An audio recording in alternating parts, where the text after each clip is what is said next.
গাউসে মারাবা। সর্বপ্রথম প্রিয় সৈয়দীকে আমার দিল থেকে গাউসে মারাবা। আসসালামু আলাইকুম তামাম সাথী হাজরিনকে আমার দিল থেকে সালাম। যারা এখন শুনছেন, আগে যারা শুনলেন, সকলের জন্য আমার দিল থেকে সালাম।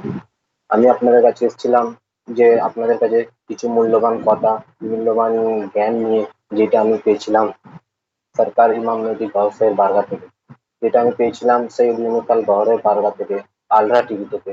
সেই জ্ঞানটা যেটা আমি বলতে চলেছি সেটা হলো আধ্যাত্মিক জ্ঞান বা বাতিনি শিক্ষা। সেই আধ্যাত্মিক জ্ঞান বা বাতিনি শিক্ষা যেটা জামানায় মৌলবীরা আমাদের কাছে বয়ান করছে না, আমাদের কাছে বলছে না। তাই আমাদেরকে শুধুমাত্র শরীয়তের মধ্যে লাগিয়ে রেখে আমাদেরকে পথভ্রষ্ট করে রেখেছে।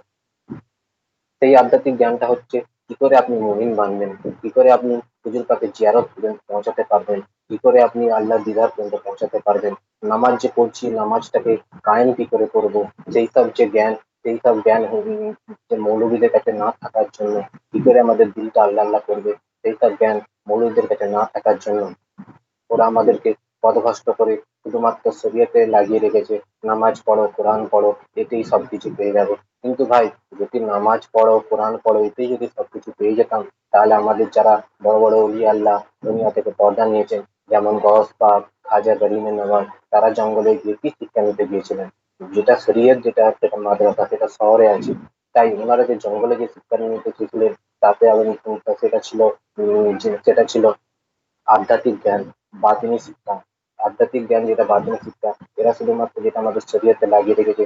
এরা যদি বলতে পারতো যে আমাদের মধ্যে আমাদের যে শরীয়তে আছে সেটার মধ্যে শুধু আমি উজু করার নিয়ম, যেটা আমার ফরজ গোসল করার নিয়ম, নামাজ কি করে পড়বো সেটা আমাকে শেখাচ্ছে, সেই রকম কোরআন কি করে পড়বো সেটা আমাকে শেখাচ্ছে।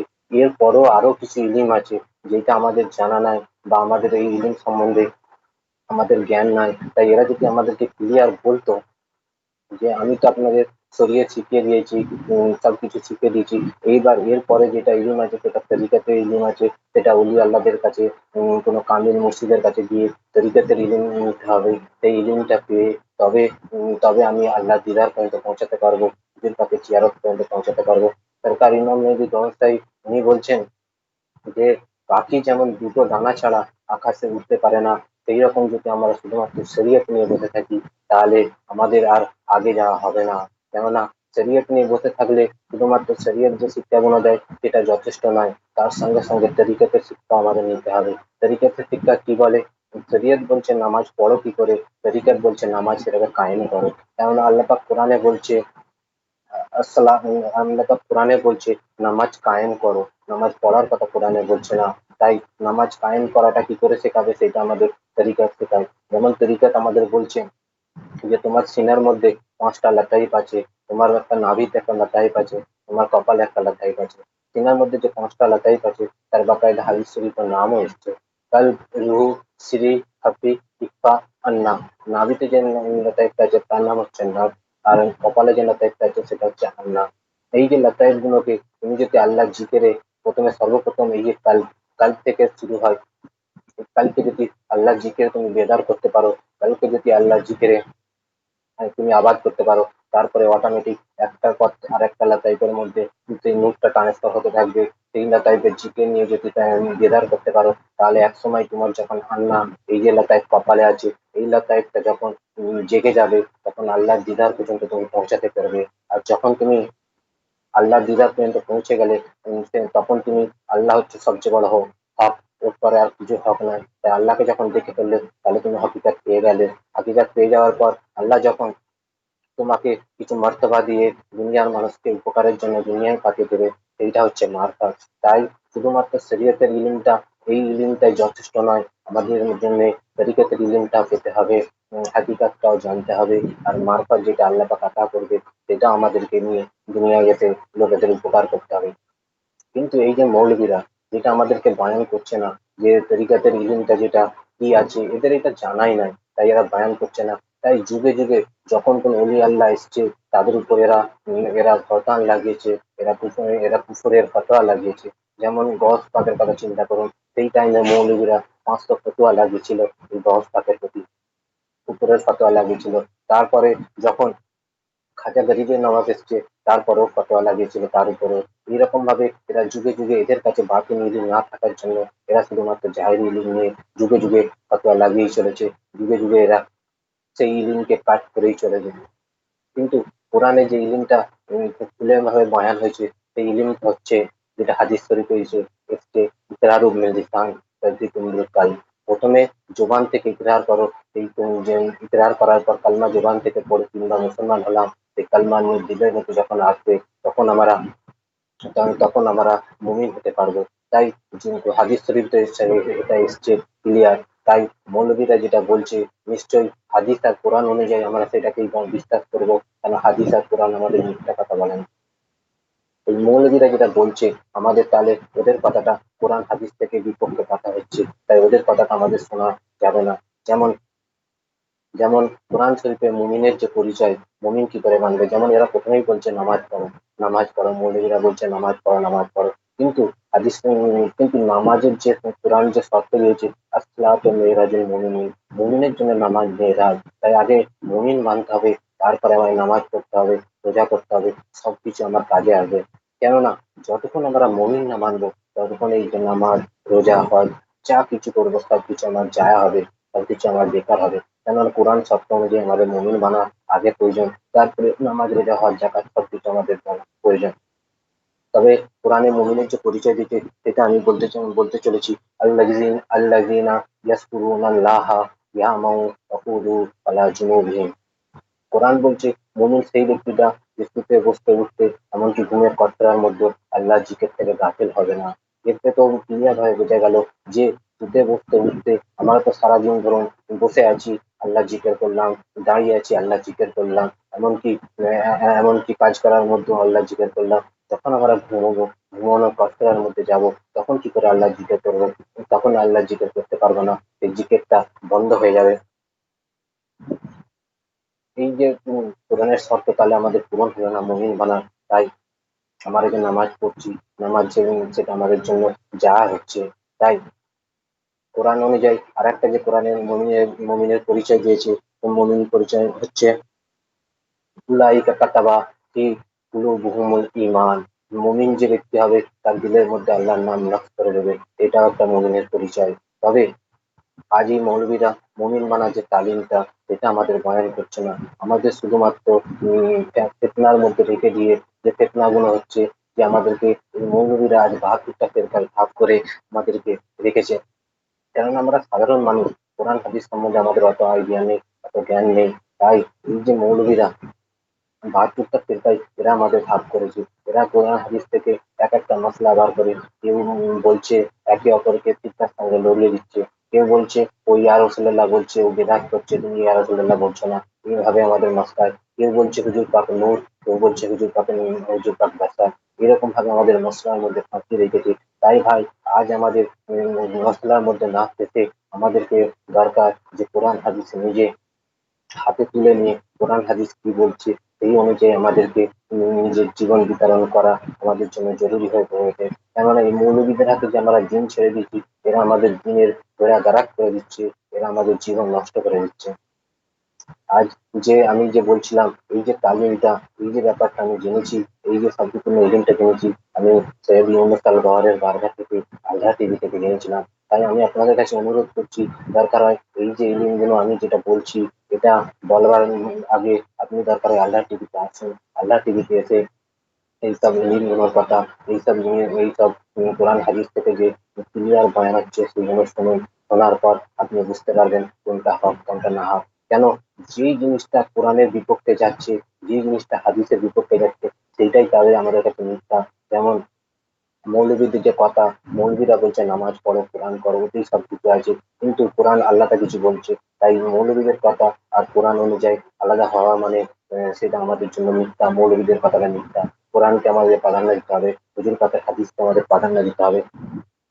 এইসব জিনিসগুলো কোরআন হাদিসে এসছে, যেটা আমি বয়ান করলাম আপনাকে। তারপরও এই মৌলবীরা যুগে যুগে যুগে যুগে যত অলি আল্লাহ এসছে, আল্লাহর বন্ধু বান্ধব এসছে, তাদের উপর কুফরের ফতোয়া লাগিয়েছে, তাদের উপর ভাষণ লাগিয়েছে। আজ সৈয়দ ইউনুস আল গওহরের বারগাতে এরা সেই ফতোয়াই লাগিয়েছে, ওনাকে কাদিয়ানি বলে ফতোয়া লাগিয়েছে, ওনাকে কুফর বলে ফতোয়া লাগিয়েছে। তাহলে একটা কথা আপনাদের কাছে প্রশ্ন বন্ধু, যে কাদিয়ানীরা, কোনোদিন কি আপনারা শুনেছেন কাদিয়ানীরা হুজুর পাকের মহব্বতের কথা বলে, হুজুর পাকের সামনে নাচ করে, আল্লাহ জিয়ারতের কথা বলে, তাসাব্বুফের ইলমের কথা বলে, এমনকি এমনকি অলি আল্লাহদের যে শান, গস পাকের যে শান, খাজা গরিবের নামাজের যে শান, তারা কি সেই শান বয়ান করে? না বন্ধু, কোনোদিনের জন্য কাদিয়ানীরা এইসব বয়ান করে না। তারা শুধুমাত্র মির্জা আহমদ কাদিয়ানীকে মানে, তার যে তালিম সেটা ফলো করে, বাকি তারা এইসব কিছু বয়ান করে না। তাই এখান থেকে পুরোপুরি মিথ্যে বলে প্রমাণিত হয় যে মৌলবীরা যে ফতোয়া লাগিয়েছে সৈয়দির উপর, সৈয়দ ইউনূস আল গওহরের বারগায় যে ফতোয়াটা লাগিয়েছে উনি কাদিয়ানী, তাহলে ওনার কাদিয়ানী বলে যে ফতোয়াটা, সেটা পুরোপুরি মিথ্যা বলে প্রমাণিত হলো। এবার আপনাকে যেটা বলছিলাম, যে আপনি যদি এটা সত্যি কিনা যাচাই করতে যায়, তাহলে সৈয়দ ইউনূস আল গওহরের বারগায় আসুন, আল্লাহ টিভিতে আসুন, তাহলে ওনার মুখ থেকে জোবান মুবারক শুনবেন হুজুর পাকের কতটা শান, হুজুর পাকের কতটা মর্যাদা, যেটা উনি বয়ান করছেন, তাহলে আপনি বুঝতে পারবেন এই মৌলবীরা মিথ্যা ওনার প্রতি ভরতান লাগাচ্ছে। আরেকটা যেটা ভরতান লাগিয়েছে ওনার প্রতি, কুফরের ভরতান ভরতান ভরতান লাগিয়েছে। এই কুফরের ভরতান, আমি কোরআন অনুযায়ী জানছি যে কুফর বা গুমরাহকে, আমি কোরআন অনুযায়ী জানছি ফাইলুল লিল কাসিয়াতি কুলুবুহুম আন যিকরিল্লাহ উলাইকা ফি দালালিন মুবিন। কোরআন বলছে যাদের দিলের মধ্যে আল্লাহর জিকির সারাই করে না, তারাই খোলা গুমরাহের মধ্যে আছে। তাই আমি যেটা বলছিলাম যে কুফরের ফতোয়া যে সৈয়দের উপর যে লাগিয়েছে, তাহলে সৈয়দের বারগা থেকে আজ লাখো দিলকে জিকিরে কালবের অনুমতি নিয়ে লাখো দিল আল্লাহ আল্লাহ করতে আরম্ভ করেছে। এমনকি হাজারো মানুষ হুজুর পাকের জিয়ারত পর্যন্ত পৌঁছে দিয়েছে। তবে একটা কথা আপনারা চিন্তা করুন, যেই মানুষটা আজ লাখো দিলকে, দুনিয়ার মধ্যে লাখো দিলের মধ্যে আল্লাহ জিকের আবাদ করে দিয়েছে, যেই মানুষটা হাজারো মানুষকে হুজুর পাকের জিয়ারত পর্যন্ত পৌঁছে দিয়েছে, কি সেই মানুষটার দিলের মধ্যে আল্লাহ আল্লাহ হয় না? তার দিল কি আল্লাহর সঙ্গে, তার তার সম্পর্ক কি আল্লাহর সঙ্গে জুড়ে নাই? অবশ্যই তার সম্পর্ক জুড়ে আছে আল্লাহর সঙ্গে, অবশ্যই তার দিলের মধ্যে আল্লাহ আল্লাহ হচ্ছে। তার সম্পর্ক যদি না আল্লাহর সঙ্গে জুড়ে থাকতো, তার দিলে যদি না আল্লাহ আল্লাহ হতো, তাহলে আমাদেরকে কি করে তার দিলের মধ্যে আল্লাহ আল্লাহ চালু করে দিত? এটা একটা সাধারণ বুদ্ধি, এটা একটা সাধারণ জ্ঞান। মৌলবীরা শুধুমাত্র এইটা ভোটান লাগাচ্ছে। এই ভোটানের জন্য আমি মৌলবীদের কাছে বলতে চলেছি যে ভাই, যে মৌলবীরা, আপনারা জেনে রাখুন, যদি আপনারা কোনো মানুষের উপর মিথ্যা ভোটান লাগান, মিথ্যা দোষারোপ করেন, সেই মানুষটা যদি না সেই কাজে এই যোগ্য, সেটা যেটা যদি না তার মধ্যে সেটা থাকে, তাহলে আপনারা যে মিথ্যা ভোটান লাগাচ্ছেন, আপনারা যে মিথ্যা কথাটা বলছেন, সেটা আপনাদের জন্য খুব খুব খারাপ হয়ে যাবে। কেন বলুন তো? আল্লাহ পাক বলছেন, যদি ভয়তান লাগাও একটা মানুষের প্রতি, সেই মানুষটার মধ্যে সেই দোষারোপ না থাকে, সেই ভয়তানটা, সেই মিথ্যা দোষারোপটা তোমার উপর আসবে, তোমার আমল নামাকে বরবাদ করবে, এমনকি তোমার তোমার কবরকে তোমার বরবাদ করবে, তোমার হাসরকেও বরবাদ করবে। তাই সৈয়দির বারগায় ভরতাল লাগানোর আগে আগে আপনি সৈয়দির তালিম গুলো শুনুন, সৈয়দির তালিম গুলো জানুন, তারপরে তো আপনাদের কাছে কোরআন হাদিসের দলিল আছেই। এই কোরআন হাদিস দলিল অনুযায়ী আপনি যাচাই করে দেখুন, যাচাই করে দেখার পর যদি হক হয়, তারপরে আপনাদের মুখটা চুপ করে দিন। যদি না মুখটা চুপ করেন, কিন্তু এই যে ভরতানের জন্য, এই ভরতান যে কাদিয়ানির ভরতান লাগিয়েছেন, এবং কাফেরের ভরতান লাগিয়েছেন, কুফরের ভরতান লাগিয়েছেন, এই সব ভরতান আপনাদের উপরই আসবে, আপনাদের আখের তাবাহ হয়ে যাবে, আপনাদের হাতের তালা হয়ে যাবে। তাই আমি যেটা বলছিলাম মৌলানা রুমের কথা, মৌলানা রুম হচ্ছে জানালার মধ্যে বহুত বড় আলেম ছিলেন। উনি বলছেন মৌলবী হারগিজ নাসুদ মাওলা এরম তা গুলামের শামসুদ তাবরেজ নাসুদ। মৌলবী উনি বলছেন যে মৌলবী কখনো শুধু মওলায় রুম হতে পারতো না, যতক্ষণ না কোনো ফকিরের গোলামি করতো না। তাহলে আজ আমি একটা কথা চিন্তা করুন, যে মৌলানা রুম যে ছিলেন, উনি দুহাতে কোরআন শরীফ লিখতে পারতেন, উনি বহুত বড় আলেম ছিলেন, সে বলছে আমি যতক্ষণ না একটা ফকিরের গোলামি করলাম, ততক্ষণ আমি শুধু মৌলানা হতে পারলাম না। আজ তোমরা দুপাতা কোরআন শরীফ পড়ে, হাদিস পড়ে, তোমরা মৌলবী হয়ে তোমরা বড় বড় ফতোয়া দিচ্ছ, কাদিয়ানের ফতোয়া দিচ্ছ, কাফেরের ফতোয়া দিচ্ছ। তাই তোমাদের মুখ সামলে একটু কথা বলুন, জবানটা বন্ধ রাখুন। কেননা এই ফতোয়াটা যদি মিথ্যা হয়, এই যদি ভোটানটা যদি মিথ্যা হয়, সেই ভোটানটা তোমাদের উপরই আসবে, তোমাদের আখের তাবাহ করবে, তোমাদের হাসের তাবাহ করবে। মৌলানা রুমের যে ওয়াকিয়াটা, যেটা শামসুদ তাওহীদের ওয়াকিয়াটা, আমি আপনাদের সামনে একটু ছোট করে বলতে চলেছি। মৌলানা রুম একদিন তার হুজরার মধ্যে কিতাব লিখছিলেন, তখন তার পাশে সরকার শামসুদ তাবরেজ সরকার যাচ্ছিলেন। মৌলানা রুমকে গিয়ে জিজ্ঞাসা করলেন যে এইগুলো কি করছো? মৌলানা রুম বলেছিলেন, এই ইলিম তুন আমি জানাম, তার মানে এই ইলিমটা তোমার জানা নেই। তারপরে কিছুক্ষণ পর যখন মৌলানা রুমকে বাথরুমের হাজত এসেছিল, তখন সে বাথরুমে চলে গেছিল। তখন শামসুর তাবরেজ সরকার কি করেছিল, মৌলানা রুমের সব কিতাবগুলোকে পানিতে ফেলে দিয়েছিল। পানিতে ফেলে দেওয়ার পর পানিতে ফেলে দেওয়ার পর যখন মৌলানা রুমি এসে দেখলো যে তার সব কিতাবগুলো পানিতে পড়ে আছে, কিন্তু তখনকার এখন টাইমের যেমন আমাদের পেন আছে, পেন দিয়ে আমরা লিখছি, সেই কালিটা অনেকক্ষণ থাকে, পানিতে পড়লেও সহজে নষ্ট হয় না। কিন্তু তখনের টাইমে জাফরান ছিল আর কালি ছিল, কলম দিয়ে লেখা হতো। তাই যদি কোনো কিতাবকে পানির মধ্যে ফেলে দেওয়া হয়, সেই কিতাব পানির মধ্যে ফেলে দেওয়ার পরে তাতে যে লেখা আছে যেগুলো, সেগুলো সঙ্গে সঙ্গে নষ্ট হয়ে যাবে। তাই সঙ্গে সঙ্গে নষ্ট হয়ে যাবে। কিন্তু যখন উনি এসে বললেন, শামসুর তাবরেজ সরকারকে বললেন, আপনি কি করলেন, আমার সারা জীবনের ইলমটাকে, আমার সারা জীবনের মেহনতটাকে আপনি বেকার করে দিলেন। এটা অনেক মূল্যবান কথা ছিল, যেটা আগে যে মানুষের কাজে লাগতো। তখন সরকার তার এই কথাটা শুনে, শামসুর তাবরেজ সরকার এই কথাটা শুনে উনি কি করলেন, ওনার যে কিতাবগুলোকে বার করে ওনার হাতে, পানি থেকে তুলে ওনার হাতে দিয়ে দিলেন। মৌলানা রুম তখন দেখলেন যে কিতাবগুলো তখন পানি থেকে তুলে আমার হাতে, তার হাতে দিয়েছেন, তখন পুরোপুরি কিতাবগুলো শুকনো ছিল, না তাতে কোনো লেখা মুছে গেছিল, না কিছু হয়েছিল। তখন মৌলানা রুম মনে মনে বিচার করতে আরম্ভ করলো যে আমি তো এত ইলম জানি, কোরআন হাদিসের এত কিছু মশলা জানি, সবকিছু জানি, কিন্তু আমি তো কোনোদিন এই ইলমটা জানি না যে একটা জিনিসকে পানিতে ফেলে দেওয়ার পর এটা একদম শুকনো অবস্থায় আমার হাতে তুলে থাকবে, না তাতে কোনো নষ্ট হবে, না কোনো ইয়ে হবে। সেই ইলমটা তো আমার জানা নেই। তার দিলের মধ্যে যখন বিচার হতে লাগলো, তখন শামসুর তাবরেজ সরকার চলে যাচ্ছিল, তখন যে তার পায়ে ধরলো, এই বললো যে এই লিঙ্কটা কি আছে। তখন সরকার তাকে বললো, শামসুর তাবরেজ সরকার বললো, এই লিঙ্ক তুমি নামি জানো, এই লিঙ্ক সম্বন্ধে তুমি জানো না। তখন মৌলানা রুম বললো, আমি এই লিঙ্কটা শিখতে যাই। তখন তার পায়ে ধরে তার কাছে এই লিঙ্কটা শেখার পর যখন এই লিঙ্কটা শিখে তিনি সবকিছু বুঝতে পারলেন, তখন তিনি এই কথাটা বলতে এবং বলতে আরম্ভ করলেন, মৌলভী হারগিজ নাসুদ মৌলা এরুম তা গুলামে শামসুর তাবরেজ নাসুদ। মৌলভী কোনোদিনের জন্য মৌলা এরুম হতে পারতো না। যতক্ষণ না কোনো ফকিরের গোলামি ইখতিয়ার করতো, ততক্ষণ সে মৌলায় রুম হতে পারতো না। এ থেকে ক্লিয়ার হয়ে বোঝা যাচ্ছে যে তোমরা ফতোয়া যেটা দিচ্ছ, ফতোয়া যেটা মসজিদদের ব্যাপারে ফতোয়া দিচ্ছ, অলি আল্লাহদের ব্যাপারে ফতোয়া দিচ্ছ, যেটা ভরদান লাগাচ্ছ, সৈয়দ ইউনুস আল গহরের বারগায় যে ভরদানটা লাগাচ্ছ, সেটা তোমাদের পুরোপুরি মিথ্যে। না তোমাদের কাদিয়ানির ভরদানটাকে সত্যি, না তোমাদের কুফরের ভরদানটাকে সত্যি, তোমাদের সবকিছু মিথ্যা।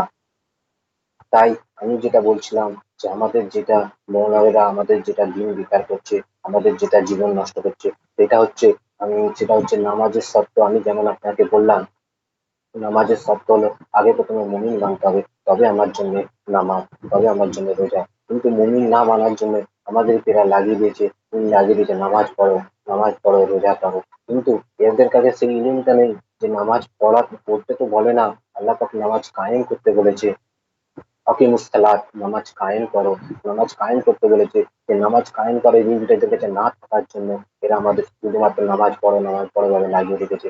মুমিনের যে ইসলাম, যেটা আমি আপনাকে বলেছিলাম, এই ইসলাম অনুযায়ী মুমিন, আগে মুমিন আমাদের হতে হবে, আমাদের দিলের মধ্যে আল্লাহ আল্লাহ চালু করতে হবে, তবেই আমাদের জন্য নামাজ পড়ো, তবে আমাদের রোজা করো, তবে আমাদের সবকিছু কাজে লাগবে। এই যে দিলটা যেটা আছে, সেটা হচ্ছে একটা এটা একটা জমা করা ব্যাংকের ছবি বলতে পারেন। যেমন আমরা ব্যাংকে গিয়ে যদি কোনো সময় খাতা খুলি, ব্যাংকে গিয়ে কোনো সময় অ্যাকাউন্ট খুলি, সেখানে প্রথমে একটা ফর্ম ফিল আপ করি। তারপরে ফর্ম ফিল আপ করার পর আমরা আমাদের সমস্ত ডকুমেন্ট সেই ব্যাংকে জমা দিই। জমা দেওয়ার পর সেই ব্যাংকের যে স্টাফ যখন ম্যানেজারের কাছে সেই জিনিসটাকে নিয়ে যাবে, আমাদের ফর্মটাকে নিয়ে যাবে, ম্যানেজার দেখে অ্যাপ্রুভাল করে দিলে তবে আমাদের ব্যাংকে খাতা চালু হবে, তবে আমরা যে আমাদের কামাই পুঁজি, আমি সেখানে যতটা আমাদের খরচা করা দরকার বাকিটা আমি জমাতে পারবো ব্যাংকে এবং তোলাফেরা করতে পারবো। এইরকম এই জিকিরের কাজটা যেটা বলছি, এটা এত সহজে বন্ধু চালু হয় না। এটার জন্য অনেক ফারাইক আছে। যেমন আপনার ব্যাংকে গিয়ে অত রকম ফারাইক করলে তবে আমার খাতা খোলে, এরকম ওই জিকিরের কাজটা চালু করতে গেলে সর্বপ্রথম তোমার একটা কোনো কামের মসজিদের কাছে যেতে হবে। কামিল মুর্শিদের কাছে এই জিকিরের কালবের অনুমতি নিতে হবে। অনুমতি নেওয়ার পর মসজিদ কি করবে, মসজিদ করবে কি, তোমার যে সুরাত মুবারক সেটা আল্লাহর সামনে নিয়ে যাবে। আল্লাহর সামনে নিয়ে যাওয়ার পর আল্লাহকে তখন গিয়ে বলবে, আল্লাহ এই বান্দাটা তোমার সঙ্গে বন্ধুত্ব করতে চায়। এবার আল্লাহ যদি তোমার সঙ্গে বন্ধুত্ব করতে রাজি হলো, তাহলে বললে হ্যাঁ আমি ওর সঙ্গে বন্ধুত্ব করতে রাজি আছি। তারপরেও উম, অনেক শর্ত আছে। সেই সব শর্ত মেলার পর যদি বলে হ্যাঁ বন্ধুত্ব করতে রাজি আছি, তারপরে আল্লাহ পাক কি করে, তার তরফ থেকে দুটো ফেরেশতা তোমার দিলের মধ্যে মোতায়েন করে। দিলের মধ্যে মোতায়েন করার পর দিলের যে দুটো ধড়কন হয়, টিক টিক করে, একটা ধড়কনে আল্লাহ, একটা ধড়কনে হুঁ মেলাতে থাকে। এইরকম মিলতে মিলতে একদিন তোমার দিলের ধড়কন আল্লাহ হতে তবদীল হয়ে যায়। তখন তোমার দিলের মধ্যে জিকিরের কাল চালু হয়ে যায়। এই যে জিনিসগুলো, এটা তো তরিকতের ইলম আছে। এইগুলো কোনো কামেল মসজিদ, কোনো অলি আল্লাহ বারগায় গেলেই তবে এটা হাসিল হবে। এই যে আমি আলেমগুলোর কথা বলছিলাম, যে আলেমগুলোর কথা হুজুর পাক হাদিস শরীফেও বলেছেন, তার সাহাবাদের সামনে বলেছেন, ইত্তাকু ইত্তাকু আলেমুল জাহিল, ইত্তাকু আলেমুল জাহিল, জাহিল আলেমদের থেকে ডরো আর বাঁচো। হুজুর পাক এটা নসিহত করেছে। আলেমুল জাহিল, ইত্তাকু আলেমুল জাহিল, আলেম জাহিল আলেমের থেকে ডরো, ডরো আর বাঁচো। তখন তার সাহাবারা প্রশ্ন করেছে, কাইলা আলেমুল জাহিল ইয়া রাসূলুল্লাহ, আলেম আর জাহিল কিভাবে, আমরা তো বুঝতে পারছি না। হুজুর পাক বলেছেন, আলেমুল নিসান আর জাহিলুল কলব, যার জুবান আলেম আর যার দিলের মধ্যে সিয়া আছে, সে হচ্ছে জাহিল আলেম। তাই হুজুর পাক তো আমাদের এ করেছে, আমাদের ইত্তেলা করেছে, আমাদেরকে বুঝিয়েছে যে জাহিল আলেমদের থেকে ডরো আর বাঁচো। এটাও হাদিস শরীফে এসছে। আর কোরআন শরীফেও কি এসছে, আল্লাহ তুতে মান আরফালনা কালবাহু আন জিকরানা, ওই মানুষটা একা করো না যার দিলকে আমি আল্লাহ আমার জিকের থেকে গাফিল করে রেখেছি। এটা কোরআন শরীফেও ক্লিয়ার এসছে। তাই আমাদেরকে এখন আর আমাদের দিনটাকে মৌলবীদের হাতে না ছেড়ে আমাদেরকে দরকার আমাদের নিজেকে কোরআন হাদিস হাতে নিয়ে কোরআন হাদিস পড়া। তাই আমাদেরকে সেটা বোঝা, কেননা কিয়ামতের দিনে যখন জবাব দেবেন বন্ধু, আপনাকেই জবাব দিতে হবে। তখন এই মৌলবীদের কথা চলবে না। আল্লাহ পাকের কাছে তাই যখন সওয়াল হবে, আল্লাহ পাক বলবে, তোমাকে আমি কোরআন দিয়েছিলাম, তোমাকে হুজুর পাকের হাদিস দিয়েছিলাম, তুমি কোরআন হাদিস থেকে নিজেকে এ করে দেখো না কেন, এই মৌলবীদের কথা শুনেছো কেন। যেটা সরকারি মেবি ব্যবসায়িক তালিম অনেকে জেনেছিলাম, যে এই যে মৌলানারা, যারা এই যে মৌলবীরা, যারা যাদের দিল আল্লাহ আল্লাহ করে না, তাদেরকে আলমে সু বলে। আলমে সু বলতে সেই আলেম যার জোগান তো আলেম, কিন্তু দিল তাদের সিয়া, তাদেরকে আলমে সু বলে। আর একটা আলেম আছে যেটা হচ্ছে আলমে হক।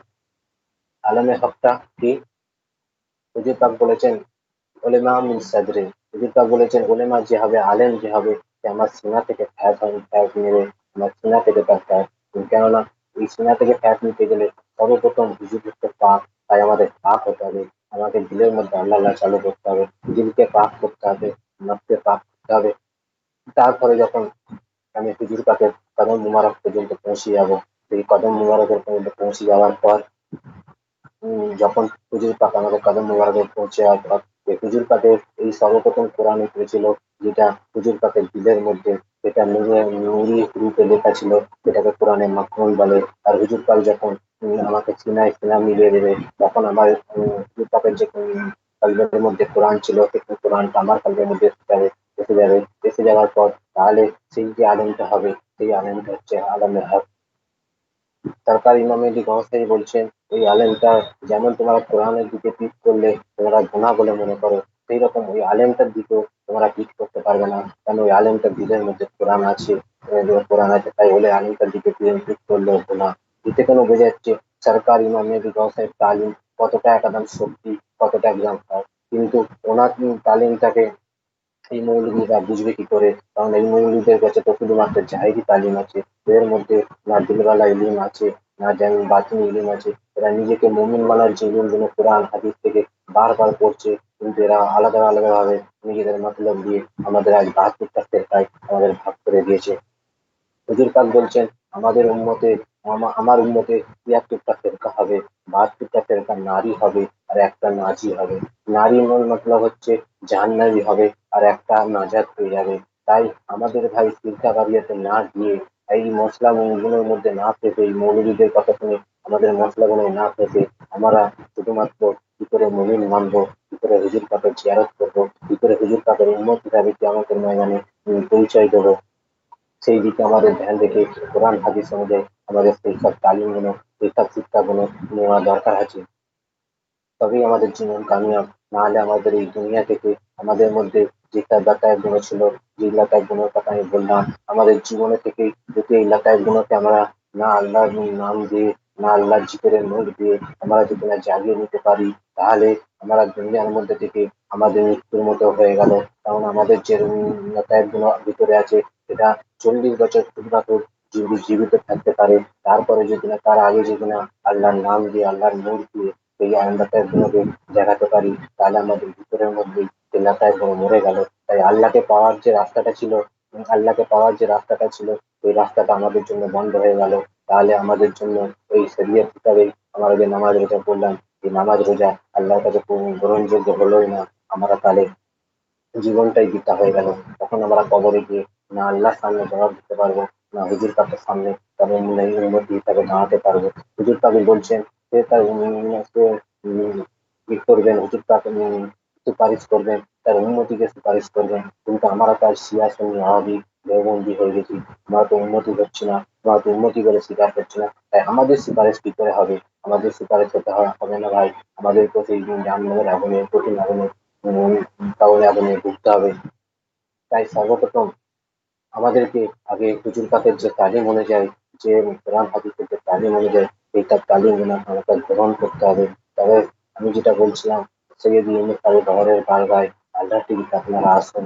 আল্লাহ টিভিতে কোরআন হাদিস অনুযায়ী ওয়াজে যে তালিম, যেটা খুলে খুলে সৈয়দ ইউনূস আল গওহর বয়ান করছেন, এই তালিমগুলো আপনারা শুনুন। আপনারা শোনার পর এই তালিমগুলো বিচার করে দেখুন। যদি আপনার দিল চায়, তাহলে আপনি সেই তালিমগুলো গ্রহণ করবেন। আপনি 7 দিন 10 দিন ট্রাই করবেন, আপনার দিলের মধ্যে আল্লাহ চালু হয়ে যাবে। তাহলে দিলের মধ্যে আল্লাহ চালু হয়ে গেলে আপনি তাহলে কামিয়াব হয়ে গেলেন, আল্লাহর সঙ্গে আপনার সম্পর্ক জুড়ে গেল। এটাই হচ্ছে সিরাতাল মুস্তাকিমের পথ, সোজা পথ, যেটা এই দিলের পথ, যেটা দিল থেকে আল্লাহ পাওয়া যায়।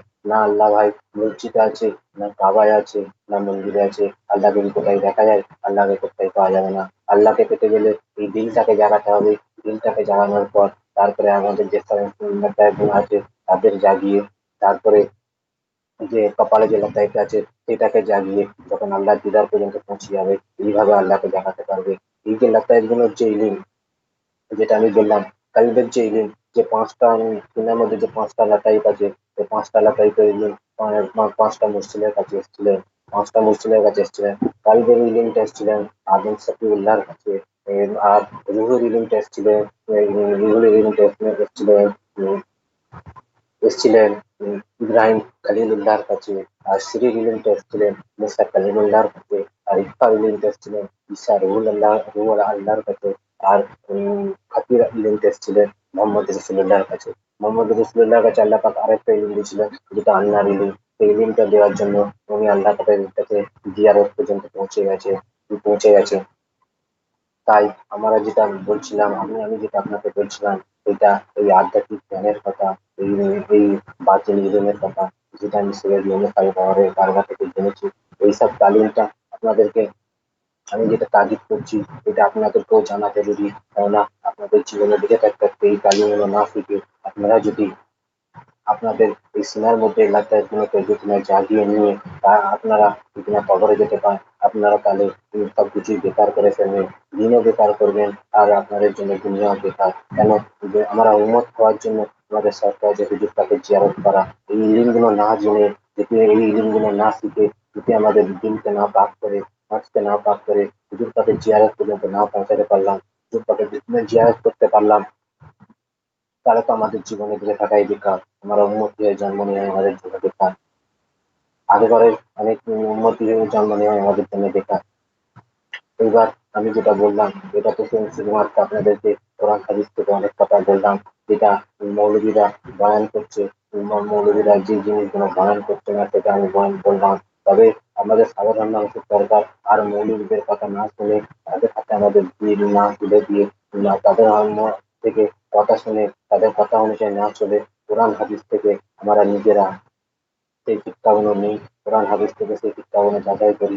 তারপরে আমরা নিজেরা সেই শিক্ষাগুলোকে দিল থেকে বিচার করে তারপরে সেই ইলম অনুযায়ী আমরা চলতে চেষ্টা করি, তবেই আমাদের দিন কামিয়াব হবে। এবার আমি যেটা বলতে চলেছিলাম, আমাদের সমাজে কিছু আরো ডাব্বা পীর, জালি পীরও বসে আছে, যেটাও আমাদের লাইফ, আমাদের জীবন নষ্ট করছে। এই জালি পীর, ডাব্বা পীর কেমন? তারা জালি পীর, ডাব্বা পীর এইভাবে যে আমরা যে বায়াত হচ্ছি কারোর কাছে, যদি আমরা বায়াত হয়, বায়াত হওয়ার জন্য শর্ত আছে যে বায়াত হতে গেলে শুধুমাত্র আল্লাহর জন্য বায়াত হতে হবে। আর যদি কেউ যদি বান্দা দুনিয়ার জন্য বায়াত হয়, তাহলে সে হারাম করবে। তাই বায়াত যখন হলাম, আল্লাহর জন্য বায়াত হলাম, আর বয়াত হয়ে যদি আল্লাহকেই না পেলাম তাহলে তো আমাদের জীবন বেকার। এখন যদি আমরা কোরআন অনুযায়ী জেনেছি যে নবীয়ত হুজুর পাকের পরে হুজুর পাকের পরে আর কোনো নবী আসবে না, তাহলে আমরা সহজেই বুঝতে পারবো এখন যদি কেউ নবীয়তের দাওয়া করে তাহলে সেই জিনিসটা সে কাফের বলে আমরা চিনতে পারবো। কিন্তু বিলায়েত কি করে আমরা চিনতে পারবো যে নবীর ছেলে যেমন যেমন কোরআনে দেখেছি আমরা যে নবীর ছেলে নবী হয় না, যেমন নবীয়ত হচ্ছে বড় মাকাম, তাই নবীয়ত যেমন বিরাসত নয় তেমন বিলায়ত কেমন করে বিরাসত হতে পারে। আজ আমরা দেখেছি যে কোনো পীর মসজিদের সাত পিড়ি থেকে যদি অলি থাকে তার আজকের দিনে সিংহ হয়ে তার সাত পিড়ি চলছে। তারা কি করছে মুজিবদের যে নজর মুজিবদের মাল সম্পত্তি এমনকি অনেক মা বোনদের ইজ্জত নষ্ট করছে, সেটা আমরা অনেক ওখানে ওখানে শুনতেও পাচ্ছি। তাই আমাদের প্রয়োজন সর্বপ্রথম আমাদের যে প্রয়োজন যে আল্লাহ বান্দা বলি আল্লাহ যাকে বলে যে হক নাকি আবেদন তাকে চেনা প্রয়োজন। তারপরে আমরা যদি বায়াত হয় আমরা তাহলে তাহলে হক পিঠটাকেই পাবো। যেই হক পিঠ চেনার তালিম যেটা প্রস্তুতি সরকারি সরকার নর্মেটি ব্যবস্থায় বয়ান করেছে, এই প্রস্তুতিটা আমি আপনাকে বলতে চলেছি। এই প্রস্তুতিটা হলো সেই জিনিসটা হলো যে সর্বপ্রথম তোমার দিলকে আগে আল্লাহ আল্লাহ করাতে হবে। আল্লাহ আল্লাহ করানোর পর তোমার দিল যখন আল্লাহ আল্লাহ করতে চালু করবে, তারপরে ওই তুমি কোনো কোনো কামিল অলি আল্লাহ মাজার শরীফে চলে যাও। যেমন যদি আমার খাজা বাবার মাজারে চলে গেলাম, কেননা আমার দিলের মধ্যে আল্লাহ আছে, খাজা বাবার মধ্যে আল্লাহ আছে, তাই আমার দিলের মধ্যে ইত্তাত পয়দা হবে, আমার ধড়কন তেজ হয়ে যাবে, আল্লাহ আল্লাহটা জোরে জোরে হতে থাকবে, জোরে জোরে হতে থাকবে। তখন আমি বুঝে নেবো যে নিশ্চয়ই কোনো কামিল মসজিদ আছে, কোনো কামিল অলি আল্লাহ আছে। তারপরেও যদি সেরকম হয় আমরা নিজামুদ্দিন আউলিয়ার মাজারে চলে গেলাম, সেখানেও গিয়ে যদি একই ক্যাফিয়ত হয়, দিলের ধড়কন যদি জোরে জোরে আল্লাহ আল্লাহ করতে থাকে, ক্যাফিয়ত যদি একই মনে হয়, তাহলে আমাদের বুঝে নেবো এটাও কোনো কামিল মসজিদ আছে। এক মিনিট,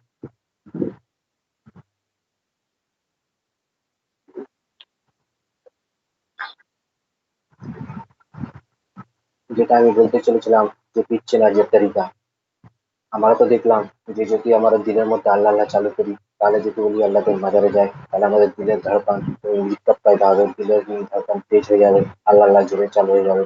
তারপরে যদি আমরা আমাদের মসজিদের বারগায় যাই, মসজিদের কাছে যাই, আমাদের মসজিদের কাছে গিয়ে যদি একই ক্যাফিয়ত চালু হয় যেমন খাজা বাবায় গিয়ে হয়েছিল, আর যেমন নিজামুদ্দিন আউলিয়ার মাজারে গিয়ে হয়েছিল, যদি আমার একই ক্যাফিয়ত আমার পীরের কাছে আমার মসজিদের কাছেও গিয়ে হয়, তাহলে আমাদের বুঝে নিতে হবে যে এটা হক পীর আছে, এটা পীর আলী আল্লাহ আছে। তাহলে আমার জান যাই যাক, যে ওলি আল্লাহকে আজ ছাড়লে হবে না, কেননা জান তো একদিন যাবে। আমার জান মাল সবকিছু দিয়ে যদি আল্লাহকে পেয়ে গেলাম, তাহলে খুব কম সওদায় কিছু পেয়ে গেলাম। কেননা আল্লাহকে পাওয়াটা এত সহজ ব্যাপার নয় বন্ধু। আল্লাহকে পেতে গেলে 10 বার দাতা বাবা খাজা বাবা 12 12 বছর, এমনকি এমনকি এমনকি বাবা ফরিদ ফরিদ আব্দুল ফরিদ উনিও 36 বছর জঙ্গলে ইবাদত করেছিলেন। বাবা ফরিদ উনিও 36 বছর জঙ্গলে ইবাদত করেছিলেন, তবে আল্লাহকে রাজি করেছিলেন। তাই আল্লাহকে রাজি করা আল্লাহকে পাওয়া এত সহজ ব্যাপার নয়। যদি তুমি সবকিছু দিয়েও তুমি আল্লাহকে রাজি করে যাও, আল্লাহকে পেয়ে যাও, তাহলে তুমি খুব কম শর্তেই আল্লাহকে পেয়ে গেলেন। কিন্তু এই এখন যারা সমাজের মধ্যে ডাব্বা পীর যারা বসে আছে, যারা জালি পীর বসে আছে, তারা কি করছে আমাদের মাল আমাদের মাল সম্পত্তি সব দিকে নজর রেখে, এমনকি আমাদের মা বোনদের ইজ্জতের উপর নজর রেখে তাদের ইজ্জতও বরবাদ করতে তারা ছাড়ছে না। তারা এইভাবে আমাদের জীবন নষ্ট করছেন। তাই সুলতান হাব্বাও বলছেন, যদি কোনো কামেল মসজিদ তোমার দিনকে 7 দিন 10 দিনের মধ্যে আল্লাহ আল্লাহ চালু করে না দিল, আল্লাহ জিকিরে আবাদ না করে দিল, তাহলে ওই মসজিদ তোমার জন্য বেকার। কেননা ওই মসজিদকে তুমি ঘাটতিতে ভেবে সমুদ্রে ভাসিয়ে দাও, কেননা ওই মসজিদটা বেকার। কেননা ও নিজে আল্লাহ পর্যন্ত ওর সম্পর্ক নেই, ও নিজে আল্লাহ পর্যন্ত পৌঁছাতে পারেনি, তোমাকে কি করে আল্লাহ পর্যন্ত পৌঁছাবে, আল্লাহ পর্যন্ত পৌঁছাবে। এখান থেকে তুমি বোঝা যাচ্ছে টাকা পীরগুলো আমাদের জীবন কিভাবে নষ্ট করছে। তারপরে আমি যেটা বললাম আপনাকে, আমাদের শরীরে যে 5টা এলাকায় আছে, সিনার মধ্যে একটা নাক আছে, একটা একটা কান্না আছে কপালের মধ্যে, এই 7টা এলাকায় আমাদের শরীরের মধ্যে আছে। এর আবার 9টা জিভা আছে। টোটাল একটা মানুষের মধ্যে 16টা মানুষ আছে। যদি বাই চান্স ধরুন আমি একটা কোনো ডাব্বা পীরের হাতে গেলাম, যে অলি নয়, অলি বেনে বসে আছে, তার কাছে গেলাম, সে তাহলে আমার এই 16টা মখলুকের, যেটা আমার 16টা মানুষ আমার মধ্যে আছে, সেই 16টা মানুষের কাতির হলো, 16টা মানুষের কাতির হলো সে। যদি বাই চান্স ধরুন পীরের কাছে 1000 মুরিদ থাকে, তাহলে সে 16,000 মখলুকের কাতিল হলো। তাহলে ওই পীরটাকে আপনি কি করবেন, যে 16,000 মখলুকের কাতিল? যেমন নবীয়ত না থাকা সত্ত্বেও কেউ যদি নবীয়ত দাবি করে, তাহলে আমরা বলি, কাফের বলে তাকে মেনে নিই যে কাফের। এরকম বিলায়ত না পেয়ে, আল্লাহ তরফ থেকে বিলায়ত না পেয়ে যদি কেউ বিলায়তের দাওয়া করে বসে থাকে, নিজেকে অলি আল্লাহ বলে বসে থাকে, সে যদি অলি আল্লাহ হয়ে বসে থাকার জন্য, যে হাজারটা মুরিদ থাকার জন্য 16,000 মখলুকের কাফির হলো, তাহলে সে কুফরের নজদিক পড়ে গেল। যে নিজেকে নিজেকে উম, যে নিজেকে নিজেকে নবী বলে দাবি করলো, সে শুধুমাত্র নিজের আখেরটা খারাপ করলো, তো নিজে কাফের হলো। আর যে বিলায়ত না পেয়ে আল্লাহর তরফ থেকে নিজেকে অলি বলে দাবি করলো, সে হাজার যদি মুরিদ থাকে, 16,000 মখলুকের কাফির হলো। সে তাহলে কত বড় গুনাহগার হলো। তাই যে আপনারা ডাব্বা পীর যারা বসে আছে, আপনাদের কাছে যাদের এইসব তালিম গুলো নয়, শুধুমাত্র আপনাদের আপনাদের বড়দাদারা যে তালিম দিয়েছে, যে তাসাব্বুকের কিতাব পড়ে আপনারা যে তালিম দিয়েছে, সেই জন্য আপনাদের মুরিদদের কাছে বড় বড় বাতি লাগিয়ে বড় বড় শিখছে। আজ জামানা এসে গেছে, ওইসব তালিমগুলো আর আপনাদের কাজে লাগবে না।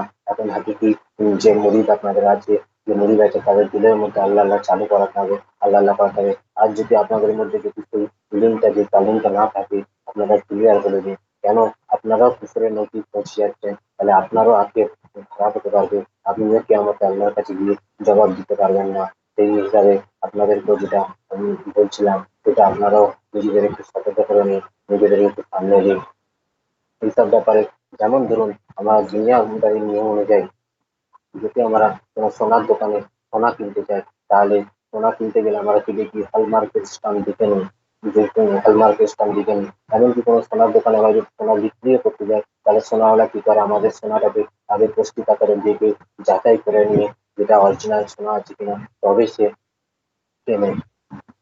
কিন্তু আমরা যখন কোনো অলি আল্লাহ, যখন কোনো মসজিদ ধরতে চাই যাচ্ছি, তখন কি আমরা নিজেকে দেখেছি যে সে অলি আল্লাহটা হক আছে কি না, আছে না হক আছে, আমাদের মাল সম্পত্তির প্রতি ওর নজর আছে, আমাদের আমাদের মা বোনেদের প্রতি ওর নজর আছে, নাকি ও হক আছে, এটা কি আমরা কোনোদিন যাচাই করে দেখেছি?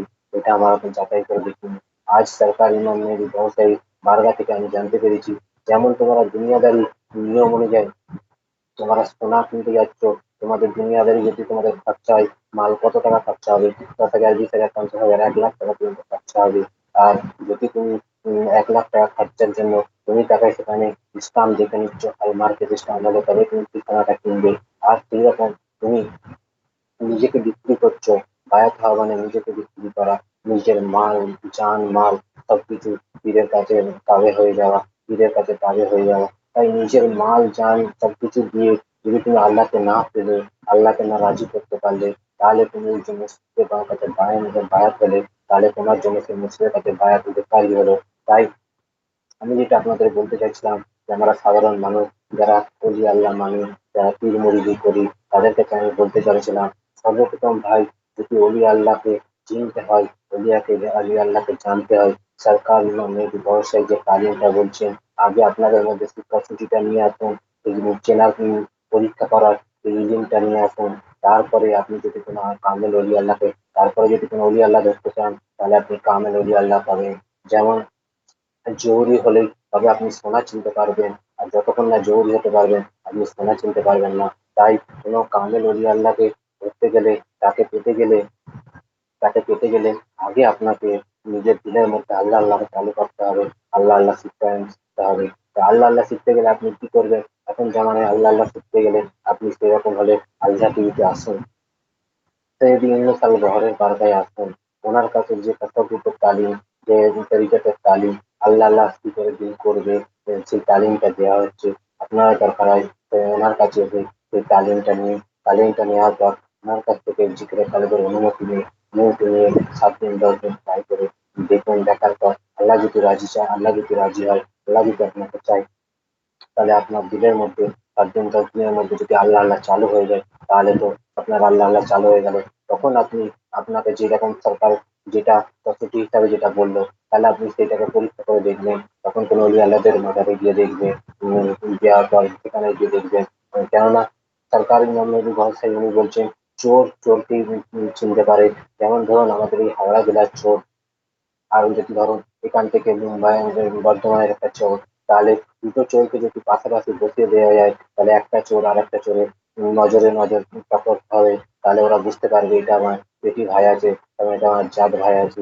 তাই যখন আপনার দিলের মধ্যে আল্লাহ আল্লাহ চালু হয়ে যাবে, তখন কোনো কামিল আল্লাহ আল্লাহ আল্লাহ আল্লাহ দরবারে গেলে, তাহলে তার দিলের মধ্যে আল্লাহ, তোমার দিলের মধ্যে আল্লাহ, তাহলে তুমি বুঝতেই পেরে যাবে যে এই মানুষটা আল্লাহ আল্লাহ মানুষ আছে। তাই আমার দিলের মধ্যে এত দিক্কত পয়দা হয় যে আমার আল্লাহ আল্লাহ আল্লাহ আল্লাহ হচ্ছে। এবার যেটা আমি আপনাদের কাছে বলতে চলেছিলাম, যে আমাদের নামাজ যেটা বলছিলাম, নামাজ পড়ি আমরা। নামাজটা আবার যেটা আমি বলছিলাম, শরিয়তে আহমদের নামাজ আর শরিয়তে মোহাম্মদীর নামাজ, যে নামাজটা আমি বলতে চলেছিলাম। শরিয়তে মোহাম্মদ যে নামাজটা আমরা যে এখন যেটা নামাজটা পড়ছি, এটা হচ্ছে শরিয়তে মোহাম্মদী নামাজ। কারণ হুজুর পাকের জিসম মুবারকের নাম ছিল শরিয়তে মোহাম্মদ।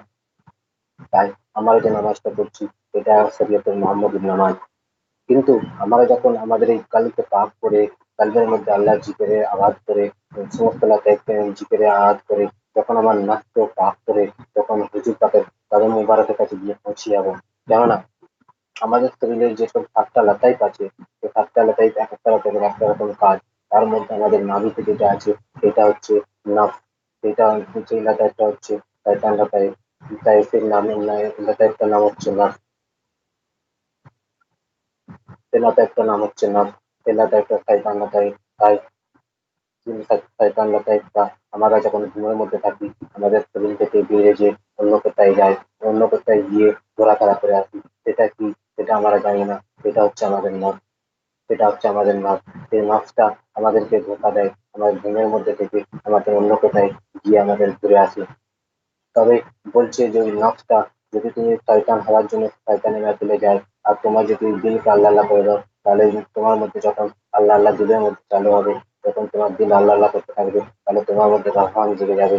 যখন রহমান জেগে যাবে, রহমান জাগলে রহমানের কাছে চলে যাবে।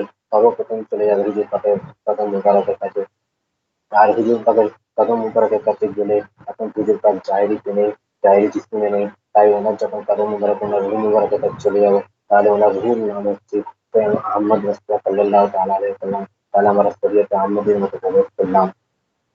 এখানে বুল্লে শাহ বলছেন, अभिलाषा বলছেন, लोग की पनवेले आशिक हर वेले लोग की नच्चिता आशिक कदमा।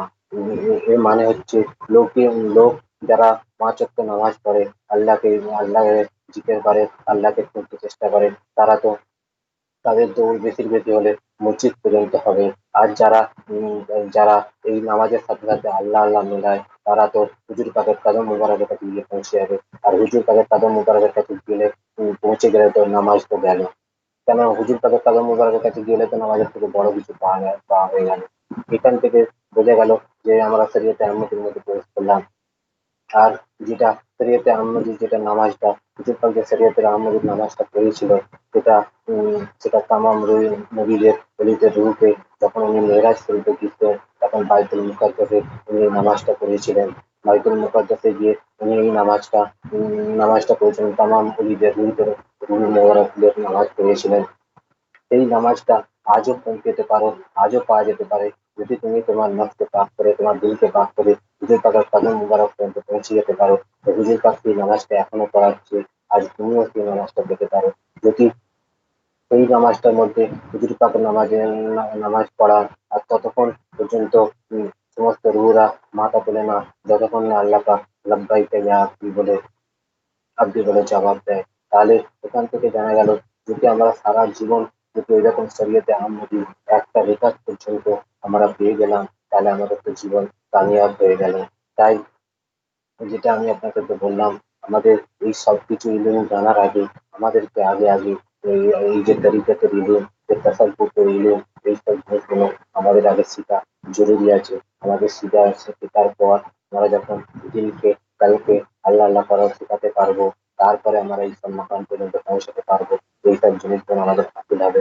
এটা সৈয়দ ইউনূস আল গওহরের দরগা থেকে আল্লাহ থেকে বয়ান হচ্ছে। সেই ইলমটা আমি আপনাদের কাছে অনুরোধ করছি, সেই ইলমটা আপনারা আসুন, শিখুন। সৈয়দ ইউনূস আল গওহরের দরগা থেকে এই ইলমটা শুনুন, এবং কোরআন হাদিস অনুযায়ী যে ইলমটা বয়ান হচ্ছে সেইটাকে আপনারা জানুন। তারপরে আপনারা বুঝতে পারবেন যে আপনাদের দিনের মধ্যে কত কি আছে, কত কি থাকার জন্য আপনি কত রকম পর্যন্ত মাকাম পর্যন্ত পৌঁছে যেতে পারবেন। যেমন এই যে আমাদের শরীরের মধ্যে যে নফসটা আছে, এই নফসটা আলমের নাসুক থেকে তালুক তালুক রাখে। আলমের নাসুক বলতে এই যে সারা বিশ্ব ব্রহ্মাণ্ড আল্লাহ পাক বানিয়েছে, পৃথিবীর চাঁদ সূর্য যা বানিয়েছে সবকিছুই আলমের নাসুক পড়ে। যখন এই নাসটা পাক হয়ে যাবে, আলমের নাসুকে আর জায়গা পর্যন্ত আপনি করতে পারবে। এরপরে যে কালটা যেটা, কালটা হচ্ছে আলমের মালকুত পর্যন্ত আলমের মালকুত পর্যন্ত কালো রাখে। উম, এই কালটা যখন জেগে যাবে আলমের আলমের জগৎ পর্যন্ত, আলমের মালকুত পর্যন্ত আপনি পৌঁছে যেতে পারবেন। আর এই যে রুটা, এটা আলমের জগৎ পর্যন্ত তালিম রাখে। তাই রুটা যখন জেগে যাবে আলমের জগৎ পর্যন্ত পৌঁছে যাবেন। তারপরে আমাদের কপালে একটা লাতায়েত আছে, সেটার নাম হচ্ছে আল্লাহ। সেটা যখন জেগে যাবে আল্লাহ দিদার পর্যন্ত পৌঁছে যাবে, আলমের তার মানে আলমের আইডিয়ার পর্যন্ত পৌঁছে যাবে। এতটা ইলম, এতটা কিছু আল্লাহ পাক তোমার মধ্যে রেখেছে। তোমার তোমার শুধু দরকার এইসব ইলম গুলো শিখে, এইসব বাতিনি ইলম গুলো শিখে নিজেকে জাগানো, নিজেকে পাক করা, দিলকে পাক করা, নফসকে পাক করা। এইসব জিনিসগুলো, এইসব ইলম গুলো যখন তুমি তোমার দিলকে, তোমার নফসকে পাক করবে, তারপরে তুমি এই বাতিল ইলম গুলো তোমার কাছে যখন আসবে, তখন তুমি আল্লাহ দিদার পর্যন্ত পৌঁছে যেতে পারবে, হুজুর পাকের দিদার জিয়ারত পর্যন্ত পৌঁছে যেতে পারবে। এই যে জিনিসগুলো বললাম, এতে বেশি শোনার থেকে বেশি আমল করাটাই যদি প্রয়োজন। তারপরে আমি যেটা বলতে চলেছিলাম, আজ আমাদের মা বোনেরা যারা আমার শুনছে, তারা মনে করছে যে আমরা তো ছেলেদের তুলনায় অনেক কমজোর আছি, অনেক কমজোর আছি। কেননা জামানায় তারা শুনেছে যত বড় বড় অলি আল্লাহ সব ছেলেরা ছিল।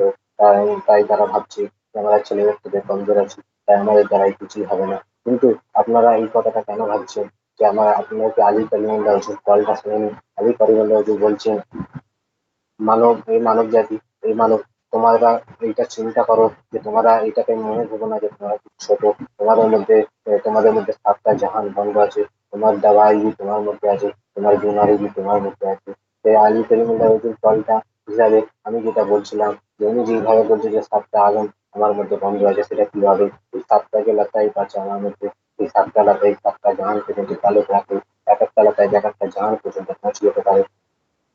সেই লাটাইগুলো জাগালেই তবে আমাদের সেই আলী কারিমুল্লাহ যে কলটা বলেছে, তখন আমরা বুঝতে পারবো যে উনি যে হক বলেছেন। তবে এই যে লতাইগুলো সে লতাইগুলো তালিম, আমি জেনেছিলাম এই যেমন সবকিছু সবকিছু সরকার ইমাম মেহেদী দরগা থেকে জেনেছিলাম। সরকার ইমাম মেহেদী দরগা থেকে আমি জেনেছিলাম যে প্রত্যেকটা মানুষ যখন জন্ম নেয় তার মধ্যে বিলায়তের রাজ নিয়ে এসে জন্ম নেয়। বিলায়তের রাজটা হলো কি? যে বিলায়তের রাজ হলো এই, যে তোমার মধ্যে সিনার মধ্যে 5টা লাতাইফ আছে, একটা নফস আছে, একটা একটা আল্লাহ আছে, 7টা লাতাইফ আছে। এইটাই তোমার বিলায়তের রাজ। যখন এই লাতাইফ গুলোকে তুমি জাগিয়ে নিয়ে আল্লাহ দিদার পৌঁছে যাবে, আল্লাহ যখন তোমার ওখানে ওখানে গিয়ে তোমার বিলায়তের মর্তবা হাসিল করবে, তখন তুমি বিলায়ত পেয়ে যাবে। আজ মেয়েরা ভাবছো, যারা মা বোনেরা আছে তারা ভাবছো যে আমরা তো প্রত্যেক মাসে 7 দিন নামাজ থাকি, তাই আমাদের আল্লাহকে রাজি করাতে, আল্লাহ ইবাদত করাতে কি আমাদের প্রত্যেক মাসে 7 দিন আমাদের বেকার হয়ে যাবে। তাই মেয়েদের তুলনায়, ছেলেদের তুলনায় আমরা মেয়েরা খুব কমজোরি। আজ দুনিয়াবি অনুযায়ী দেখতো না তোমরা, মেয়েরা চাঁদ পর্যন্ত পৌঁছে গেছে, মেয়েরা ট্রেন চালাতে পারছে। আজ সৈয়দ ইউনূস আল-গওহর বলছেন, জামানায় তোমার তো একটাই রাবিয়া মসজিদ থাকবে কেন? আজ তোমারও রাবিয়া মসজিদের মাকাম পর্যন্ত যেতে পারো। তবে রাবিয়া মসজিদ মাকাম পর্যন্ত যাওয়ার আগে আগে তোমাদের দিলকে আল্লাহ আল্লাহ করার শিখাতে হবে। আগে চাকরি জিকিরের কালবি হতে হবে, তবেই তুমি সেই মাকাম পর্যন্ত গিয়ে পৌঁছাতে পারবে। কেন আমরা যে রাবিয়া মসজিদ ওয়াকিয়া শুনেছি, উনি রাবিয়া মসজিদ ছিলেন আধা ক্যালেন্ডার, ওনাকে আধা ক্যালেন্ডার বলা হয়। আধা ক্যালেন্ডার হয় যখন আল্লাহ পাক ওনার দিলের মধ্যে তার নূর দিয়ে খানা খাওয়া নষ্ট করে দিয়েছিল, তখন ওই কাবাকে হুকুম হয়েছিল, যাও তুমি ওই রাবিয়া বস্তিতে তাওয়াফ করো, রাবিয়া বস্তির কাছে যাও। এই থেকে এই থেকে বোঝা যাচ্ছে যে এই যে জাকরি কালবি যে হয়, তার দিলের মধ্যে একসময় আল্লাহ আল্লাহ করতে করতে আল্লাহ তার দিলের মধ্যে খানা কাবাকেও নষ্ট করে দেয়। আবার অনেক সময় আল্লাহ আল্লাহ করতে করতে তার দিলের মধ্যে হুজুর তাকে রওজা মোবারককে নষ্ট করে দেয়। যখন তার দিলের মধ্যে খানা কাবা নষ্ট হয়ে যায়, তখন সে যেটাই নামাজ পড়ুক, খানা কাবায় নামাজ পড়লে 1 লাখ নামাজের সওয়াব পাবে। এইরকম যখন তার দিলের মধ্যে হুজুর তাকে রওজা মোবারক হতে যায়, তো যেখানে নামাজ পড়ুক তাহলে তাকে 50,000 নামাজের সওয়াব পাওয়া যায়। এরকম ভাবে মেয়েরা, যে মা বোনেরা যারা আছো, তোমরাও বিলায়তের কাজ তোমাদের মধ্যে আছে, তোমরাও পেয়ে যেতে পারো। যেমন তোমরা যে মেয়ে হয়েছো, তোমরা যে বাচ্চা জন্ম দিচ্ছ, তোমরা কি এটা তোমরা নিজেরা চাইতে যে আমার মেয়ে হিসাবে জন্ম নিই, বাচ্চা জন্ম দিই? কিন্তু না, এটা তোমাদের নয়, তোমাদের চাওয়া নয়, এটা আল্লাহর মনসুবা। আল্লাহ মনসুবা করে তোমাদেরকে মেয়ে হিসাবে জন্ম দিয়েছে, যেহেতু আদিম জাতির নসল চলে। তাই এই আল্লাহ মনসুবা করার জন্য আমরা সাধারণত দুনিয়াবী নিয়ম অনুযায়ী জানি যে পিস্তা ডেলিভারি, যে আমাদের পিস্তা ডেলিভারি করতে হবে। তারা যদি বলে 30 মিনিটের বেশি হয়, তারা আমাদের পিস্তা ফ্রিতে দিয়ে যায়, এমনকি আমাদের সবই বলে যায়। সেই রকম আল্লাহ যে আমার তোমাদের তার মনসুবার জন্য বানিয়েছে, তোমাদেরকে বানিয়েছে, তাহলে আল্লাহ তো নিশ্চয়ই তোমাদের কনফিডেন্স দেবে যে তোমরা 7 দিন 10 দিন 7 দিন যে নাপাক থাকো, তোমরা জান্নাত ইবাদত করতে পারো না। এটার জন্য আল্লাহ তোমাদেরকে 7 দিনের ছুটি দিয়েছে। এইটাই সত্য। যদি তোমাদের দিলের মধ্যে আল্লাহ আল্লাহ চালু হয়ে যায়, তোমার দিলে যদি মুখ খুলে যায়, তাহলে যে তুমি 7 দিন যে তুমি নাপাক থাকবে, তাহলে তুমি নামাজ পড়তে পারবে না, তাহলে তুমি কোরআন পড়তে পারবে না, তাহলে তুমি দরুদ পড়তে পারবে না। এই নামাজ কোরআন দরুদ যে পড়ার যে নূর হবে, আল্লাহ পাক এমনি এমনি তোমার কালবের মধ্যে দিয়ে দেবে, এমনি এমনি তুমি কালবের মধ্যে পেয়ে যাবে। তাই সর্বপ্রথম আগে আমাদের জাকির কালবি হতে হবে। তোমরা যারা মা বোনেরা আছো, তারা ফরিদুর বারগায় আসো, আসার পর ফরিদুর বারগা থেকে জিকির কালবের অনুমতি নিয়ে জাকির কালবি হও। জাকির কালবি হও। যেমন আমাদের নামাজের মধ্যে কি আছে দেখুন, নামাজের মধ্যে আছে কিয়াম। কিয়াম নামাজের মধ্যে আছে এখানে, নামাজের মধ্যে আছে রুকু সুজুদ কিয়াম। নামাজ কায়েম করা, যেটা আমি বলছিলাম, নামাজ কায়েম করা, এইভাবে নামাজ কায়েম করা যায়। সর্বপ্রথম দিলকে আল্লাহ আল্লাহ শেখাতে হবে। দিলকে আল্লাহ আল্লাহ শেখানোর পর যখন আপনি নামাজে গিয়ে দাঁড়াবেন, নামাজের মধ্যে রুকুই যাচ্ছেন, আল্লাহ জিকির করছেন, বলছে আল্লাহ জিকির করছেন, নয় কোরআন শরীফে এসছে ইন্না সালাতা তানহা আলা মুনকার জিকরুল্লাহি আকবার। নামাজ বেশক নামাজ খারাপি বুরাই থেকে রোকে, কিন্তু আল্লাহ জিকির তার থেকে বড় কিছু। তাই বড় কিছু তাই আপনারা, যেটা আমি আপনাদেরকে বলতে চলেছিলাম, আল্লাহ জিজ্ঞেস সব থেকে বড় কিছু, এই জিনিসটা যেটা আমি নামাজ কায়েম করা কি করে বলবো, সেটা আমি বলতে চলেছিলাম যে রুকু সুজুদ কিয়াম। নামাজে গিয়ে এই তিনটেই করো। রুকু যেটা করো সেটা হচ্ছে, সেটাতেও আল্লাহ জিকির, তুমি সুজুদেও যেটা করো সেটাও আল্লাহ জিকির, কিয়ামেও যা করলে আল্লাহ জিকির। তবে যখন এই নামাজ পড়ছো, নূর বানছে, নূর বানছে, কোরআন পড়ছো, নূর বানছে, সবকিছু নূর। যদি তোমার দিল যদি খোলা থাকে, তাহলে সেই নূর গুলো কি হয়, দিলের মধ্যে জমা হয়। জমা হলো, তা এইভাবে তাহলে তোমার নামাজ কায়েম হলো। কেননা সরকার ইমাম মেহেদী সাহেব বারগা থেকে আমি জেনেছি, আমাদের যে দিল আছে, দিল একটা ট্রান্সফরমার মতো, তার মধ্যে 1.5 কিলোওয়াট বিদ্যুৎ বিজলি যেটা উৎপন্ন হয়, যেটা আমাদের শরীরে তাপমাত্রা বজায় রাখে। এই বিজলি উৎপন্ন হয় আমাদের শরীরের তাপমাত্রা বজায় রাখে, বজায় রাখে। আর যখন এই দিলের মধ্যে আল্লাহ আল্লাহ চালু হবে, এই আল্লাহ আল্লাহ চালু হওয়ার পর দিলের মধ্যে যখন আল্লাহ আল্লাহ হতে হতে একে আল্লাহ আল্লাহ যখন ঘর্ষণ লাগবে, দিলের মধ্যে নূর বানাও তৈরি, নূর বানাও চালু হয়ে যাবে। নূর বানা চালু হয়ে যাওয়ার পর, সেই নূর বানা চালু হয়ে যাওয়ার পর যখন যখন তোমার দিলের মধ্যে নূর চালু হবে, প্রথম আস্তে আস্তে তোমার দিলটা পরিষ্কার হবে। তারপরে সেই নূরটা বানার পর তোমার দিলটা একটা ম্যাগনেটের মতো পরিণত হবে। ম্যাগনেট মানে চুম্বক। চুম্বকে যদি তুমি সুই ফেলো, তাহলে সুইটাকে খেঁচে নেবে, কেননা চুম্বকের নিকট সুই থেকে, লোহা থেকে, তাই খেঁচে নেবে। এইরকম যদি তোমার দিলের মধ্যে আল্লাহ আল্লাহ চালু হয়, যদি তোমার দিল আল্লাহ আল্লাহ করে, তাহলে যখন তুমি নামাজ পড়বে, কোরআন পড়বে, দুরূদ পড়বে, সব নূর যা থাকবে তোমার দিল টেনে নেবে। কারণ দিলের নূরের সঙ্গে নিষ্পত আছে না, তাই দিল দিলে টেনে নেবে। এইভাবে তুমি নামাজ কায়েম করতে পারবে, নামাজ নামাজ কায়েম হয়ে যাবে। তাই নামাজের মধ্যে কি কি আছে আমরা জানি। নামাজের মধ্যে আছে রুকু সুজুদ আর কিয়াম। আর এই জিকিরে কালবের মধ্যে কি আছে জানি, কিয়াম, কুদ আর জুনুদ। নামাজের মধ্যে যেমন ৩টে জিনিস, আর জিকিরে কালবের মধ্যে ৩টে জিনিস। নামাজের মধ্যে যে কিয়াম আছে সেটা খুব আরজি, কেননা কিয়ামে গিয়ে তুমি কতক্ষণ জিকির করতে পারবে, কতক্ষণ কি করতে পারবে, কিয়ামে গিয়ে খুব কম টাইমের জন্য।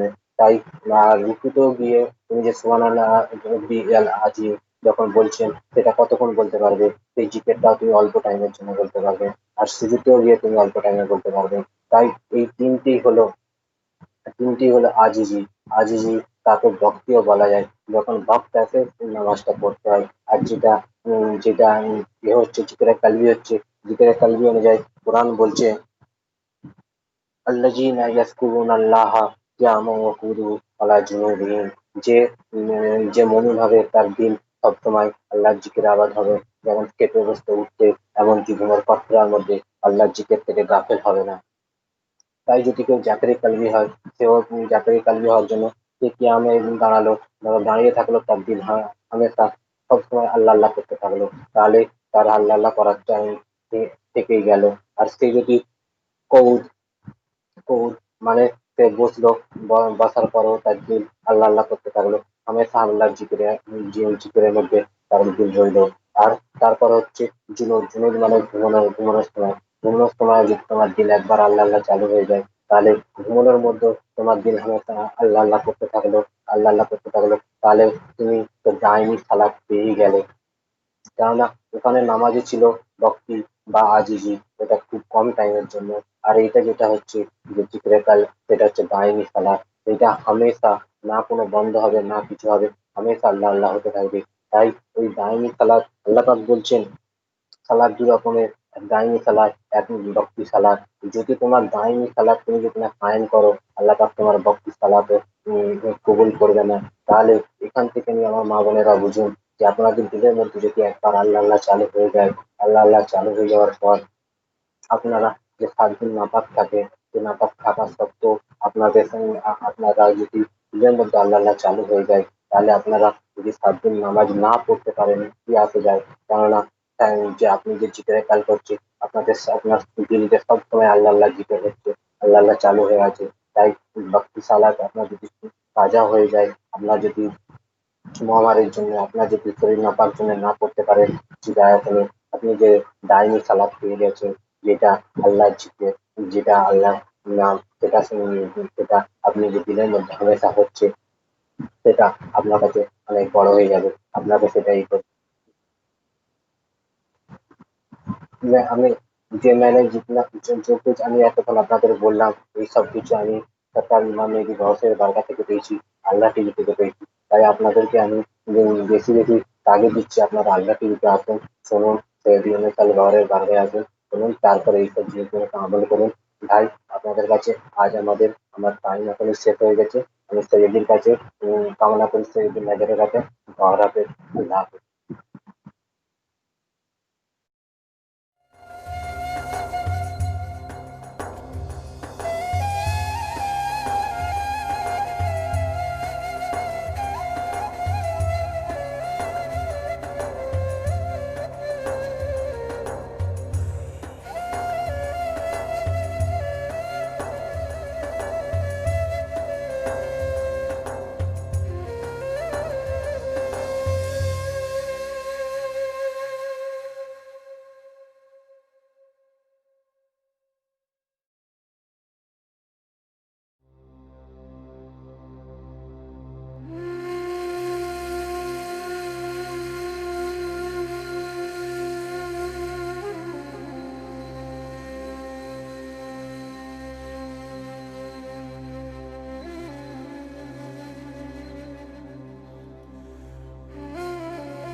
الحمد لله الحمد لله وحده ونشهد أن لا إله إلا الله واحد أحد الصمد لم يلد ولم يولد ولم يكن له كفوا أحد ونشهد أن سيدنا محمدا عبده ورسوله اللهم صل على سيدنا محمد وعلى آل سيدنا محمد صلاة دائمة مقبولة تؤدي بها عنا حقه العظيم أما بعد ঘোষাই মারহাবা আসসালামু আলাইকুম ওয়া রাহমাতুল্লাহি ওয়া বারাকাতুহু।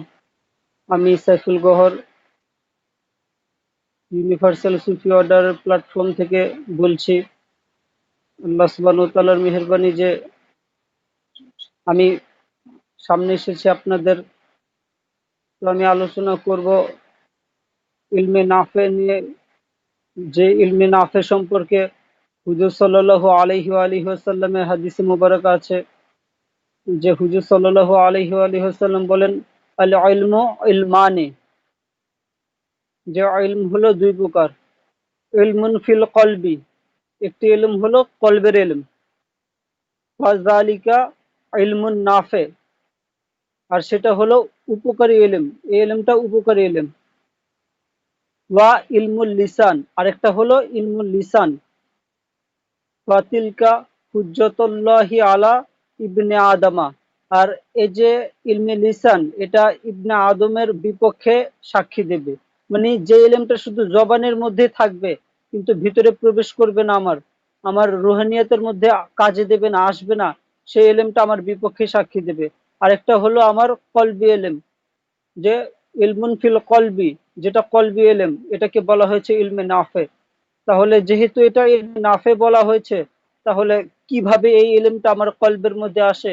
এটাও তো হুজুর সাল্লাল্লাহু আলাইহি ওয়া আলিহি ওয়াসাল্লাম অবশ্যই বলে দিয়েছেন সাহাবা ইকরামকে। এই যে এই ইলমে নাফে, এটা খুবই মানে রের ছিল ওই জমানায়, খুবই মানে দুষ্কর ছিল। হুজুর সাল্লাল্লাহু আলাইহি ওয়া আলিহি ওয়াসাল্লাম থেকে 10 জন সাহাবী এটা পেয়েছেন, যে এই ইলমে নাফে।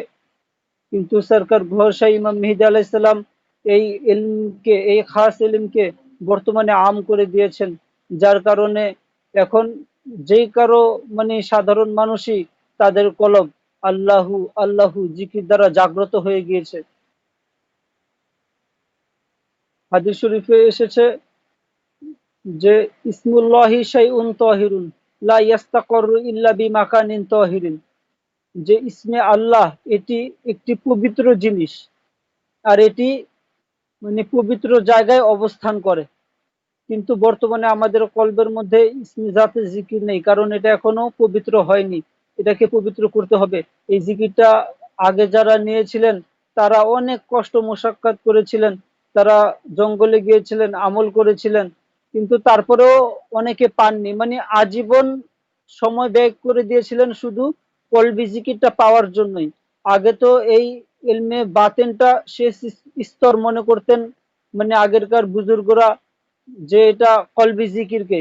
কিন্তু সরকার গহরশাহ ইমাম মেহেদী আলাইহিস সালামের করম নওয়াজি, যে তিনি মানে রুহানিয়াতটাকে শুরু করে দিয়েছেন কলবি জিকিরের মাধ্যমে। সরকার গহরশাহ ইমাম মেহেদী আলাইহিস সালাম বলেন, যখন থেকে তোমার কলব আল্লাহু আল্লাহু জিকির দ্বারা জাগ্রত হয়ে যাবে, তখনই তোমার তরিকতের মধ্যে যাত্রা শুরু হয়ে যাবে। কিন্তু আগে এই কলবি জিকিরটা শেষ স্তর, যারা বড় বড় ব্যক্তিরা এসেছিলেন তারা এদিকেই শেষ মনে করতেন আর কি, এর উপরে আর যেতেন না। এটা সরকারের কারাম নামাজি। ভাই, কোরআনে যেগুলো বলা হয়েছে আমাদেরকে, মুমিনের ফজিলত শোনানো হয়েছে, যে মুমিন, কিন্তু এখন তো আমরা মুসলমান হয়ে বসে আছি, কিন্তু জায়গায় জায়গায় মুমিন সম্পর্কে সুসংবাদ দিয়েছেন আল্লাহ সুবহানাহু ওয়া তাআলা, যে আল্লাহু ওয়ালিউল মুমিনিন, আল্লাহ তাআলা মুমিনদের অভিভাবক। এখন মুমিন কিভাবে হব? মুমিন তো তখনই আমি হব যখন জবানের কালিমা আমার কলবের মধ্যে প্রবেশ করবে। বর্তমানে আমার জবানের কলিমা লা ইলাহা ইল্লাল্লাহু মুহাম্মাদুর রাসূলুল্লাহ, এটা শুধু আমার জবানেই আছে, কিন্তু এটা এখনো আমার কলবের মধ্যে প্রবেশ করেনি। এটা কলবের মধ্যে প্রবেশ না করলে তখন আমি মুমিন হতে পারবো না। যেটা তো আছে যে কলাতিল আরবু আমান্না কুল্লাম তুমিনু ওয়ালাকিন কুলু আসলামনা লাম্মা তুদখিলুল ঈমানু ফি কুলুবিকুম, যে কিছু আরবি এসে বলছেন ইয়া রাসূলুল্লাহ, আমরা তো মুমিন হয়ে গিয়েছি। তখন হুজুর সাল্লাল্লাহু আলাইহি সাল্লামকে আল্লাহ সুবহানাহু ওয়া তাআলা শিখিয়ে দিচ্ছেন। আল্লাহ সুবহানাহু ওয়া তাআলা বলছেন, কুল, হে নবী আপনি তাদেরকে বলেন, লাম তুমিনু, তোমরা মুমিন হওনি, তোমরা ইমানদার হওনি, ওয়ালাকিন কুলু আসলামনা, বরঞ্চ বলো আমরা ইসলাম গ্রহণ করেছি, যে আমরা মুসলমান হয়েছি। লাম্মা তুদখিলুল ঈমানু ফি কুলুবিকুম, তোমাদের কলবের মধ্যে এখনো ঈমান প্রবেশ করেনি, ঈমানে নূর প্রবেশ করেনি। এটাই আর কি। ঈমানে নূর কিভাবে প্রবেশ করবে, ঈমান কিভাবে প্রবেশ করবে, এই তালিম, মানে দুঃখের বিষয় হলো এই তালিম আজকের যে সম্মানিত ওলামা ইকরাম আছেন, সম্মানিত ওয়াইজগণ আছেন, খতিব সাহেবরা আছেন, তারা কেউ এই তালিমটা আমাদেরকে দিচ্ছেন না। যেই তালিমের দ্বারা আমি মুমিন হতে পারবো, যে তালিমের দ্বারা আমি আল্লাহ তাআলার ওলি হতে পারবো, আল্লাহ সুবহানাহু ওয়া তাআলার সাথে সম্পর্ক করতে পারবো, এই তালিমগুলো আমাদেরকে দেওয়া হচ্ছে না। এটার মূল কারণ হলো তাদের কাছে এই যে ইলমে নাফে এটা মূলত নেই, যার কারণে তারা আমাদের থেকে মাহরুম রাখছেন। কিন্তু সরকার ঘোষাই ইমাম মিহিদি আলাইহিস সালামের করম নওয়াজি, যে তিনি এই তালিমটাকে আম করে দিয়েছেন, যার কারণে আমার মতো একজন সাধারণ মানুষ আপনাদের সামনে ইলমে বাতিন নিয়ে কিছু আলোচনা করছি। তো এই আয়াতটা তো আমিও স্পষ্ট বুঝতে পারিনি যে এই আয়াতের হাকিকতটা কি। এই আয়াতে মুবারাকার হাকিকত আমাদেরকে বুঝিয়ে দিয়েছেন সুফি মাস্টার সৈয়দি ইউনুস আল গহর, নুমাইন্দায়ে গহরশাহী। তিনি বলেছেন যে ইমান কলবের মধ্যে আসতে হবে। যতক্ষণ পর্যন্ত ইমান কলবের মধ্যে না আসবে, ইমানের নূর কলবের মধ্যে প্রবেশ না করবে, ততক্ষণ পর্যন্ত আমি মুমিন হইনি। এরকম জায়গায় জায়গায় জায়গায় জায়গায় মুমিনের আলোচনা করেছেন আল্লাহ সুবহানাহু ওয়া তাআলা। তারপরে আরেক জায়গায় বলেছেন যে রজুলুন লা তুলহিহিম তিজারাতুন ওয়ালা বাইউন, যে কেনা বেচা আন যিকরিনা, যে কেনা বেচা এগুলো মুমিনকে তার জিকির থেকে গাফেল করতে পারে না। এটাও কোরআনের আয়াত। রজুলুন লা তুলহিহিম তিজা লা তিজারাতুন ওয়ালা বাইউন আন যিকরিল্লাহি, যে কেনা বেচা, তারপরে যে মানে যে কোনো কাজ, এটা মুমিনকে আল্লাহর জিকির থেকে গাফিল রাখতে পারে না। আরো পরিচয় আছে মুমিনের, যে মুমিন তিনি হলেন সর্ব অবস্থায় আল্লাহ তাআলাকে স্মরণ করে থাকেন। সর্ব অবস্থায় মুমিন অল্প সময়ের জন্য আল্লাহ সুবহানাহু ওয়া তাআলাকে ভুলে যান না। বর্তমানে আমরা তো সবাই মানে আল্লাহ সুবহানাহু ওয়া তাআলাকে জবান দিয়ে মহব্বত করি, কিন্তু যারা মুমিন তারা কলব দিয়ে আল্লাহ সুবহানাহু ওয়া তাআলাকে মহব্বত করেন। এখন জবান দিয়ে মহব্বত করা আর কলব দিয়ে মহব্বত করা কি? জবান দিয়ে মহব্বত করা হলো, জবান দিয়ে শুধু আমি বলছি হ্যাঁ আল্লাহ তাআলাকে আমি ভালোবাসি, মহব্বত করি, কিন্তু যারা মুমিন তারা নিজের কলবের মধ্যে আল্লাহ সুবহানাহু ওয়া তাআলাকে এনে ফেলেছেন। তাদের কলবের মধ্যে আল্লাহু আল্লাহু জিকিরটা চালু করে ফেলেছেন। তাদের কলবকে আল্লাহর নূর দ্বারা, ইসমে জাতের নূর দ্বারা আলোকিত করে ফেলেছেন। তারাই হলেন মুমিন। আর যদি আল্লাহ সুবহানাহু ওয়া তাআলা যদি কাউকে হেদায়েত দিতে চান, তাহলে তার কোন জিনিসকে হেদায়েত দেন? তার ব্রেনকে? না ভাই, কখনোই না। যদি আল্লাহ সুবহানাহু ওয়া তাআলা কাউকে হেদায়েত দিতে চান, তাহলে তার কলবকে হেদায়েত দান করেন। এটার কি দলিল? এটাও কোরআনের মধ্যে আছে, সূরা তাগাবুনের মধ্যে আছে এটা, যে মাই ইউমিন বিল্লাহি ইয়াহদি কলবাহু, যে আল্লাহ তাআলা মুমিনদেরকে হেদায়েত দেন, মানে যারা আল্লাহ সুবহানাহু ওয়া তাআলার উপরে ঈমান আনে।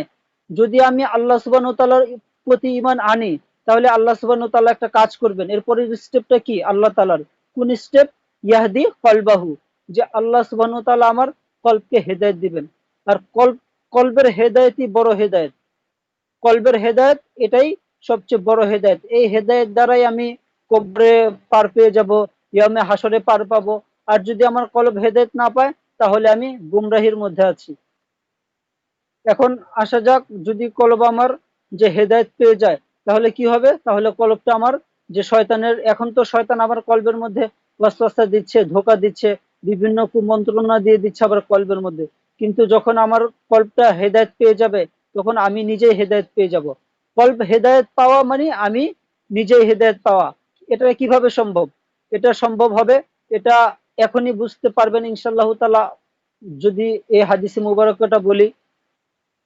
ক্বালা রাসূলুল্লাহ সাল্লাল্লাহু আলাইহি ওয়া আলিহি ওয়াসাল্লাম, আলা ইন্না ফিল জাসাদি মুদগাহ ইযা সালাহাত সালাহাল জাসাদুল কুল্লুহু ওয়া ইযা ফাসাদাত ফাসাদাল জাসাদুল কুল্লুহু আলা ওয়া হিয়াল কলব।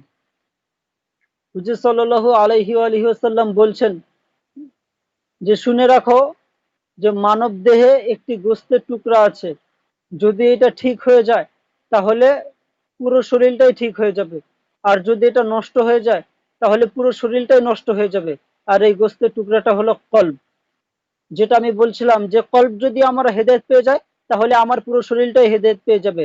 যে কোরআনের আয়াত প্রথমে বলেছিলাম যে মাইয়ুমিন বিল্লাহি ইয়াহদি কলবাহু। আর এই যে কলব যদি হেদায়েত পেয়ে যায় পুরো শরীর হেদায়েত পাবে। এটার আবার ব্যাখ্যা, এটা সাইয়্যিদি সুফি মাস্টার ইউনুস আল গহর নুমাইন্দায়ে গহর শাহ ইমাম মেহেদী আলাইহিস সালাম তিনি এটার আবার করেন এই হাদিসে মুবারাকা দিয়ে, যে শরীরের মধ্যে একটি গোস্তের টুকরা আছে, যদি এটা ঠিক হয়ে যায় তাহলে পুরো শরীর ঠিক হয়ে যাবে, আর যদি এটা নষ্ট হয়ে যায় পুরো শরীর নষ্ট হয়ে যাবে। এখন যেহেতু হুজুর সাল্লাল্লাহু আলাইহি ওয়াসাল্লাম বলেছেন যে এই কলব ঠিক হয়ে গেলে পুরো শরীর ঠিক হয়ে যাবে, আর এই কলব নষ্ট হয়ে গেলে পুরো শরীর নষ্ট হয়ে যাবে, তাহলে তো অবশ্যই এটা ঠিক করার যে কিভাবে ঠিক করতে হবে এই মেথড এই পদ্ধতি, তাহলে তো অবশ্যই হুজুর সাল্লাল্লাহু আলাইহি ওয়াসাল্লাম শিখিয়েছেন। কিন্তু এই পদ্ধতি আজকে আমাদের সামনে তুলে ধরা হয় না। আমাদের সম্মানিত ওলামায়ে কেরামগণ যারা আছেন, সম্মানিত ওয়াইজগণ, তারা এই যে এই হাদিসে মুবারাকা বলেন, অবশ্যই বলেন, কিন্তু এটার সঠিক তাশরিহ করেন না। এটার সঠিক তাশরিহ একমাত্র পাওয়া যাচ্ছে আলরা থেকে, যেখানে সাইয়্যিদি ইউনুস আল গহর মানে খুবই ভেঙে ভেঙে রুহানিয়াতকে একবারে মানে ভেঙে ভেঙে স্পষ্ট ভাবে আমাদেরকে বুঝিয়ে দিচ্ছেন ইলমে বাতেনটা কি, ইলমে তরিকত কি, ইলমে তাসাউফ জিনিসটা কি। মানে তিনি এমন একজন আর কি, সাইয়্যিদি সুফি মাস্টার ইউনুস আল গহর তিনি এমন একজন ব্যক্তি, এমন একজন কামেল জাত, যে তিনি শুধু এই বাতিনি এলেম বাতিনি তালিম শুধু আমাদেরকে দিচ্ছেন না, বরঞ্চ এর যে ইরফান, এই বাতিনি তালিমের ইরফান ফয়েজ নূর এগুলো আমাদেরকে দান করছেন। এটা অনেক বড় তার করম নওয়াজি। এই জন্য আমার যারা ভাই বোনরা যারা আছেন তাদেরকেও আহ্বান করব, বেশি থেকে বেশি আপনাদের যারা নিকটস্থ আছেন তাদেরকেও এই পয়গাম দেন যে আলরা থেকে এখানে যে সঠিক তালিমটা পাওয়া যাচ্ছে, যে কিভাবে আমি আল্লাহ সুবহানাহু ওয়া তাআলার সাথে সম্পর্ক করব, যে যদি আমি আল্লাহ সুবহানাহু ওয়া তাআলাকে পেয়ে যাই, যদি আমি আল্লাহ সুবহানাহু ওয়া তাআলাকে আমার কলবের মধ্যে আনতে পারি, তাহলে আমি পুরো জিনিসটা পুরো পৃথিবী পেয়ে যাব। আর যদি আমি আল্লাহ সুবহানাহু ওয়া তাআলাকে না পাই তাহলে আমি কিছুই পেলাম না। আরবিতে একটি প্রবাদ আছে যে মানলাহুল মাওলা ফালাহুল কুল, যে রব যার সব তার।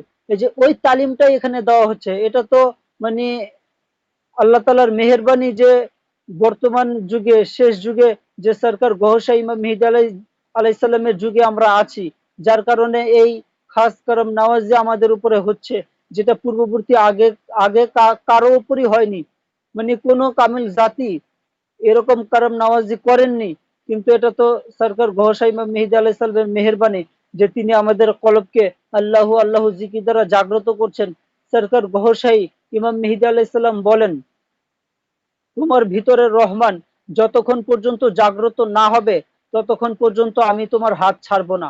অর্থাৎ যে আমার কলব যতক্ষণ না পর্যন্ত আল্লাহু আল্লাহু জিকির করবে, আল্লাহ তালার নূর আমার কলবের মধ্যে যতক্ষণ না আসবে ততক্ষণ না তিনি মানে আমার হাত ছাড়বেন না, আমাকে ধরে রাখবেন, আমাকে প্রোটেকশন দিয়ে যাবেন।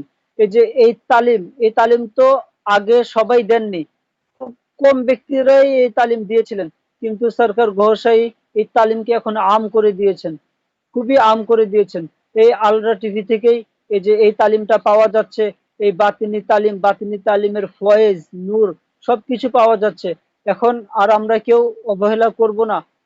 যারাই আল্লাহ তালার তলবগার আছি তারা আল্লাহ ডাকে সাড়া দেওয়া আমাদের উচিত, কারণ এরকম সুযোগ আগে অতীতেই কখনো আসেনি। এখন মানে এটা সরকার ঘোষা ইমাম মেহেদী আলাইহিস সালামের মেহেরবানি, যে আগে মানুষ মানে বছরকে বছর মানে জঙ্গলে পড়ে থাকতেন, তারপরে যে শাইখের খেদমত করতেন, তারপরেও ইসমে জাত পেতেন না। কিন্তু এটা সরকার ঘোষা ইমাম মেহেদী আলাইহিস সালামের করম নওয়াজি, যে হোয়াটসঅ্যাপে কল দেওয়া হয়, মানে আলরাতে কল দেওয়া হয়, হোয়াটসঅ্যাপে কল দিয়েই বাস সুন্দর জিকির কল্প নেওয়া হচ্ছে, আর অল্প দিনের মধ্যেই সরকার ঘোষা ইমাম মেহেদী আলাইহিস সালাম জিকির চালু করে দিচ্ছেন। এই যে এটা অনেক বড় করম নওয়াজি। এরকম আগে ফয়েজ অতীতে কখনোই হয়নি, অতীতে এরকম ফয়েজ কখনোই হয়নি। হুজুর সাল্লাল্লাহু আলাইহি ওয়াসাল্লাম 10 জন সাহাবীকে এই ইসমে জাত প্রচার করার অনুমতি দিয়েছিলেন। যারা হলেন আশারা মুবাশশারা, মানে যারা সুসংবাদ পেয়েছিলেন, যারা আশারা মুবাশশারা ছিলেন, 10 জন ব্যক্তি যারা সুসংবাদ পেয়েছেন, এটার মূল কারণটা কি? মূল কারণ আজ পর্যন্ত আমাদেরকে কেউ বলেননি। যারা নিজেদেরকে ওলামায়ে হক দাবি করেন, তারা শুধু বলেছেন যে আশারা মুবাশশারা আছেন, 10 জন সাহাবী আছেন যারা মানে সুসংবাদ পেয়েছেন নবী থেকে, জান্নাতের গ্যারান্টি পেয়েছেন। কিন্তু কি কারণে গ্যারান্টি পেয়েছেন, মূল রিজনটা কি, তাদের গ্যারান্টি পাওয়ার জান্নাতের মূল রিজনটা কি, এটা আজ পর্যন্ত আমাদেরকে কেউ ভেঙে দেয়নি। এটা ভেঙে দিয়েছেন সৈয়দি ইউনুস আল গহর। তিনি বলেছেন যে 10 জন সাহাবী জান্নাতের সুসংবাদ পেয়েছেন, তাদের কলবের মধ্যে হুজুর সাল্লাল্লাহু আলাইহি ওয়াসাল্লাম নিজের নজরে কিমিয়া দ্বারা ইসমে জাত দাখিল করে দিয়েছিলেন। এই জন্যই তারা এই ইসমে জাত তাদের কলবে দাখিল হয়ে গিয়েছিল। তারপরে তারা জান্নাতের সুসংবাদ পেয়েছেন। এই 10 জন সাহাবী, তাদেরকে পরে ডিউটি দেওয়া হয়েছিল। এরকম ভাই, এই যে কলবি জিকির, এলমে তরিকত, এলমে বাতেন, এটা কোনো মানে এমন কোনো জিনিস না যেটা কোরআন হাদিসের বাহিরে, এরকম কিছু না। এটা কোরআনের মধ্যেই আছে। ইলমে বাতেন, ইলমে তরিকত, এগুলো সব কোরআনের মধ্যেই আছে, হাদিস শরীফের মধ্যেই আছে। এখন অনেকে আবার বিশ্বাস করবেন যে ভাই কলব, এটা আবার কিভাবে আল্লাহু আল্লাহু জিকির করে? না ভাই, এটা করে, 100% করে ভাই। হুজুর সাল্লাল্লাহু আলাইহি ওয়াসাল্লাম বলেছেন, ইন্না ইয়ানামু আইনি ওয়ালা ইয়ানামু কলবি, যে নিশ্চয়ই আমার চোখ ঘুমায় কিন্তু আমার কলব ঘুমায় না। এখন তো ভাই এই হাদিস তো অনেকেই বর্ণনা করেন, এই হাদিস মসজিদেও শোনা যায় খুতবার মধ্যে, কিন্তু এই হাদিসে মুবারাকার যে হাকিকি যে তাশরি, সেটা কি আজ পর্যন্ত আমাদেরকে কেউ করেননি। এটার হাকিকি তাশরি করেছেন সুফি মাস্টার সৈয়দি ইউনুস আল গহর। তার অনেক বড় করম নওয়াজি যে তিনি আমাদেরকে এরকম বাতিনি তালিম দিয়ে যাচ্ছেন, এই বাতিনি তালিমের নূর ফয়েজ আমাদেরকে দিয়ে যাচ্ছেন। এখন আসি এই হাদিসে মুবারকার যে তাফসীর মধ্যে, যে হুজুর সাল্লাল্লাহু আলাইহি ওয়াসাল্লাম বলেছেন যে আমার চোখ ঘুমায় না, কিন্তু আমার চোখ ঘুমায় কিন্তু আমার কলব ঘুমায় না। এখন হুজুর সাল্লাল্লাহু আলাইহি ওয়াসাল্লামের কলব জাগ্রত থেকে কি করত? এটাই হলো প্রশ্ন। জাগ্রত থেকে এই যে আল্লাহু আল্লাহু জিকির করত। আবার হুজুর সাল্লাল্লাহু আলাইহি ওয়াসাল্লাম বলেন যে কলা রাসূলুল্লাহ সাল্লাল্লাহু আলাইহি ওয়াসাল্লাম, গম্মাদ আইনাকা ইয়া আলী ওয়াসমা ফি কলবিকা লা ইলাহা ইল্লাল্লাহ। যে হুজুর সাল্লাল্লাহু আলাইহি ওয়াসাল্লাম বলেন যে হে, তুমি তোমার চোখ বন্ধ করো আর তোমার কলবের দিকে মনোযোগ দাও, যে তুমি শুনতে পারবে তোমার কলব বলছে লা ইলাহা ইল্লাল্লাহ, লা ইলাহা ইল্লাল্লাহ, লা ইলাহা ইল্লাল্লাহ। এখন কথা হলো, যখন হুজুর সাল্লাল্লাহু আলাইহি ওয়াসাল্লাম বলেছেন যে হে আলী, তুমি তোমার কলবের দিকে মনোযোগ দাও, তখনও কিন্তু জিকির চালু হয়নি। হযরত আলী রাদিয়াল্লাহু তাআলা আনহু বুঝতে পারেননি। যখন নবীজি হুজুর সাল্লাল্লাহু আলাইহি ওয়াসাল্লাম নিজের নজরে কিমিয়ার দ্বারা জিকির চালু করে দিয়েছেন, যে ইমানের নূর কলবের মধ্যে দিয়ে দিয়েছেন, ইমান কলবের মধ্যে প্রবেশ করে দিয়েছেন হযরত আলী রাদিয়াল্লাহু তাআলা আনহুর, তখন হযরত আলী রাদিয়াল্লাহু তাআলা আনহু বুঝতে পেরেছেন, হ্যাঁ, আমার কলব এটাও লা ইলাহা ইল্লাল্লাহ জিকির করছে। এরকম ভাই, এটা মানে কলব আল্লাহু আল্লাহু জিকির করে, এটা কামিলে মুর্শিদের নজরে কিমিয়া দ্বারা, এটা আমাদের পক্ষে সম্ভব না। কারণ আমরা তো আমাদেরকেই নিয়ন্ত্রণ করতে পারি না, লতিফায়ে নফসকেই আমরা নিয়ন্ত্রণ করতে পারি না। তাহলে কলবের মধ্যে যে জাল আছে, 1,80,000 জাল আছে, এগুলো কিভাবে আমি নিজেই ভেঙে আবার এই কলবকে জাগ্রত করব? কলব তো হলো আলমে মালাকুতের একটি মাখলুক, ফেরেশতা। একে আমি কিভাবে জাগ্রত করব? এ এখন ঘুমন্ত অবস্থায় আছে। যখন আমার শরীরের মধ্যে এই যে কলবটা দেওয়া হয়, মালাকুতের একটি ফেরেশতা দেওয়া হয়, এই যে কলব, তখন সে মানে জাগ্রত অবস্থায় থাকে। কিন্তু যখন আমার শরীরের মধ্যে প্রবেশ করানো হয় এই কলবটাকে, তখন সে বেহুশ হয়ে যায়। এর মূল কারণটা হলো আমাদের শরীরের মধ্যে শুধু নার আর নার দ্বারা পরিপূর্ণ, এই জন্য এই রুহটা সহ্য করতে না পেরে বেহুশ হয়ে গিয়েছে। কিন্তু যারা মানে 40 বছরের মধ্যে এই কলবটাকে জাগ্রত না করেন, তাহলে তাদের কলবটা মারা যায় 40 বছরের পরে। এই 40 বছরের পরে যে মারা যায়, এই সিস্টেমটা ছিল আগে, অনেক আগে ছিল। কিন্তু সরকার গহর শাহী ইমাম মেহেদী আলাইহিস সালাম এমন জাত, যে যদি 80 বছর 90 বছরের কোনো ব্যক্তিও, কোনো বৃদ্ধা বা বৃদ্ধ, তারাও যদি সরকারের বারগা থেকে ইসমে জাত আল্লাহ আল্লাহ জিকিরটা নেন, তারপরেও সরকার তাদের জিকিরটা চালু করে দেন। এটা হলো সরকার গহর সাহিব মেহেদি আলাইহিস সালামের করম নওয়াজি, যে তিনি এরকম এহসান করছেন উম্মতি মোহাম্মদের উপরে, যে আল্লাহ সুবহানাহু ওয়া তাআলার বান্দাদের উপরে তিনি এরকম দয়া করছেন। একজন ব্যক্তি তো লাইভে বলেছিলেন সুফি মাস্টার সৈয়দি ইউনুস আল গহরকে, যে সৈয়দি, আমি তো এখনো কারো কাছ থেকে জিকির নেইনি, কিন্তু আমি আপনার বয়ান, আপনার মাহফিলে আমি থাকি, প্রায় 1 মাস ধরে আমি আছি, কিন্তু আমি আমার কলবের মধ্যে আল্লাহু আল্লাহু এই জিকিরটা শুনতে পারছি।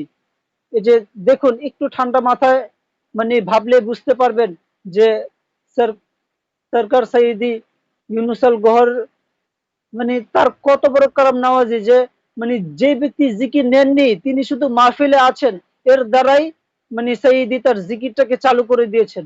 এত বড় ফয়েজ আলরা থেকে দেওয়া হচ্ছে। এখন আমাদের আর বসে থাকার মানে সময় নেই। যে সঈদি ইউনুস আল গহর তিনি বলেন যে তুমি সরকারের এই তালিম নিয়ে বসে থেকো না, যে যেখানে পারো ছড়িয়ে যাও। কারণ কে কোন জায়গায় আছেন পৃথিবীতে, যে আল্লাহ তালাকে চাহনেওয়ালা, এটা আমরা জানি না। আমরা এই যে ইসলামের তালিম, পিওর তালিম, সঠিক তালিম, যে তালিমের দ্বারা আল্লাহ এবং বান্দার সাথে সম্পর্ক হবে, মানে তাল্লুক মা আল্লাহ হবে, ওই যে তালিম, এই তালিমটা তোমরা নিয়ে ছড়িয়ে যাও। কে আছে রবকে চাহনেওয়ালা, এটা তো আমরা জানি না। এমনও হতে পারে অনেকেই তারা বসে আছেন রবকে পাওয়ার জন্য, তাদের এই পদ্ধতিটা জানা নেই কিভাবে রবকে পাবেন। আর আমরা তো এটা জানি কিভাবে রবকে পাওয়া যায়। এটা তো সরকার ঘোষাই ইমাম মেহেদী আলাইহিস সালামের মানে মেহেরবানি, যে আমাদের মধ্যে তিনি কারাম করেছেন আমাদের উপরে। এই জন্য আমরা অনেক কিছু বুঝতে পারি, ফিল করি। এটাই আর কি, যে মানে যদি আল্লাহ সুবহানাহু ওয়া তাআলা কাউকে হেদায়েত দিতে চান, তার কল্পকে দিবেন। আর এই কলবের সাথেই হলো যে হেদায়েত আমরাই সম্পৃক্ত, এটা কলবের সাথেই।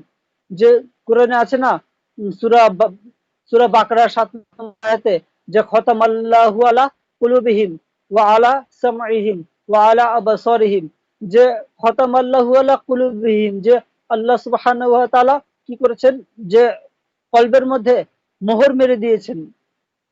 তারপরে তার শ্রবণ শক্তিতে, যে খতম আল্লাহ আলা কুলুবিহিম ওয়া সামাইহিম, সামাইহিম এটার যে তর্জমা করে থাকেন যে ওলামায়ে হযরতগণ, যে কানের মধ্যে মোহর, আসলে না, এটা হলো খফির মধ্যে মোহর। কারণ খফি হলো আমাদের একটি বাতিনি কান, যেটা দ্বারা আমরা শ্রবণ করে থাকি। তারপরে ওয়া আলা আবসারিহিম, যে দৃষ্টি শক্তিতে আল্লাহ তাআলা মোহর মেরে দিয়েছেন। এটা দৃষ্টি শক্তিকে, এটা আমাদের সামনে তর্জমা তুলে ধরা হয় যে দৃষ্টিশক্তি মানে চোখের মধ্যে মোহর, আসলে না, চোখের মধ্যে মোহর না, এটা হলো লতিফায়ে সিররির মধ্যে মোহর মেরে দেওয়া হয়। যে মানুষের যে পঞ্চ ইন্দ্রিয়, এটা মানুষের বুকের মধ্যে আছে।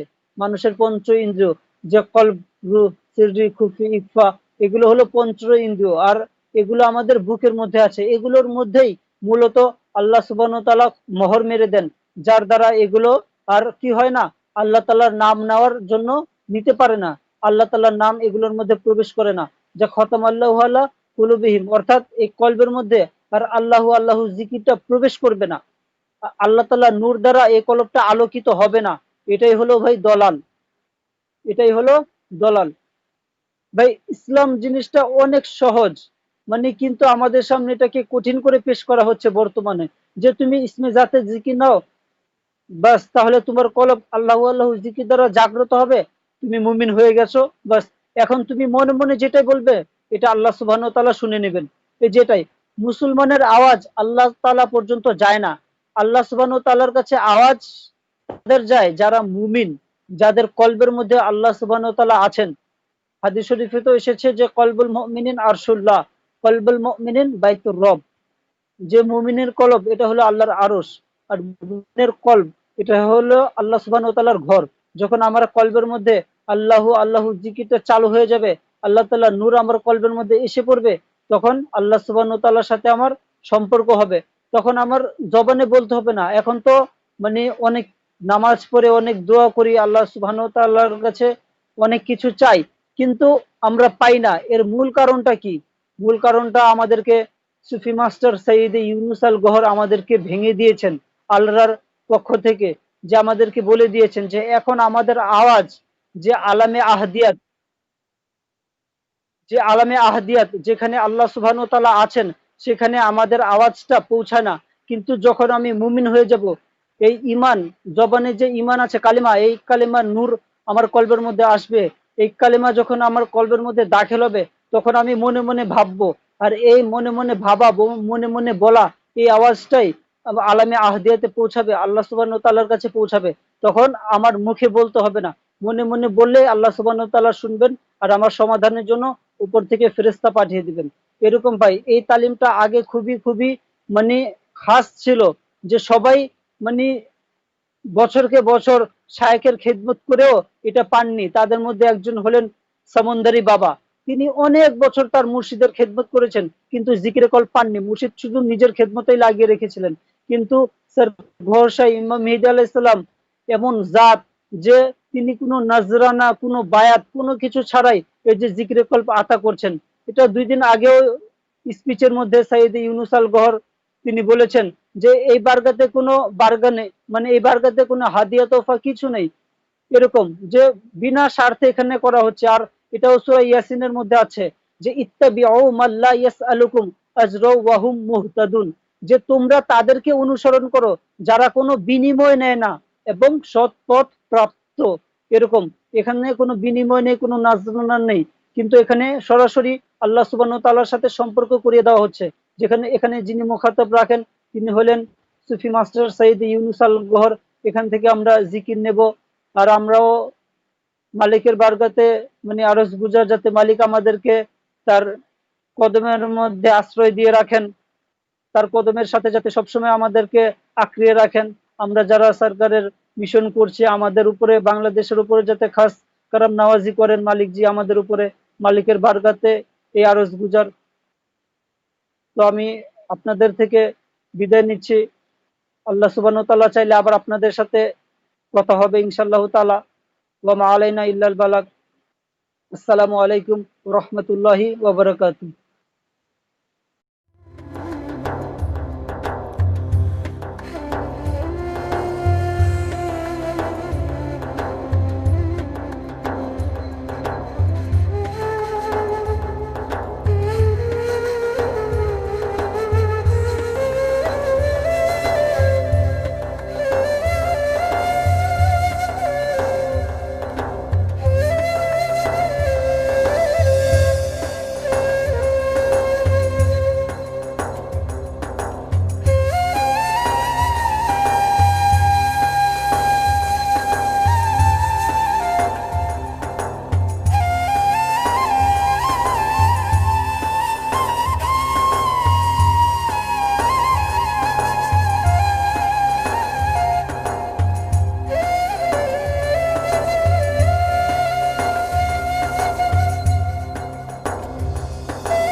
Garshai Marhaba, this is Antara Ohna Chantara from Bangladesh.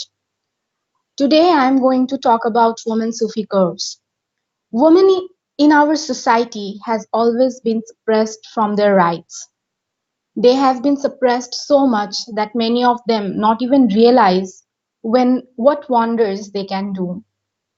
Sayyidi Younus AlGohar says, women can do wonders.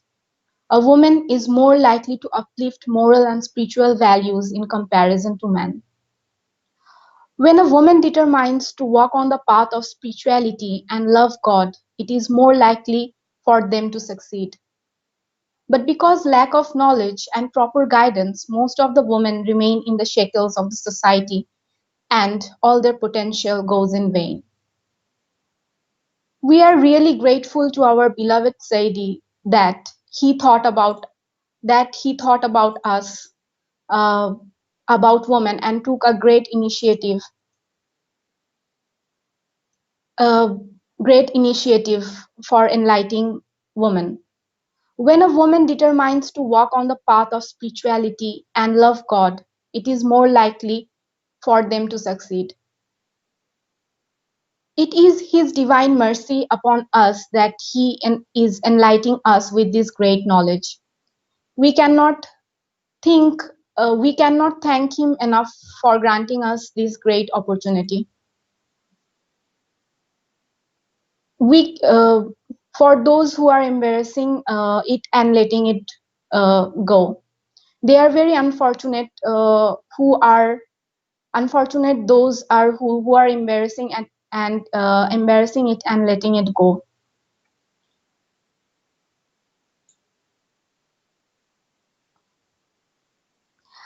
Women Sufi course has been a great journey for all of us. We have been so much enlightened, and we have been so much enlightened, and it has been a lot of mercy upon us of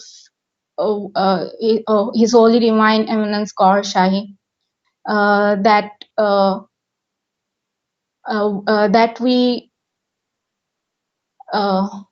that uh, we cannot think enough of the gracious us this great opportunity.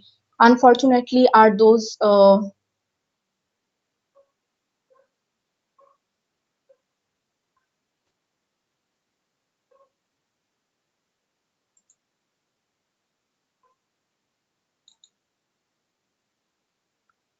sorry, I'm a little bit nervous today. Can I'm going to start it again. Today I want to discuss about the topic of self-actualization. If someone wants to become a Sufi, then you need a willing heart which is passionate about becoming enlightened. We need passion in becoming godly, in becoming pure, and passion actually needs determination. If you are passionate but you are not determined, then it's not going to help you. We need a practical approach and a practical attitude towards our spiritual progression. We need to discipline ourselves. In the path of spirituality and in becoming holy, there are three things that are really very important. Number one, Number one is that you must be destined to be a loving soul, and it is a great blessing of God. If you were a loving soul in the primordial times, only then you will be able to successful in your efforts and elevating your spiritual and godly status. But unfortunately, if you are not being described to be a loving soul, then all your efforts will go into a complete waste. No Sufi master can do anything to help you. Our Saidi says, in order to examine yourself, test who you are, find out who you are, what is the nature of your soul, and what is your origin. It is really very important to find yourself in the path of spirituality. If you really don't know who you are not going to elevate your spiritual status. Spirituality is like a litmus paper. It is divine creation, a touchstone that will reveal up to you. It's not about gender. That's why Sayyidi Younus AlGohar actually took the initiative to enlighten women. Even women can be a spiritual master. You just need to upgrade your thinking as a woman. You need to build up your self-respect, your self-esteem. You must stop thinking lowly of yourself. In all religions, you will only find that men have been given priority over women. Why is that? Have you ever thought it? But to get the meaning of this, we need to go to the bottom of the truth in the history of human being. There have been numerous women leaders who changed the history. We all know it's both negative and both positively. We have plenty of examples that woman has changed history negatively, and we have also a lot of examples that woman has changed history positively. Woman had a very pivotal role, whether it is a messenger of God, a prophet of God, or a saint of God. The potential that women have is enormous. All we need to do is to apply the strength in the right direction. Women have a lot of passion. Women are more passionate than men, but the passion has to be utilized in the right direction. For the past many thousand years, women had been craving to be as close as other prophets and other men to God as men have been. But we actually don't get that opportunity because we are confined in the four walls of our house, and we are confined in the daily chores. We don't even have the time to think about God. But if someone has the love in their heart for God, they have that craving. And say the Younus AlGohar has started this woman Sufi course to fulfill that craving and fulfill that lacking of love and emotions in woman, and turn it into a divine love for God. Let's celebrate the fact that His Divine Eminence Gohar Shahi is here. Now he is here, and his utter bounty and sense of justice, which will let even the woman prevail in the realm of love and passion. We are very lucky to have been born in an era where His Divine Eminence Gohar Shahi is our shepherd. But in order to cultivate this luck that we born in this era, we must embrace the doctrine that Sarkar has to offer to humanity of all genders. Now is the time for us women to struggle in the way of love. All you need to do is discipline your time. We have to discipline our time, we have to make routines, and we have to practice everything that Saidi has taught us, because without practicing, everything will eventually go in vain. We need to dedicate a portion of the time every day of our own personal spiritual growth. If we just listen to the lectures and we do not do anything practically, it is never going to help us. If you want God's love, if you want prosperity in spirituality, then you must stop making excuses. There is something in you which is pulling you towards laziness. We all have nerves, and our lower self is always pulling us towards the negative things. And he will try to prevent every positive energy that you get in yourself and feel happy. So you have to come up from this laziness and do whatever has Saidi has taught us, and do whatever has Saidi has taught us. There is something that we doesn't want.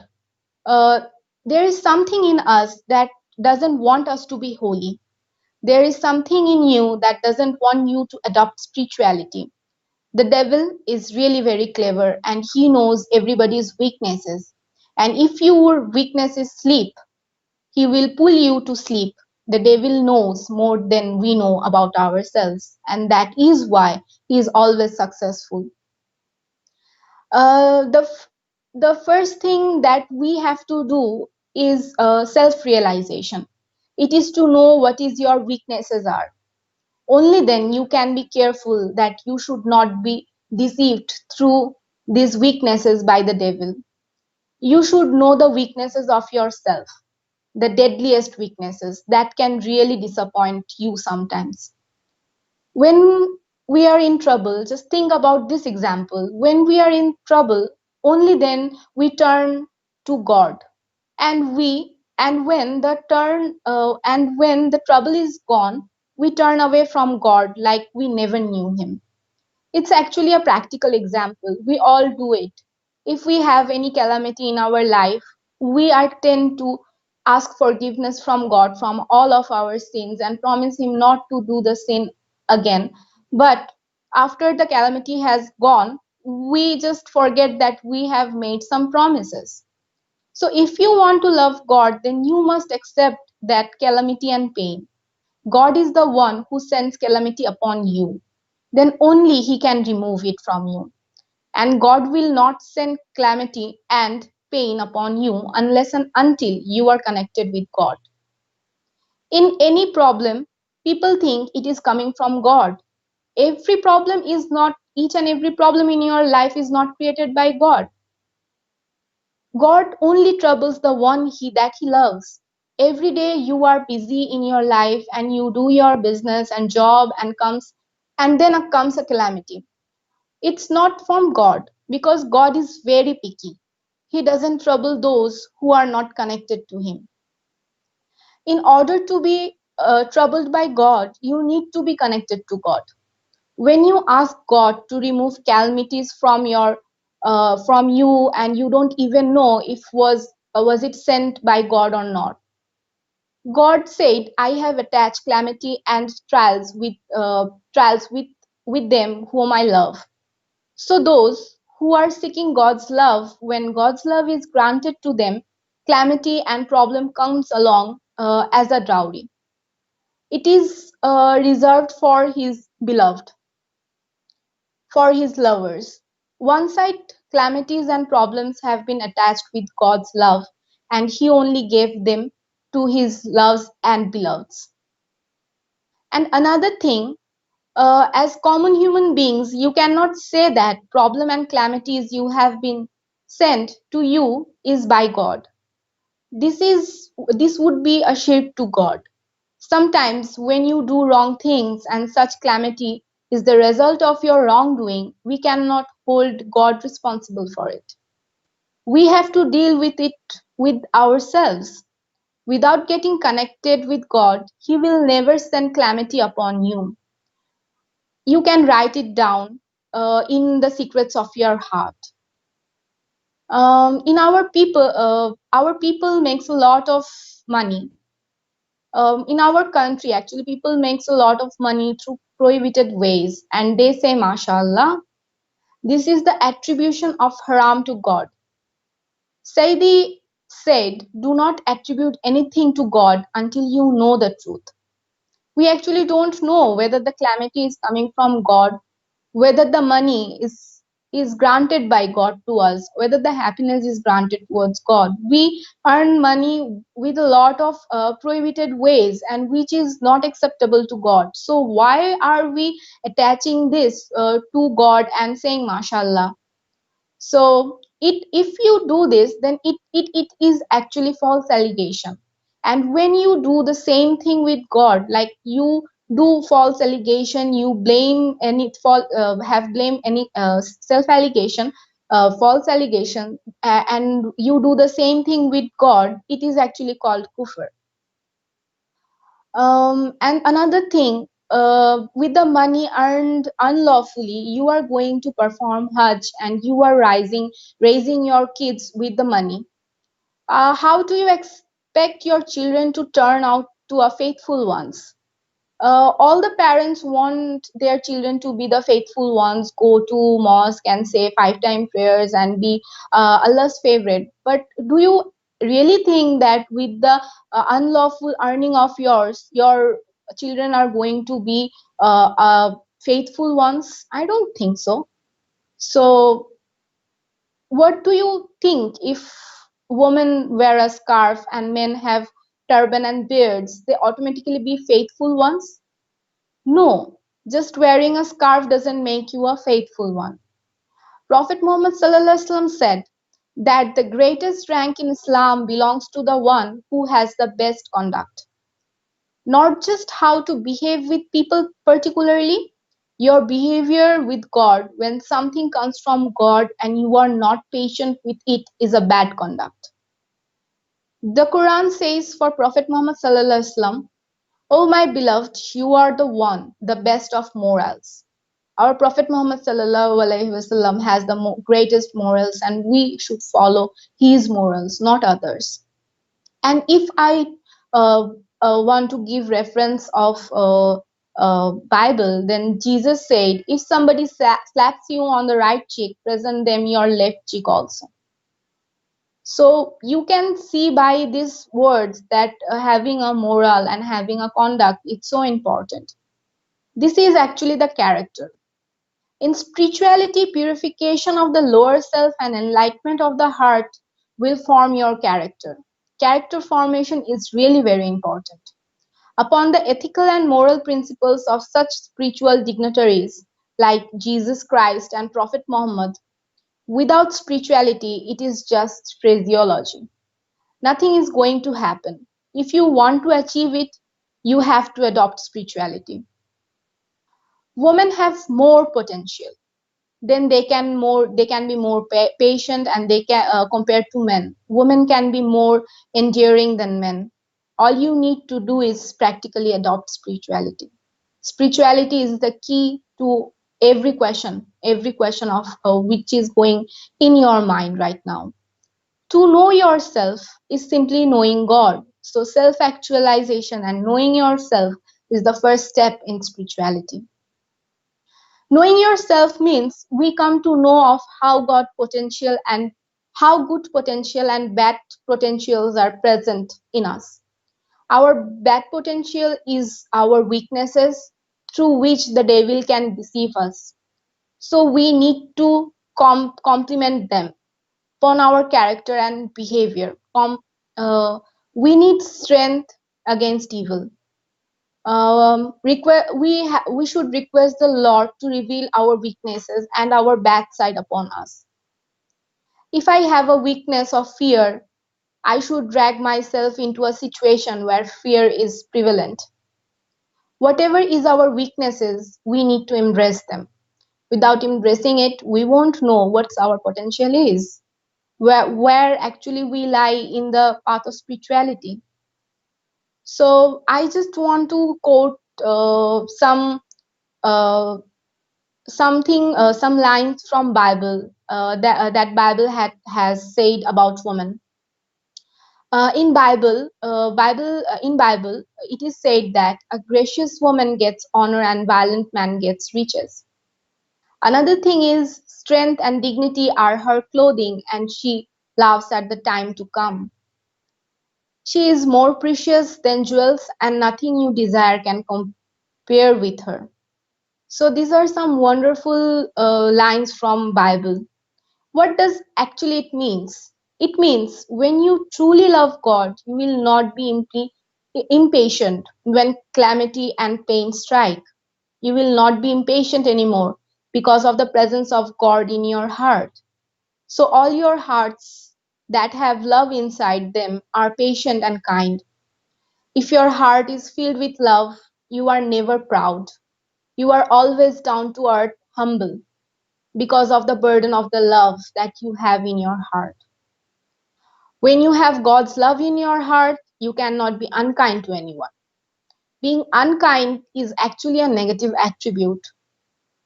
Every time we are taught that we shouldn't be unkind to anyone, but can we actually make this force coming out from us? Can we actually stop this force for being coming out from us?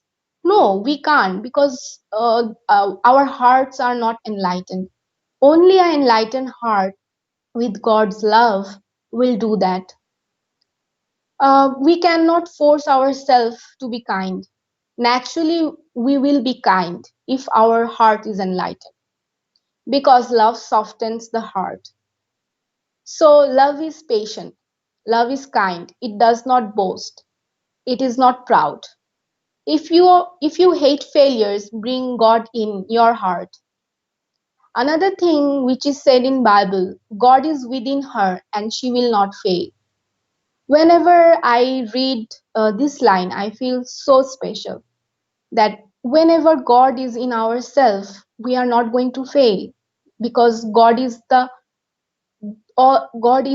point of every strength in this world. So if God is within us, how can we fail?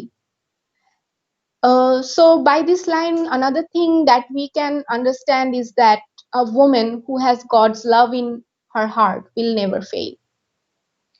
I want to quote another thing which Divine Eminence Gohar Shahi, His Divine Eminence Gohar Shahi has said to us. Whatever you do, Do it with all of your heart. And God also says, let all that you do be done in the love. So everything that you do, make sure love is present in your deeds and actions. God said, a woman who did not find love in this world, I will call that woman my beloved. What a wonderful line is that, isn't it? So the thing you have to do to enlighten yourself is to embrace spirituality, and walk on the path of the love, walk on the path of love. Another thing that God has mentioned, I will call her who was unloved my beloved. So if you are not loved by others in this world, don't worry, embrace spirituality. God is there to love you. Start loving Him, then you won't feel anything or anyone or urge to love anyone else, because He's the only one who has to be loved. So with the Women Sufi course, we had gained a lot of knowledge about spirituality and loving God. Most of it was about self-actualization, which is the starting point of Women Sufi course. So self-actualization is really very important. I cannot thank enough our beloved Sayyidi Younus AlGohar that he took this initiative to enlighten us with this knowledge. No one before him has thought about this. Uh, to thought about women, because we are always suppressed in every skill, every step in our life. No one thinks about us, but Sayyidi Younus AlGohar thought about us and started this women Sufi course so that women can enlighten themselves and walk on the path of spirituality. We cannot thank enough for granting us this great opportunity. I think those are unfortunate who are not embracing it and letting it go. All the lectures of Women Sufi course was life changing. It has changed the way we see ourselves, religion, and the subjects of loving God. So I urge everyone, every woman to embrace this path of spirituality and walk on this path of spirituality and love God. In this note, I want to end it here. Assalamu alaikum, Gohar Hafiz.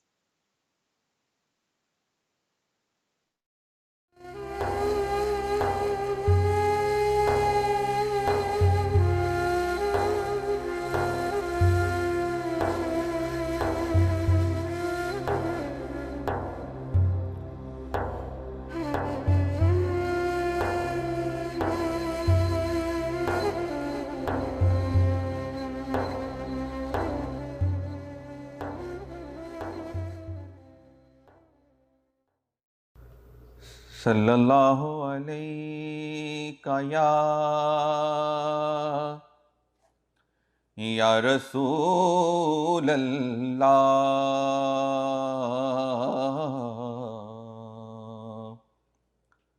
वसल्लम अलैका या हबीब अल्लाह। मेरे नबी प्यारे नबी है मर्तबा भाला तेरा, मेरे नबी प्यारे नबी है मर्तबा बाला तेरा, जिस जा कोई पहुँचा नहीं, देखा वहाँ तलवा तेरा, मेरे नबी پیارے نبی. یا سرورے دنیا و دی تجھ سا نبی کوئی نہیں. یا سرورے دنیا و دی تجھ سا نبی کوئی نہیں. بعد از خدا ماہ مبین ثانی نہیں واللہ تیرا میرے نبی پیارے نبی. تیرا سراپا یا نبی تفسیر ہے قرآن کی. تیرا سراپا یا نبی تفسیر ہے قرآن کی. واللیل مُوتَاہَا جبین والشمس ہے چہرہ تیرا میرے نبی پیارے نبی. خیرات دیتا ہے خدا ہر وقت تیرے نام کی. خیرات دیتا ہے خدا ہر وقت تیرے نام کی. جس کو ملا جو کچھ ملا جتنا ملا صدقہ تیرا میرے نبی پیارے نبی. یا مصطفیٰ یا مجتبیٰ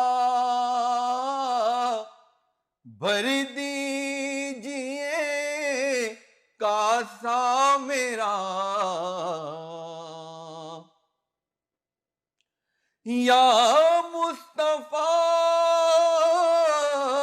یا مجتبیٰ بھر دیجئے کاسا میرا. کر دو کرم رکھ لو بھرم سائل ہوں میں داتا تیرا میرے نبی پیارے نبی. اے باعث ارض و سما چشم کرم برحال ماں. اے باعث ارض و سما چشم کرم برحال ماں دیکھے نیازی پھر شاہ وہ گنبد خضرا تیرا میرے نبی پیارے نبی ہے مرتبہ بالا تیرا جس جا کوئی پہنچا نہیں دیکھا وہاں تلوا تیرا میرے نبی پیارے نبی. کہتا میں اس کو دیکھتے ہی اب وہ ذکر قلب والا ذکر کون سا ہے؟ وہ جب تک رب کی رضا نہیں ہوگی اس وقت تک تمہارا قلب اللہ اللہ کبھی نہیں کرے گا. اور رب کی رضا انہی کے ساتھ ہوگی نا، وہ جو ازل سے جن کے ساتھ تھا، ازل سے جن روح کے ساتھ تھا، انہی کے ساتھ رب کی رضا ہوگی نا، انہی کے لیے ایک بہانہ ہوگا نا. آپ باقی ذکر خود کر سکتے ہیں. آپ کو کہا جائے یہ دل کی دھڑکن کے ساتھ اللہ اللہ ملا، آپ کبھی بھی نہیں ملا سکیں گے. بے شک آپ کوشش کر کے دیکھیں، کبھی بھی نہیں ملا سکیں گے. وہ جن کو اللہ چاہے گا ان کے دل کی دھڑکنیں اللہ میں تبدیل ہو جائیں گے. بلے شاہ نے ایک شعر پڑھا جی، نچ کے یار منایا ہے. ہم کہتے تھے ناچنا حرام ہے، تو بلے شاہ نے کیا کہہ دیا، آگے کہا اتھے نچنا بھی عبادت بن جاتا ہے. کہ ناچنا جو وہ عبادت بن جاتا ہے. بات سمجھ میں نہیں آتی تھی کہ بلے شاہ ولی بھی ہیں جو رلا بھی نہیں سکتے اور مان بھی نہیں سکتے. لیکن جب ہم اس لائن میں آئے تو ہم کو پتہ چلا کہ بلے شاہ نے سے پوچھا کہ یہ کیا کہا، کہنے لگے میں خوب نچیا، وہ خوب نچیا، خوب ہی نچیا. نچن نال دل دیاں تڑکنا ابریاں اور دل دی تسبیح چلی ٹک ٹک ٹک. اس ٹک ٹک نال پھر میں اللہ اللہ ملایا. جس نے اللہ اللہ ملایا تو مینوں اللہ مل ہی گیا. وہ کہندے وہ نچنا پھر میرے واسطے عبادت ہی بن گیا نا، کیونکہ اللہ تعالیٰ جہاں نا وہ عملوں نہیں دیکھتا نا، وہ نیتوں دیکھتا نا. وہ میری نیت سے یہ سی کسی طریقے نال دل دی تسبیح چلے تو میں اس نے اللہ اللہ ملاواں. یہ جن کو اللہ چاہتا ہے، لیکن کیا خبر کس کو چاہتا ہے. سروس کوئی ویکنسی آتی ہے تو سب چلے جاتے ہو نا، تو سب میں سے کوئی بھرتی بھی ہو جاتے ہیں نا، جاتے ہیں تو ہوتے ہیں نا. اسی طرح اس میں بھی محنت کرتے ہیں، ان محنت کرنے والوں میں سے کسی کو اللہ لے لیتا ہے نا. تو جن کو لے لیتا ہے اس کو اس کے لطف کا پتہ ہے، اس کو پتہ کہ یہ شراب کیا ہے. وہی بتا سکتے ہیں جس نے پی ہے. تو جنہوں نے یہ شراب پی نہیں ہے، جن کے نصیبے میں ہی نہیں ہے، تو پھر وہ کیا اس کو سمجھ سکتے ہیں. اس تمہارے اندر میں کچھ وہی مخلوقیں روح ہیں نا. ایک کیا ہے جو اس جسم کو نماز سکھاتا ہے. بھائی آپ سوچنے والی بات ہے، یہ جسم ازل میں بھی نہیں تھا، ابد میں بھی نہیں ہوگا. شروع میں روحیں تھیں، آگے جا کے دوسرے جسم ملیں گے، وہ جو نہ بڈھے ہوں گے، نہ جلیں گے، نہ مریں گے. یہ جسم تو قبر میں رہ جائے گا، یہ تو مانتے ہیں نا. تو جب یہ قبر میں رہ جائے گا تو اس کو عبادت کی کیا ضرورت ہے؟ جب یہ مٹی بن جائے گا تو اس کو عبادت کی کیا ضرورت ہے؟ اگر یہ آپ سمجھ جائیں، نقطہ سو جائیں نا، تو میری بات آپ کو سمجھ میں آ جائے گا نا. اگر یہ سمجھ میں نہ آئیں گے تو پھر کفر کا فتویٰ ہی ہے. ہاں صحیح ہے، لیکن اس کو مٹی میں مل جانا ہے. حساب کتاب اس سے نہیں ہوگا، وہ جو اس کے اندر روح ہے اس سے ہوگا. یہ اوپر نہیں جائے گا، وہ روح اوپر جائے گی. تو پھر یہ کیوں لگا ہوا ہے تھک رہا ہے خواہ مخواہ؟ وہ جو روح ہے وہ اپاج ہے، وہ جسم کی محتاج ہے. وہ رکوع سجود نہیں کر سکتی، وہ نماز نہیں پڑھ سکتی. جب تک وہ رکوع سجود نہیں کر سکتی، نماز نہیں پڑھ سکتی، یہ جسم اس کو رکوع سجود کرائے گا، نماز پڑھائے گا نا. اللہ نہیں سمجھے؟ کیوں؟ اس نے تو ادھر جانے ہی نہیں، اس وجہ سے نخرے کرتا نا. یہ کبھی نماز پڑھتا کبھی نہیں پڑھتا نا. بھائی کبھی پڑھتا کبھی نہیں پڑھتا، اس کو پتہ میں نے جانا ہی نہیں ہے. اس کا تعلق اس طرح ہے جس طرح ماں بیٹے کو اٹھاتی بٹھاتی دودھ پلاتی ہے. اس وقت تک جب تک بیٹا جوان نہیں ہو جاتا، جب بیٹا جوان ہو جاتا ہے تو پھر ماں اس کی محتاج ہو جاتی ہے. اسی طرح جب وہ تمہاری روح اندر منور ہو جائے، طاقتور ہو جائے نا، تو پھر وہ خود جا کے نمازیں پڑھتی ہے نا، پھر یہ جسم اس کا محتاج ہو جاتا ہے نا. ابھی یہ روح اس کی محتاج ہے، جب تک وہ منور نہیں ہوا، جوان نہیں ہوا. جب وہ منور ہو گیا، جوان ہوگی تیری روح، تو پھر یہ جسم اس کا کیا محتاج ہے؟ پھر لوگ تجھے نہیں چومیں گے، وہ جو تیرے اندر روح منور ہوگی اس کو چومیں گے نا. تو قرآن کی طرح اس کا غلاف بن جائے گا نا. نہیں قرآن کی طرح تو اس کے اندر قرآن، اندر روح چمک رہی ہے، باہر تیرا جسم ہے، لوگ اس کو اس تک نہیں پہنچ سکتے نا، اس کو چوم رہے ہیں نا.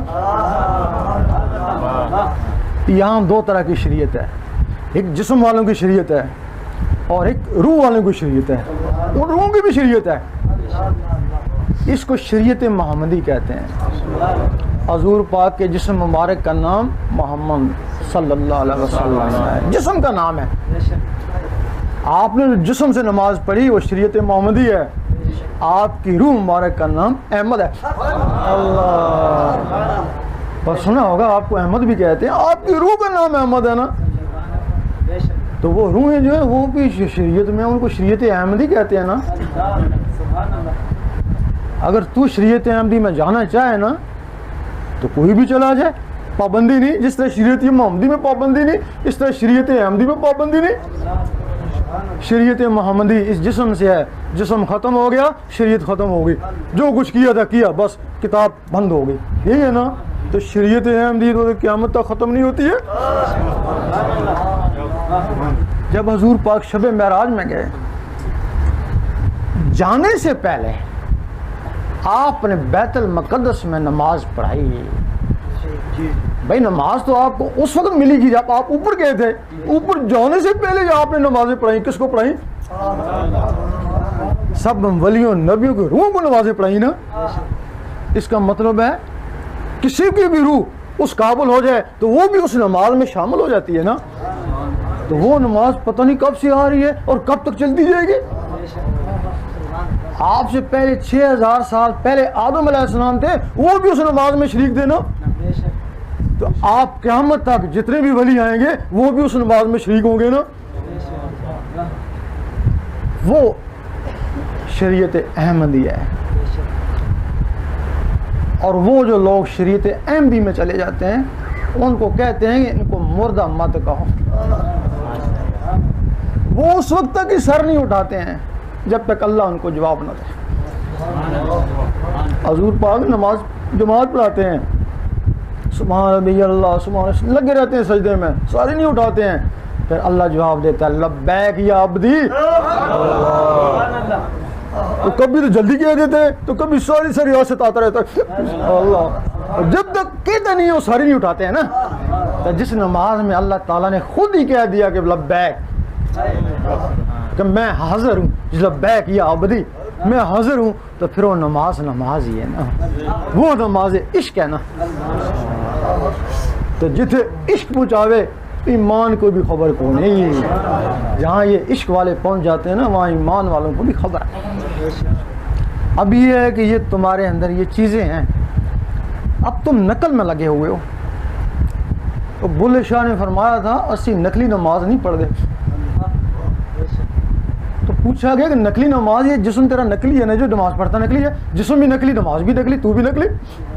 وہ جو تیرے اندر ہے وہ اصلی ہے نا، وہ روح اصلی ہے. اگر روح جا کے نماز پڑھے گی تو روح نماز اصلی ہوگی نا.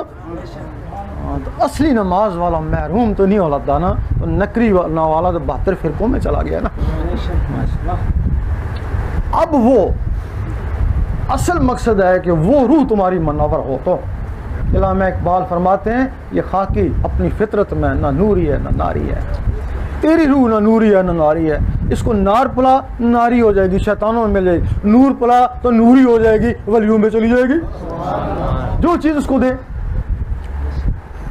اب سادھو لوگ کیا کرتے ہیں, 3 دن کا روزہ رکھتے ہیں, 3 دن کھاتے پیتے نہیں ہیں, 3 دن آگ کو سینکتے رہتے ہیں. وہ آگ کی نار ان کے اندر جاتی ہے, آگ کی نار ان کے اندر جاتی رہتی ہے, ان کی روح ناری ہو جاتی ہے. ناری طاقت سے پھر وہ ہوا میں بھی اڑتے ہیں تو پانی میں بھی چلتے ہیں, اتنی طاقت آ جاتی ہے. اور پھر نوری لوگ کیا کرتے ہیں, یہ بھی روزے رکھتے ہیں, ان کے لیے بھی سال میں روزے ہیں, لیکن ان کو پتہ ہی نہیں رہا کہ وہ روزے کیوں ہیں. اس کو ابھی بھی پتہ ہے,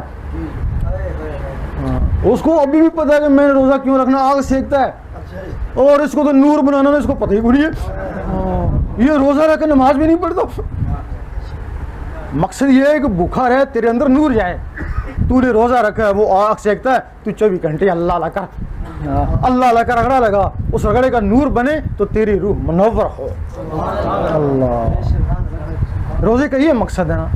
تو کچھ لوگوں نے سال کے روزے رکھے, کچھ نے اعتکاف بھی کر لیا. تو جنہوں نے اللہ کا جلدی پانا چاہا تو وہ تو جنگلوں میں چلے گئے نا, اس وقت تک روزے رکھتے رہے جب تک ان کو اللہ نہیں ملا. نعرہ سرفراز, سرفراز, سرفراز, تیرا شاہی میرا شاہی, کہ ہم نے نعمت پائی. اب ایک آدمی کہتا ہے کہ یہاں سے امریکہ بڑا دور ہے, کیسے جاؤں, کس طرح جاؤں, بہت ہی مشکل ہے. اور جس کے پاس ٹیلی فون ہے وہ کہتا ہے کہاں دور ہے, ابھی بات کر لوں گا. جن کے پاس وہ نوری ٹیلی فون ہے ان کے لیے اللہ دور کو نہیں ہے, ان کے لیے اللہ فرما رہا حبل الورید ہوں, میں ان کے اشارت سے بھی نزدیک ہوں. تو جن کے پاس ٹیلی فون نہیں ہے وہ اللہ سے بہت ہی دور ہے. اب وہ ٹیلی فون اندر کیسے لگتے ہیں, اور روح منور کیسی ہوتی ہیں.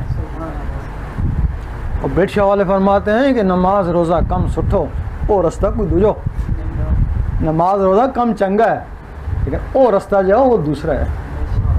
نماز روزہ جو ہے نا, یہ تم اللہ کے لیے نہیں کرتے, یہ تم اپنے لیے جنت کے لیے کرتے ہو. اور اس کا ہم تمہیں ثبوت دیتے ہیں. تم راتوں کو جاگے بھی ہوگے, نفل بھی پڑھے ہوں گے, نمازیں بھی پڑھی ہوں گی, جب دعا مانگی ہوگی یہی دعا مانگی ہوگی, اے اللہ مجھے جنت دے. کبھی تم نے زندگی میں یہ دعا مانگی, اتنے بڑے ہو گئے ہو, اے اللہ مجھے تو چاہیے, کبھی بھی نہیں نہ مانگی. تو تم وہ تو وہ رستہ ہی نہیں ہو, مانگو کیا. تم جنت کا رستہ چاہتے ہو, لالچی ہو, لالچی ہو نا. اس کے لیے تمہیں 1/10 کیوں ملے. وہ کہتے ہیں کہ نیکی کا ثواب 10 گنا ملتا ہے, کیوں ملے. یہ تم یہ تو لالچی ہے, تم جنت کے لیے کرے ہو.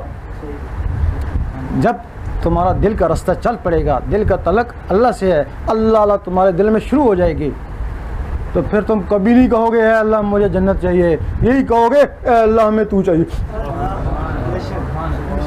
تو جب اللہ مل گیا تو اپنے پاس تو نہیں بٹھائے گا نا, خود بخود ہی کسی جنت میں بھیجے گا نا. وہ تم نہیں جانا, وہ خود دیکھ کے دے کے بھیجے گا نا, وہ خود بخود بھیجے گا نا.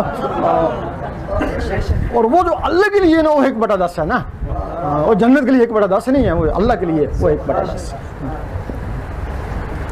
جب یہ تمہارے جسم میں بجلی بھی ہے, تو اس کا ثبوت ہے. انگریز نے ایک بتی بنائی ہے, کوئی جاندار چیز اس کے سامنے جائے وہ جل پڑتی ہے, تو بجلی ہے نا. تو بجلی کیسے بنتی ہے. وہ جو تمہارے اندر ٹک ٹک ہو رہی ہے نا, جس طرح پانی سے ٹکراتا ہے نا تو بجلی بنتی ہے, اسی طرح وہ خون جو ہے تمہارا جب خون سے ٹکراتا ہے نا تو وہ بجلی بنتی ہے. اور جوں عمر زیادہ ہوتی جاتی ہے, وہ دل کی دھڑکنیں کم ہوتی جاتی ہیں, تو بجلی کی پاور بھی کم ہو جاتی ہے. اللہ, یہی بات ہے نا. اب وہ جو ٹک ٹک بجلی بناتی ہے, اس ٹک ٹک کے ساتھ اللہ ملاتے ہیں. پھر جب اللہ ملتا ہے نا تو بجلی تو پہلے تو ساتھ نور بھی بننا شروع ہو جاتا ہے نا. اللہ, وہ بجلی بھی اور نور بھی. پھر وہ جو نور ہے وہ نور تمہاری نسوں میں جاتا ہے، خون میں جاتا ہے، کیونکہ اس ٹک ٹک تعلق خون سے ہے نا. اب اس میں اللہ مل گیا، اللہ خون میں چلا گیا، خون سے ہوتا ہوا نسوں میں چلا گیا، نسوں سے ہوتا ہوا تمہاری روح تک پہنچ گیا نا. تمہاری روح تو اندر ہے، نسوں میں نا، باہر تو نہیں ہے نا. جب نسوں تک پہنچا تو روح بیدار ہوگی اور اس نے اللہ کرنا شروع کر دی. پھر تم سوتے رہے نا تو اپنی روح اللہ کرتی رہے گی نا. اتا تم مر گئے تو قبر میں بھی اللہ ہوتی رہے گی اور یوم محشر میں بھی اللہ ہوتی رہے گی نا. پھر اس کا اللہ کا وہ جو نور، روح بھی اللہ کری ہے، تمہارے دل کی دھڑکنیں بھی اللہ کری ہیں. وہ سارا نور جو ہے نا، بجلی ساری دل پہ جمع ہو جاتی ہے، اسی طرح وہ سارا نور وہ بھی دل پہ جمع ہو جاتا ہے. اس کا ہیڈ کوارٹر دل ہی ہے. جب اس دل پہ وہ نور جمع ہو جاتا ہے، اللہ نے انسان کو اتنی دور بھیجا نا، اس میں ایک ٹیلی فون لگا کے بھیجا ہے کہ اگر کسی کو مجھ سے رابطہ کرنے کی ضرورت پڑی کہ ٹیلی فون کو چارج کر لے گا. یہ دل تمہارا ٹیلی فون ہے لیکن اس میں وہ پاور نہیں ہے. اب اس میں پاور آ گئی نا. آج موبائل فون پڑا ہے، یہاں سے بجلی کی لہریں اٹھتی ہیں، کوئی تار وار نہیں ہے، صرف بجلی کی لہریں اٹھتی ہے، امریکہ بات ہو جاتی ہے. اگر بجلی کی لہریں اٹھیں، امریکہ بات ہو، تو کہیں نور کی لہریں ہوں گی تو وہ کہاں جائیں گی؟ سیدھی عرش مولا. اس وقت تمہارے اندر ٹیلی فون لگ گیا. اب تم نے نماز پڑھی، وہ بھی اس ٹیلی فون کے ذریعے اوپر، تلاوت کری، وہ بھی اس ٹیلی فون کے ذریعے اوپر. یہ تمہارے اندر ٹیلی فون ہے. اگر تم ٹیلی فون لگوا لو تو پھر اللہ والے ہی بن گئے، اللہ سے تعلق جو ہو گیا. اگر ٹیلی فون نہیں ہے پھر اللہ سے بہت ہی دور ہو. پھر دن راہ تم نمازیں پڑھتے رہو، تہجد پڑھتے رہو، تلاوت کرتے رہو، اللہ سے بہت دور ہو. ملے گی تو جنت ملے گی، اللہ نہیں ملے گا.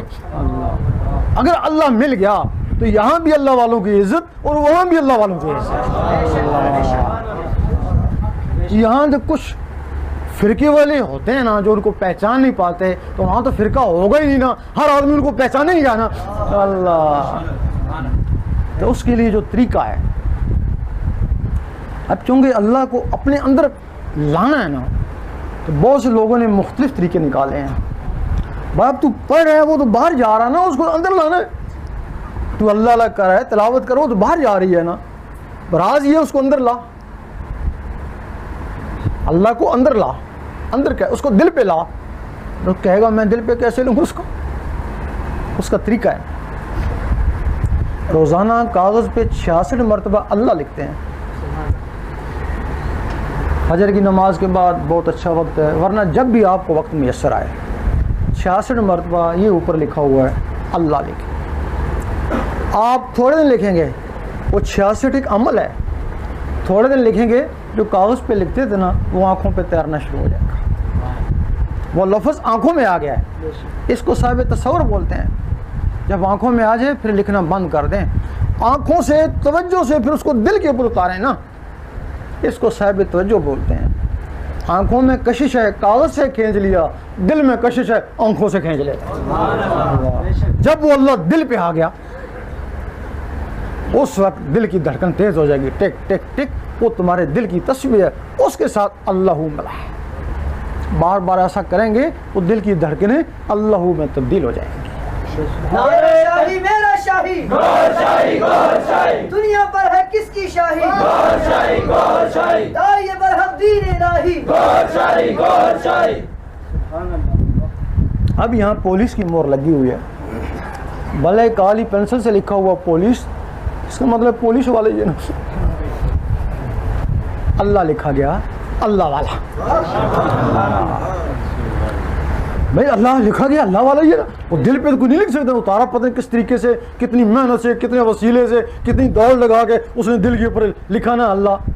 اس کی رضا ہوئی تھی تب اس کے دل پہ اللہ لکھا گیا نا، اللہ والا تو ہو گیا نا. ٹھیک ہے، وہ کچا پولیس والا، کچا پولیس والا نا، تصور سے لکھا گیا، کچا اللہ والا نا. آیا تو ہے نا کچا ہے، وہ کبھی پکا بھی ہو جائے گا نا.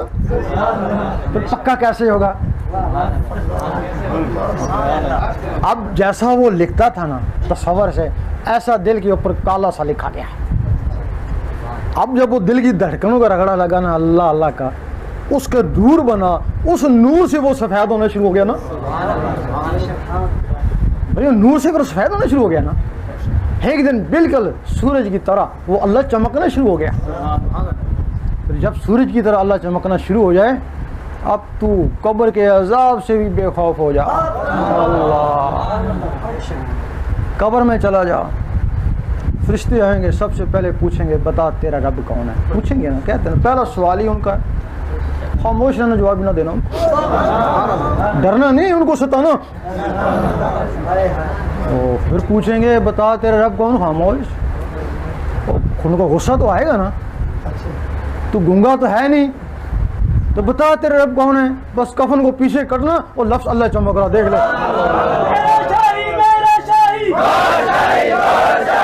دین نبی کا سچا دائی, جس سے ہم نے نعمت پائی. ان کو جرت نہیں کہ اگلا سوال تم سے پوچھے. اے بندہ خدا آرام سے سوچا, تو جانتے تیرا رب جانے, ہمیں تو شرم آتی ہے, ہم تجھ سے کیا پوچھیں. ایک حدیث میں ہے کہ مرتے وقت جس کی زبان پہ کلمہ ہوگا بغیر حساب کتاب کے جنت میں جائے گا, ہے نا. مسلمان کہتے ہیں کلمہ ہم کو آتا ہے, پڑھ لیں گے. اور شیطان کہتا ہے تو ابلیس مجھ کو بھی آتی ہے, مرنے سے پہلے پڑھ لوں گا. لیکن یہ نہیں پتا کہ مرنے سے پہلے بھول ہی جائے گا. مسلمان بھی کہتا ہے مجھے کلمہ آتا ہے, لیکن یہ نہیں پتا کہ مرنے سے پہلے زبان ہی بند ہو جائے گی تیری. وہاں تو ہے کہ کلمہ بھی پڑھ رہا اور مر بھی رہا. ہزاروں میں کسی ایک کا سنتے ہیں کہ کلمہ پڑھتا رہا اور مر بھی گیا, ہزاروں میں کسی کا ایک. یہ ان کے لیے ہے نا. لیکن وہ جن کے دل کی دھڑکنیں اللہ میں لگ گئیں, وہاں حدیث میں زبان کا, جس کی زبان پہ ہاں یہ زہری زبان ہو, ہاں دل کی زبان ہو, دل کی زبان کو زہری زبان سے 70 گنا زیادہ فضیلت ہے. وہ مر بھی رہا تھا اور اللہ اللہ کر بھی رہا تھا. شیطان کو تصرف ہے, اس تمہاری زبان کو قابو کر سکتا ہے مرتے وقت, لیکن اس دل پہ اس کا تصرف نہیں ہے, کیونکہ اس کا دل کا تعلق عرش مولا سے ہے. زبان کو وہ کنٹرول کر سکتا ہے, دل کو وہ نہیں روک سکتا ہے. وہ مر بھی گیا اور 1.5 سیکنڈ تک اللہ اللہ کرتا رہا, کیونکہ پہلے جان نکلتی ہے تو بعد میں دل کی دھڑکن بند ہوتی ہے نا. اور یہ وہ لوگ ہیں جن کے لیے قرآن مجید فرماتا ہے کچھ لوگ ایسے ہیں جن کے دلوں پہ ایمان لکھ دیا. یہ وہ لوگ ہیں. اب جب رات کو سونے لگے, انگلی کو قلم خیال کریں, تصور سے دل کے اوپر اللہ لکھتے لکھتے سو جائیں, اسی میں نیند آ جائے. سوتے وقت جو نیت ہوتی ہے خواب میں بھی وہی کچھ ہوتا ہے. چکوال میں کانٹین کرتے, کچھ کنڈکٹر ہمارے پاس آ کے سو جاتے ہیں, تو ہم کو بھی لحاظ ہوتا ہے, کھاتے پیتے ہیں ورنہ دوسری جگہ چلے جائیں گے. وہ کیا کرتے ہیں کہ سوتے رہتے, کھراٹے بھرتے رہتے ہیں اور آوازیں آتی رہتی ہیں, لاہور پنڈی لاہور پنڈی لاہور پنڈی. وہ پاس ان کو جاتے ہیں کہ یار ان کو جگائیں, ہماری نیند خراب کر رہے ہیں. وہ لیکن کھاٹے بھرے ہیں بیچارے, اور آواز آ رہی ہے لاہور پنڈی لاہور پنڈی, کیونکہ لاہور ہوتے تھے خیال پنڈی میں, تو پنڈی ہوتے تھے خیال لاہور میں. جب تمہارا خیال ہر وقت اللہ اللہ میں ہوگا تو تم سوتے رہو گے تو دل اللہ اللہ کرتا رہے گا نا. وہ گھر والے کہیں گے تو اللہ کر رہا, تو کہ میں تو سو رہا تھا مجھے خبر ہی نہیں ہے. صبح اٹھیں, وضو ہے یا نہیں, دل کا وضو پانی سے نہیں ہوتا ہے, ذکر خفی کرتے رہیں. جب تک دل کی دھڑکن سے نہیں ملتا اس کو ذکر خفی کہتے ہیں. ذکر خفی کوئی عبادت نہیں ہے, کوئی منزل نہیں ہے. جب تمہاری دل کی دھڑکنوں نے اللہ اللہ کرنا شروع کر دیا نا, آج تمہاری منزل جو ہے نا وہ جاری ہو گئی. آج تمہاری گاڑی اللہ کی طرف چل پڑی, کیونکہ اللہ کا تعلق دل سے ہے نا. اب دل میں اللہ اللہ شروع ہوگی نا, وہ گاڑی چل پڑی نا. اب اس گاڑی کے لیے پھر پیٹرول ہے نا. دیکھیں نا, گاڑی انگلینڈ والوں نے بنائی ہے نا, تو پیٹرول تو سعودی عربیہ میں نا ہے جی. یہ دل کا تعلق تو اللہ سے ہے نا, تو پیٹرول تو شریعت محمدی میں نا. اللہ وہ تو شریعت میں پیٹرول ہے نا. کرو نماز روزہ پڑھے نا تو وہ اس کا پیٹرول بن جائے گا نا. وہ شریعت پھر اس کا پیٹرول ہے, نماز روزہ پھر اس کا پیٹرول ہے. پھر شریعت کام آئے گی نا. اب شریعت تمہارے کام کو نہیں آ رہی, گاڑی جو کو نہیں تو پیٹرول کیا کرے. اللہ. اور یہی ہے کہ گاڑی ہو تو چلے نا, سب کو اللہ کی طرف ہونا. تو یہ فطری کیا اپنی اپنی دوڑ میں لگے رہے نا بھائی. اگر گاڑیاں دوڑا رہے ہیں تو ان کو تو پیچھے کی پرواہ ہی نہیں ہے نا, اپنی اپنی دوڑ میں سارے لگے ہوئے ہیں نا. اگر گاڑیاں ہیں, کلب چل رہے ہیں تو پیٹرول ڈال رہے ہیں, سارے لگے ہوئے ہیں نا ادھر. تو جب وہ گاڑیاں نہیں تو صرف پیٹرول ہی ہے نا, تو پھر اتنے فرقے بن گئے نا. بھائی گاڑی تو ہے نہیں نا، تو دھیان ادھر ادھر پلٹ گیا نا، ایک دوسرے کو کافر منافق کہنا شروع کر دیا نا. پھر جب اس میں سے بھی کام نہیں بنا، تسلی نہیں ہوئی، تو پھر سیاست میں چلے گئے نا، اس کو چمکانا شروع کر دیا نا. تو گاڑی ہو تو اسی سے فرصت نہ ملے نا. یقین اگر تو اللہ میں لگ جائے نا، تجھے بچوں کو بھی ہوش نہیں رہے گا. جب تجھے بچوں کو بھی ہوش نہیں رہے گا تو کیا سیاست میں جائے گا، تو کیا فتنے میں جائے گا. پھر اگر تو بچوں کے لیے کرے گا تو صرف فرض سمجھ کے کرے گا، باقی اپنی گاڑی کو ادھر ہی دوڑائے گا. یہ گاڑی ہے جو اللہ کی طرف چل پڑتی ہے، پھر چلتی رہتی ہے، تو ایک وقت آتا ہے تو سیدھی وہاں پہنچ جاتی ہے جہاں اس کی منزل ہے. پھر یہ گاڑی وہاں پہنچتی ہے، اس کو مقام محمود کہتے ہیں. اللہ حضور پاک کا یہ جو لطیفہ وہاں پہنچاتا نا، اس کا نام محمود ہے نا. پھر وہ تمہارے کو مقام محمود مل گیا نا، اس وقت اللہ تعالیٰ آدمی کے سامنے بے حجاب ہو جاتا ہے. اللہ ایک دوسرے سے بے پردہ ہو جاتے ہیں نا. اس وقت پھر کہتا ہے کہ میں اس کی زبان بن جاتا ہوں جس سے کہ وہ بولتا ہے، میں اس کے ہاتھ بن جاتا ہوں جس سے وہ پکڑتا ہے. تم یہاں تک پہنچ سکتے ہو، لیکن پہنچو گے اس دل کے ذریعے. دل کے بغیر تم کچھ بھی نہیں. تم نے پڑھا ہوگا دعائے گنج العرش یا کوئی درود شریف کہ اس کو 40 دن پڑھو حضور پاک کا دیدار ہو جاتا ہے. پڑھا ہوگا نا. لیکن تم نے کئی سال پڑھا، دیدار ہی کو نہیں ہوا نا ایسا. پھر کچھ لوگ متنفر ہو گئے کہ ویسے ہی لکھا ہوا ہے، دیدار تو ہوتا کو نہیں، ویسے ہی لکھا ہوا ہے. اس کی اہمیت ختم ہو گئی. اس کے ساتھ یہ بھی لکھا ہوا ہے کہ جو صدق دل سے پڑھے گا. اور تم کہتے ہیں میں صدق دل سے تو پڑھتا ہوں. یہی ایک نقطہ ہے نا. تیرا شاہی میرا شاہی، تیرا شاہی میرا شاہی، جن سے ہم نے نعمت پائی. وہاں ایک دربار ہے بابا گور علی شاہ کا.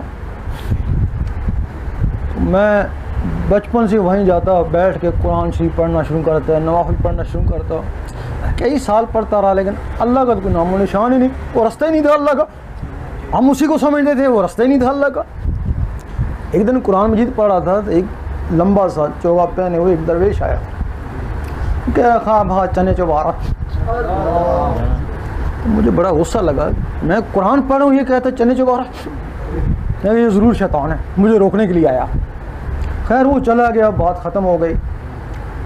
کوئی 12 13 14 سال کے بعد پھر مجھے کوئی دوسرا رستہ ملا. وہ دل والا رستہ ملا تو ساون شریف والوں سے ملا. انہوں نے بہت مدد کری. دل کی دھڑکنیں اللہ اللہ میں لگ گئیں. جب وہ اللہ اللہ میں لگ گئیں، پھر ان کی دل کی دھڑکنوں کے ساتھ، کیونکہ سب سے پہلے انہوں نے اللہ اللہ ہی پڑھا، اس کے بعد دل کی دھڑکنوں کے ساتھ پڑھا لا الہ الا اللہ، پھر دل کی دھڑکنوں کے ساتھ پڑھا لا الہ الا اللہ محمد رسول اللہ. پھر ایک دن ان دل کی دھڑکنوں کے ساتھ سورۃ مزمل کی تکرار کر رہا تھا. پہلے زبان سے پڑھتا، پھر زبان بند کر لیتا، پھر اس کو کہتا اب تو پڑھ، تو پھر وہ دل کی دھڑکنوں کے ساتھ سورۃ مزمل پڑھتا. اس وقت وہی درویش آیا، کہتا اب تو قرآن پڑھا ہے. وہ صدق دل ہے نا. سب سے پہلے یہ زبان اماں کہتی ہے، پھر اماں دودھ دے. سب سے پہلے یہ دل اللہ اللہ کرتا، پھر لا الہ الا اللہ، پھر لا الہ الا اللہ محمد رسول اللہ. پھر تو اس دل کی دھڑکنوں سے جب گنج عرش پڑے گا تو دیدار کیوں نہیں ہوگا. تیرا شاہی میرا شاہی، تینوں دنیا کی بھلائی، سے ہم نے نعمت پائی. اب بعض لوگ ہوں گے جن کے دل کی دھڑکنیں محسوس ہوں گی، ہاتھ رکھیں گے محسوس ہوں گی، وہ اللہ اللہ ملا لیں گے. جن کے دل کی دھڑکنیں محسوس نہیں ہوئی، پھر وہ کیا کریں. اس کے لیے بلے شاہ نچے نے، امیر کلال نے کبڈی کھلائی ہے، کلندر پاک نے دمالا کرائیاں نے. کچھ لوگ بیٹھ کے ذکر کرتے ہیں، اللہ اللہ ضربے لگاتے ہیں. آج کل وہ کرکٹ والے ہیں نا، اگر وہ اللہ میں لگ جائیں بڑے جلدی کامیاب ہو جائیں. یقین کرو دوڑتے ہیں، خوب دوڑتے ہیں، دل کی دھڑکنیں ابھرتی ہیں، پھر ان کے ساتھ اللہ ملائے نا. یعنی کوئی بھی آپ کام کریں جس سے دل کی دھڑکن ابھرے، پھر اس دھڑکن کے ساتھ اللہ ملائیں، یقین کریں وہ کام یہ بات بن جائے گا نا اللہ، کیونکہ تیری نیت اللہ کو حاصل کرنے کی ہے نا، یہ اس کا طریقہ ہے۔ اگر ذکر سے گرمی آئے، یہ کہ جسم گرم، ذکر گرم بھی ہے، پھر دروشی پڑھیں، وہ اس کا ٹھنڈا کر دے گا۔ وہ ایک پرندہ ہے، ککڑس نام ہے اس کا، کو درویش جنگل میں اللہ کرتا، وہ طوطے کی مانند ہے پرندہ، اس کو بڑا مزہ آیا، اس نے بھی اللہ کرنا شروع کر دی، وہ درویش تو چلا گیا، وہ اللہ کرتا رہا۔ کچھ عرصے بعد اس ککڑس نے دیکھا اب اس کی گرمی میرے اندر آ گئی ہے، اب میں اس کو روک بھی نہیں سکتا، کیونکہ جب اللہ خون میں چلا جاتا تو پھر نکلتا نہیں ہے نا بھائی، کوئی بیماری خون میں چلی جائے تو نکلتی نہیں، تو اللہ کیسے نکلے؟ اس نے کہا پھر کیا کیا جائے؟ اس نے چھوٹی چھوٹی لکڑیاں لی، وہ اکٹھی اپنی طرف، آگ لگے گی، ان کو لگے گی میں بچ جاؤں گا، اور واقعی آگ لگی، وہ لکڑیاں بھی جل گئی، وہ ککڑس پرندہ بھی جل گیا، اس کی راکھ سے پھر کنڈا بنا، اس سے پھر بچہ نکلا، اس نے پھر اللہ کرنا شروع کر دی، آج تک وہ صدیوں سے سلسلہ جاری ہے۔ لوگ کہتے ہیں اللہ اتنا جلالی ہے، ککڑس پرندہ جل جاتا ہے، وہ کیوں جلا؟ اس نے صرف اللہ سنا تھا نا، محمد رسول اللہ بھی نہیں سنا تھا نا اللہ، اگر محمد رسول اللہ سنتا تو وہ کیوں چلتا؟ اب جب تمہارے کو دیکھو کہ گرمی لگی ہے تو دروشی پڑھیں، اس کو ٹھنڈے کر دے گا نا۔ صحابہ کرام فرماتے ہیں جب ہم کو تکلیف مصیبت آتی ہے ہم دروشی پڑھتے، وہ اس سے پہلے کیا کرتے؟ اس سے پہلے ہر وقت ذکر الہی کرتے۔ جب ذکر کم ہو جاتا ہے یا بند ہو جاتا ہے یا خیال دنیا کے ہٹ جائے، چلو دنیا چھوڑو جنگلوں میں جاؤ، تو دروشی پڑھتے، پھر ان کو نارمل کر دیتا۔ زبانی عبادت میں سب سے افضل دروشی ہے، لیکن جب یہ ذکر قلب عطا ہو جاتا ہے تو یہ دروشی اس کا وسیلہ بن جاتا ہے۔ یہ اس کا طریقہ ہے۔ تو اس کے لیے دل میں کسی کے بات ہو پوچھ لو، اور اس کے بعد ذکر لو اور قسمت آزماؤ۔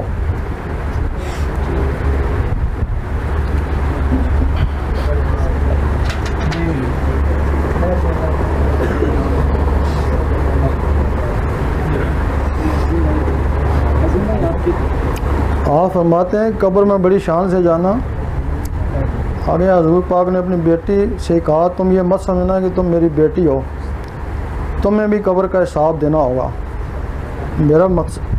اب آپ یہ بتائیں کہ جب آپ نے کہا اپنی بیٹی کو، کیا وہ اکیلی تھی؟ کچھ جواب دے سکتے ہیں سوال کرنے والا؟ جب آپ نے اپنی بیٹی کو کہا کہ تمہیں بھی قبر کا حساب دینا ہوگا، تو کیا ان کو اکیلی میں کیا یا اور بھی عورتیں بیٹھی ہوئی تھیں؟ نہیں جی نہیں، محفل میں کہا جی، ان کو نہیں کہا، ان کے ذریعے ان محفلوں کو کہا، ان کو سامنے رکھ کے سب کو کہا۔ وہ تو سلطان تھی، آپ کی بیٹی سلطان تھی، پہلی سلطان وہی ہے نا، دوسرے سے حضرت حسن بصری ہو گئے نا، تو سلطان فرشتے کیا سلطان کے نزدیک نہیں، وہ قبر میں بھی نہیں لگیں گے اس کی۔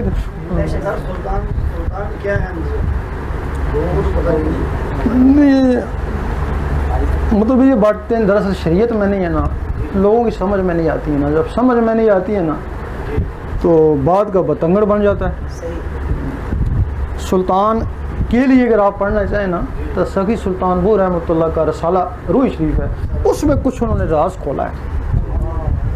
راز یہ کھولا ہے کہ ایک دن اللہ کو خیال آیا کہ میں دیکھوں میں کیسا ہوں، میری صورت کیسی ہے۔ سامنے ایک صورت بن گئی، جب عکس پڑا نا تو سامنے صورت بن گئی نا، جب اللہ نے صورت کو دیکھا نا اللہ اس پہ عاشق ہو گیا نا۔ ہمارا تو عکس ہوتا ہے نا تو اللہ کا عکس روح بن گئی نا، اللہ اس پہ عاشق تو وہ اللہ پہ عاشق، خود عشق خود عاشق خود معشوق۔ پھر اللہ نے خوشی سے وہ پھر جنبش کری، 7 دفعہ جنبش کری، وہ 7 روحیں اور بن گئی، وہ سلطانوں کی روحیں تھی نا۔ تب بھی اب بات یہ ہے آپ حضرت علی کو خدا نہیں کہہ سکتے، نہیں کہہ سکتے نا۔ آپ حضرت حسن بصری کو خدا کہہ سکتے کہہ سکتے ہیں، وہ حضرت حسن بصری حضرت علی کے شاگرد ہیں، حضرت علی سے انہوں نے فیض حاصل پایا، لیکن آپ حضرت علی کو نہیں کہہ سکتے, حضرت حسن بصری کیوں کہہ سکتے ہیں؟ حضرت حسن بصری کی روح ان روحوں میں سے ہے نا جو اللہ کے عکس تھے. اور تبھی سلطان صاحب نے فرمایا نا ان کو اگر اللہ کہو تبھی بے جا نہیں ہے نا. تو اس کے لیے چونکہ یہ ذرا تیسرا علم ہے, اب سلطان صاحب نے حضرت حسن بصری کو کہا اللہ کہہ سکتے ہو, تم مانتے نہیں, تم دوسرے علم میں ہو, تم مانتے نہیں ہو کہ ایسا ہو سکتا.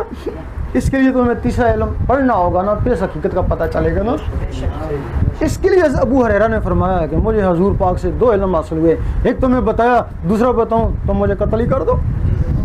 وہ یہی علم دے نا.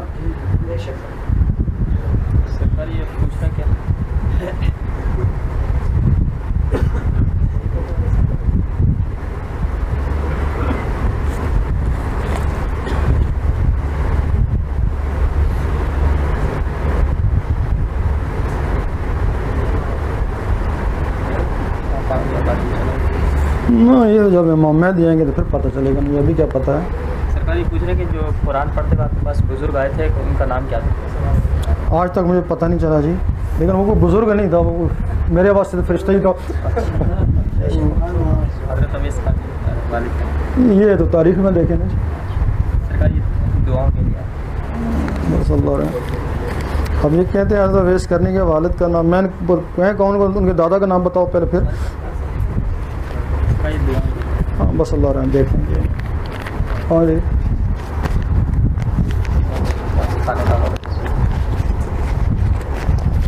کہتے ہیں کہ امام مہدی کی خانہ کعبہ میں تصویر آئے گی.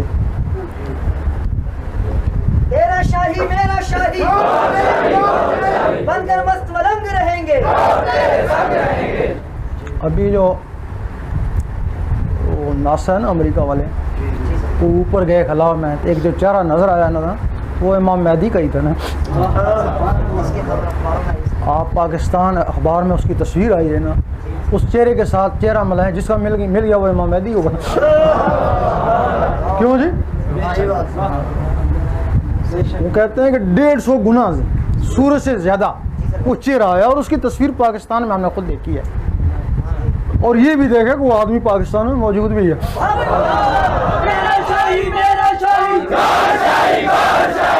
ہم نے نعمت پائی نبی کا سچا دائی. اب اس کے لیے یہی ہے کہ وہ تصویر منگواؤ, نیگیٹو منگاؤ یا پاکستان اخبار منگاؤ, اور وہ تصویر کو اس آدمی کے ساتھ ملاؤ, ملتی ہے تو امام مہدی. کیوں جی؟ سرکار یہ پوچھنا ہے کہ اگر اللہ لکھا نظر آئے دل پر تو اللہ والا ہے, اور اگر گوھر شاہی لکھا نظر آئے تو پھر گور والا.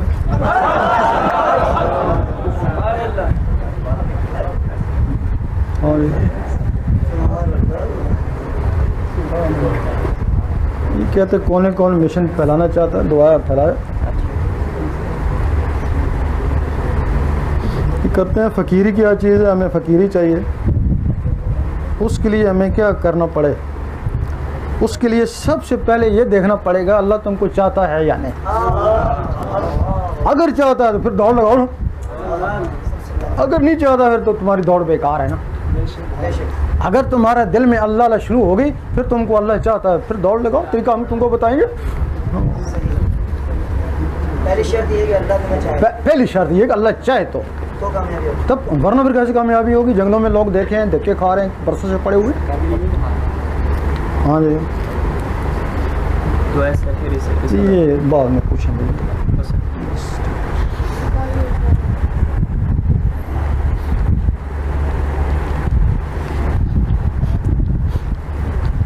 جی اب ایسا کریں, ہماری زبان اللہ اب ایسا کرو, اب ذکر لو اور قسمت آزماؤ.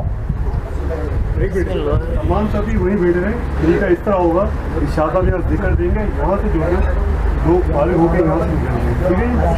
جہاں پہ دو بیٹھے ہیں وہی بیٹھے ہیں, کوئی اٹھ کے آگے نہ آئے, جس طرح بیٹھے ہیں وہی بیٹھے ہیں. یہاں سے ذکر لیں اور یہاں سے رستہ بنا دیں گے, یہاں سے نکال دیں. پڑھیں گے اللہ اللہ اللہ اللہ اللہ अल्लाहु अल्लाहु अल्लाहु अल्लाहु अल्लाहु अल्लाहु। चलो आगे वाले इन आगे वालों को हो ये गया। आगे वाले चलो उठे आप लोग ये हाँ बस जाओ बस क्या करोगे आप? आ जाइए यहाँ से आ जाइए कोई ना इसमें बात होने जिक्र की बात करने की कोटरी आना बस। पढ़ो जी अल्लाह अल्लाह अल्लाह अल्लाह अल्लाह पढ़े आप भी अल्लाह अल्लाह अल्लाह अल्लाह अल्लाह अल्लाह अल्लाह अल्लाह अल्लाह अल्लाह अल्लाह अल्लाह अल्लाह अल्लाह। चलो जी हम लोग तमाम हम लोग बात ये बैठ जाए तमाम मेहरबानी आप जहाँ जगह मिलती है वहीं बैठ जाओ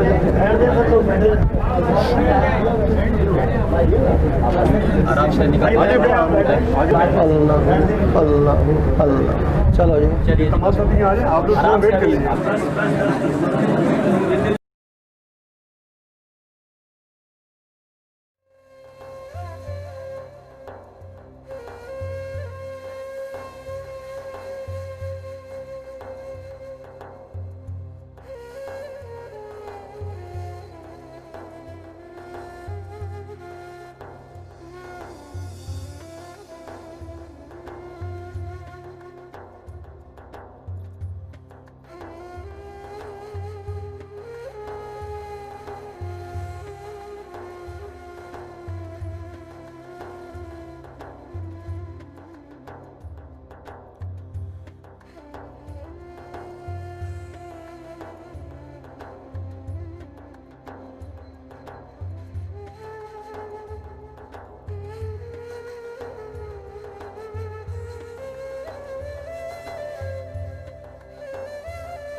Goshi Maraba, Assalamu alaikum, and a very warm welcome on this wonderful Saturday evening, July the 18th.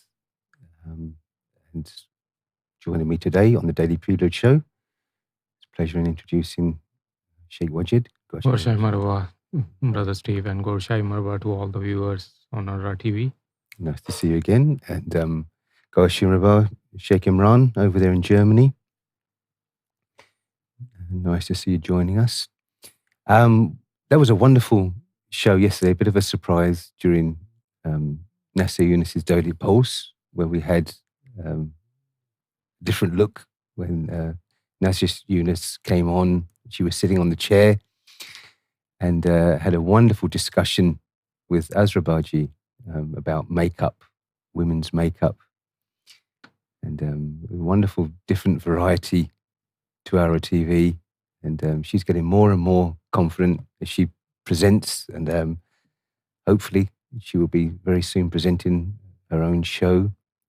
And I hope Azra Baji, she's gone back to Toronto. May she have a safe journey back to Toronto. It was really wonderful having her to come and visit. She came to visit Sufi Master from over there in Toronto, where they're pretty getting to grips now, I think, with Yes. coronavirus and things over there. So that looks like it's getting back to traveling. Normal and back to the normal and life itself. And I think it was very first visitor from overseas in the last 3 or Yes, 4 months yeah. to London. So it's very good and positive to see that she was here. As you said, hopefully the journey back home will be safe, and we wish her a safe journey out there. So it's very encouraging to see that some parts of the world, in fact, I mean, getting to the normal routine. Yep. And I think with the summer full on pretty much now, I've heard a lot of people planning to go and travel around where it is possible or so. But wherever they are heading, I mean, and I think they should all take precautions, and they should all be cautious about whatever guidelines are provided by the government, and they should practice those guidelines whenever they are traveling overseas or even within the UK as well when you're traveling. So we should be very cautious about and take cautious measures about the social distancing. And even if we are in the sports related activities, we were talking the other day that cricket is starting here as well. Yes. There are guidelines for pretty much each and everything provided by the government and the authorities. Obviously scientists and researchers have done a lot of research about these things. The thing is that unless you take it into practice, the guidelines will be useless. It's the same thing as we discussed with the teachings of the spiritual master, and we come across this knowledge which is wonderful, which is amazing, which doesn't exist anywhere, no example in the past, in the history. But the reality is that, okay, now we find ourselves the lucky ones to know this knowledge and to grab this knowledge, but we need to put it into practice in our day-to-day life. Yes. We need to adopt it. We need to practice it. Yeah, that's the most important thing. The same applies for these guidelines for your health, and during this COVID and lockdown situation, or when it is easing up or when it is changing, the same thing applies here as well, that we need to practice those guidelines here. Yes. So I think we're going to discuss today about the body and the relation with the physical body, our spiritual body, the connection of the body and soul, and we can talk about how important it is to look after our bodies, our well-being, and not just to think, okay, we do accept, don't we, that the reality is the soul, we are a soul, but that doesn't mean just, detach ourselves then from our physical reality, from our body. It's still very, very important that we look after ourselves. And this is why Sufi Master on every single course has spent a lot of time talking about, physical emotions, and talking about our physical IQ. And it's very important in so many different aspects of our lives. But as we know the importance of the body and the difference between the body, which is part of this realm of reason, and obviously the souls have to have a container. They have to have a container that is compatible to the world that it's living in. And the terrestrial souls, which are very, very much part of the growth of the baby before the baby is born, the mineral soul, the bio soul, the botanical soul. But these terrestrial souls, they're not answerable in the end times, and they are there again used in a different life, in a different body in the future. But it's the terrestrial souls that are the ones that just come once, and they're answerable once they return to the upper realms. And as Sufi Master beautifully explained, I think it was in the Western Sufi course, that the actual process that we know that the terrestrial souls are dormant, and they need to be awakened. But that reason why they are was beautifully explained to us, because these souls, once they're living in the higher realms where it's a different density, a different purity, a completely different atmosphere for those souls. And then once they journey down and they enter into this dense flesh, into the blood, into the actual body of the baby, that's when they are just knocked unconscious. Exactly. That's when these terrestrial souls are knocked unconscious.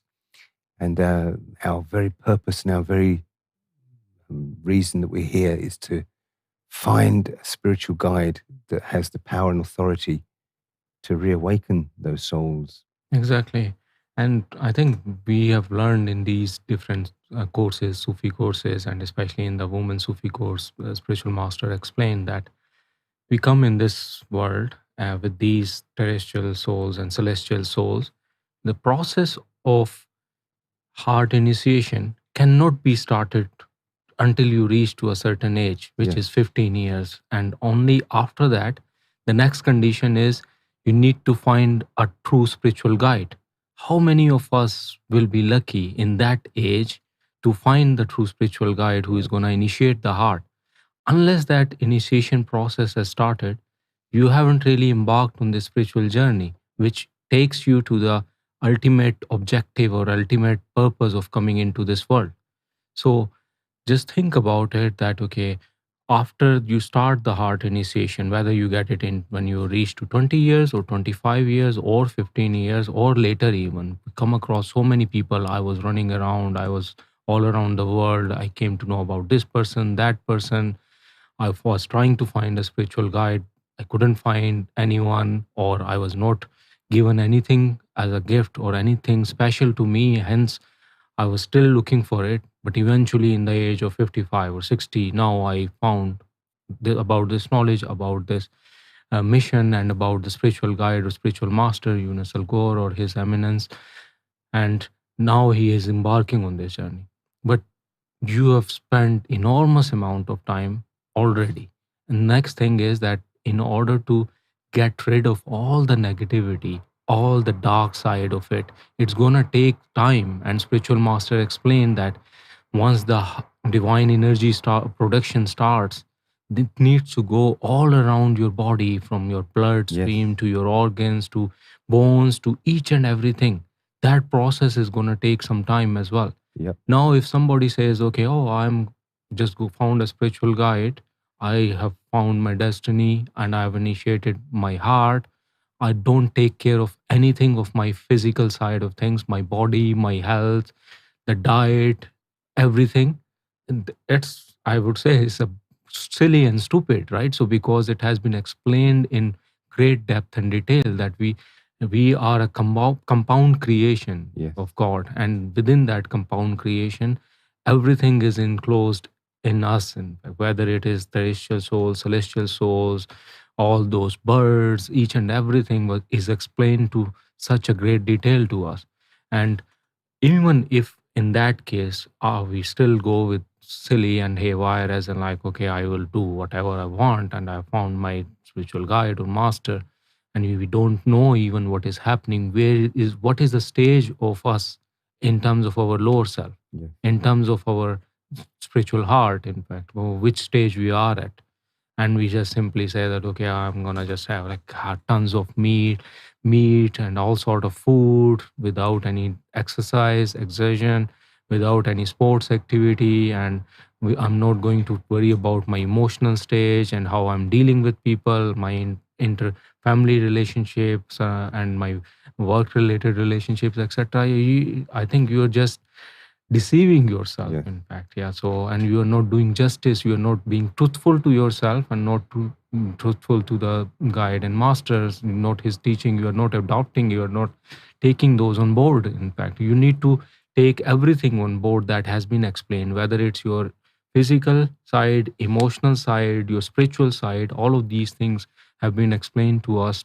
And spiritual master, as he said, that, okay, the important thing is that I've explained everything to you. Now it's up to you to adopt and to take this on board and practice it. Yeah, absolutely. So we can turn to the Religion of God, the beautiful book penned by His Holiness Gohar Shahi.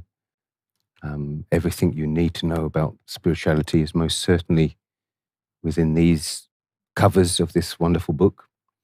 So we will read about the roots of man in the world. This is a beautiful chapter, and this will explain exactly the terrestrial and celestial souls, the difference between them, and how important then it is within our bodies, our body and soul, working together in unison. So as soon as a male sperm enters the womb, a mineral spirit arrives to coagulate the blood. The botanical spirit helps it grow. So the botanical spirit is one of those terrestrial souls. The botanical spirit helps to grow.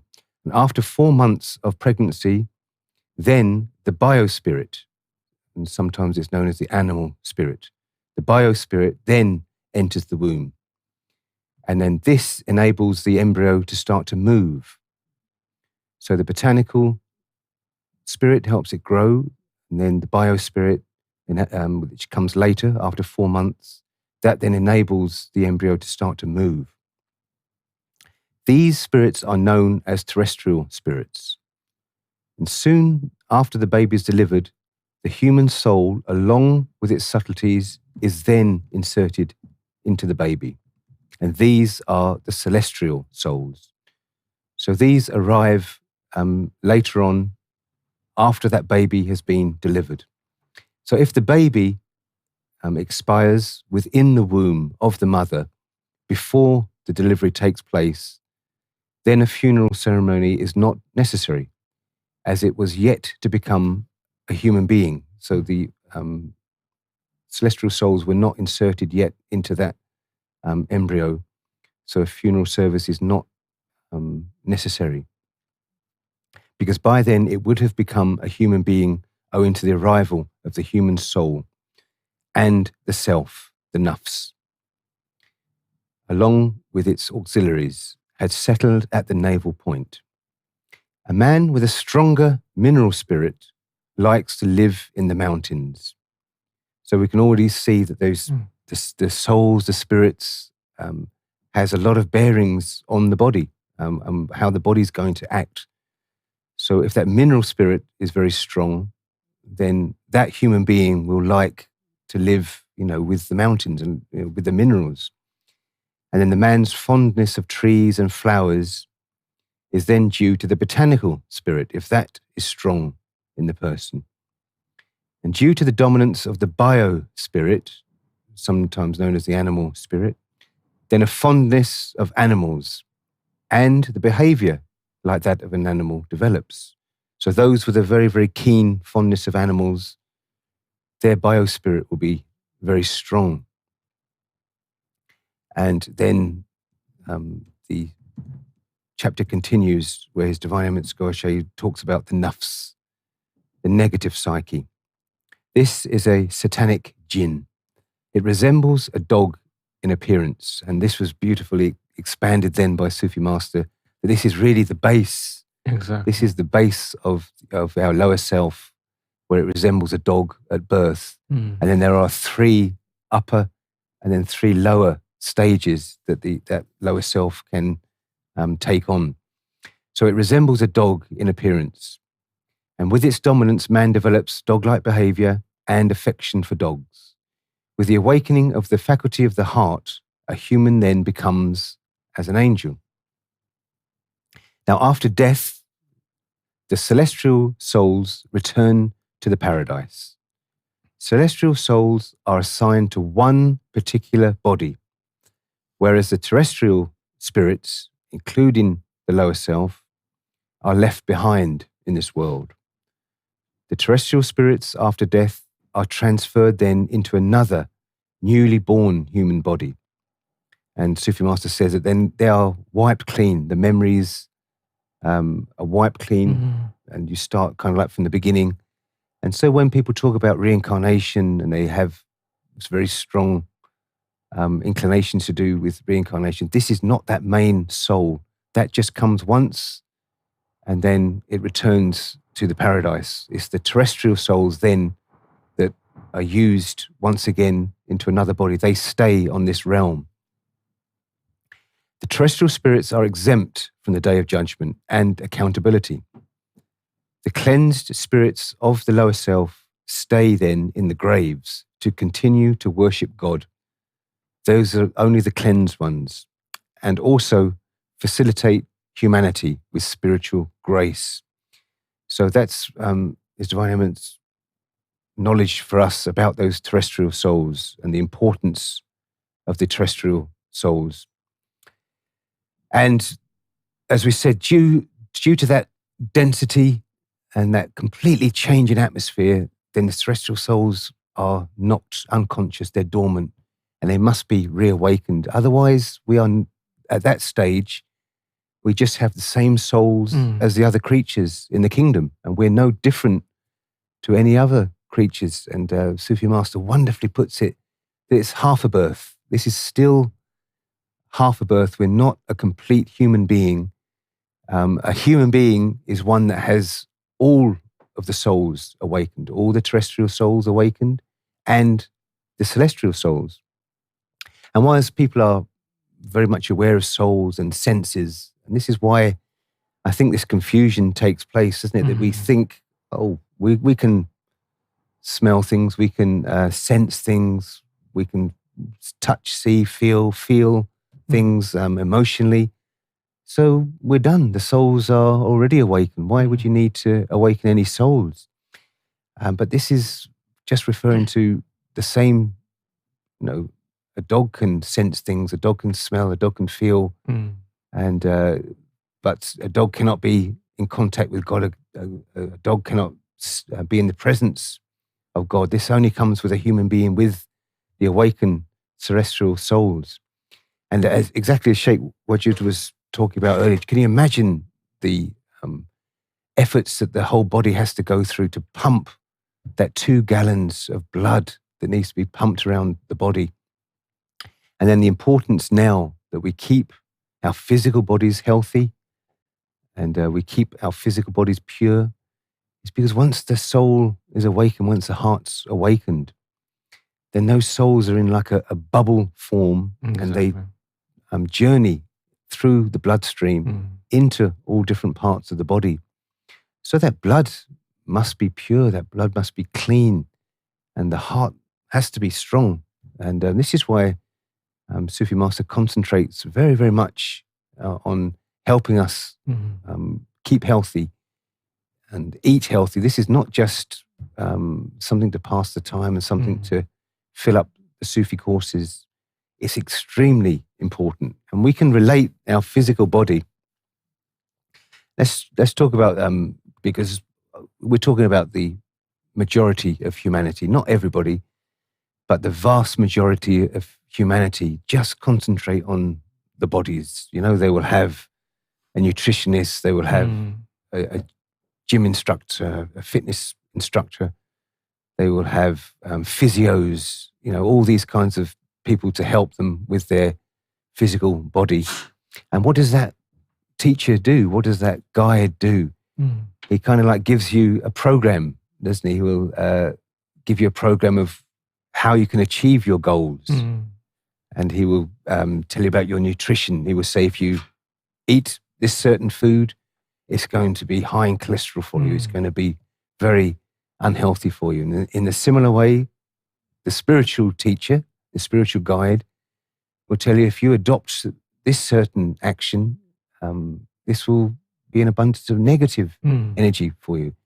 So we have to listen to both instruction, exactly as you said. It's no point just listening and acting on it, because in our lives, if you keep giving somebody advice, if somebody comes to you asking for advice, they're more or less saying that you maybe know something that they don't know, and you're giving them that advice constantly, and they're constantly ignoring that advice. How is that going to make you feel, and how enthusiastic are you going to be to keep continuing to give that advice. So it's very, very important that we adopt exactly what we've been taught. Gosh, Shimrabah Sufi Master. Very, very important that we adopt it, because going back to, just take that as an example, then you've got a gym instructor and you've got a spiritual instructor. When you first go, the very first day you book in with a private instructor, with a gym instructor, he's really enthusiastic. He's get up and go. His heart's completely in it. I mean, he wants to make you, you're like his pride. You've come there with a big belly. You're saying you're overweight. I want to work. He'll ask you, what do you want? Do you want fitness? Do you want strength? You want stamina? Most people will say a bit of everything, please. But, once you get to, a male gets to 40, he will say, I want a flat stomach. A lady would say, I want a bit off my hips, this kind of things. So you will all come with your problems and you will say, you know more than I do. Please tell me what to do. So he will be very enthusiastic to start with, and he will give you, he will write down everything you've told him. He will give you a little fitness MOT, and then he's going to give you so many instructions what to do. And he will be, very professional about it, and he will be very enthusiastic about it. But as the weeks go on, could you imagine that if he told you, okay, don't drink whole milk, drink semi-skim milk, that will cut your weight a little bit. Don't put sugar in your tea, maybe start with some sweeteners. This to start you off with. And then you come back the next week and he'll ask you, have you done that? And you say, no, I didn't do it. Well, I advise you, if you want to lose a little bit. Yeah, but I like my tea sweet. I like sweet tea. And I like whole milk. It's a bit watery, the semi-skim milk. So you've asked for the help, you've asked for the guidance, you've accepted that this person knows more than you do, and then you're making excuses or making a different story of, I think I should do this and I think I should do that. I mean, if you think about it on that very mundane part of life, what about the spiritual master? What about if you're asking you, I think it would be good to fast for 72 hours. What about if you started saying, well, what about if we did it, I don't mind doing it, but what about if we did it for a week and we didn't do it the whole day, we did it just, I mean, it's ridiculous, isn't it? Yes, exactly. And I think it is true for every aspect, right? You gave example of like you want to be fit, you want to be physically having good stamina, good physique, body, etc. That is one example where instructor. The second example is you go to school or you go to a university, you have a teacher. You discuss with your teacher that, okay, this is what my preference is, this is what I want to achieve in my life or so, etc. He has a full curriculum in front of him and streams available. You need to embark, you need to find based on your interest, your strengths, etc. The same thing here as well, of course. You are coming with a lot of passion that, I run around, I went everywhere in the world, I was looking for someone who can provide me the guidance and spiritually awaken me or so.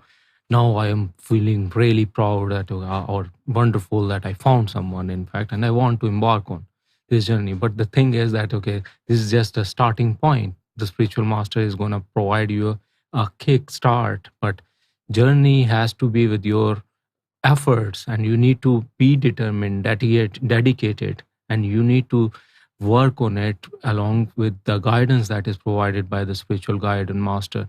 The thing is that, okay, in the case of instructor or gym instructor, he will have a lot of other clients of him for sure. And yes, there is a fees that he's charging, but at the same time, he wants to look much better compared to all other instructors with the students that he has. So if somebody is, for example, training someone like Tom Cruise, that instructor will be like, okay, highly regarded, and he will be looked after like, okay, look at this, the product that he has produced. But there is a lot of effort put in by Tom Cruise himself as well in that example.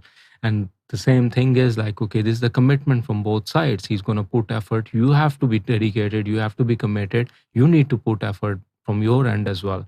And the main thing is, as you said, is like all of us are God's creation. But why God said that humans are the supreme creation is because there is something special about us compared to all other creations that He has produced, whether these are animals or so.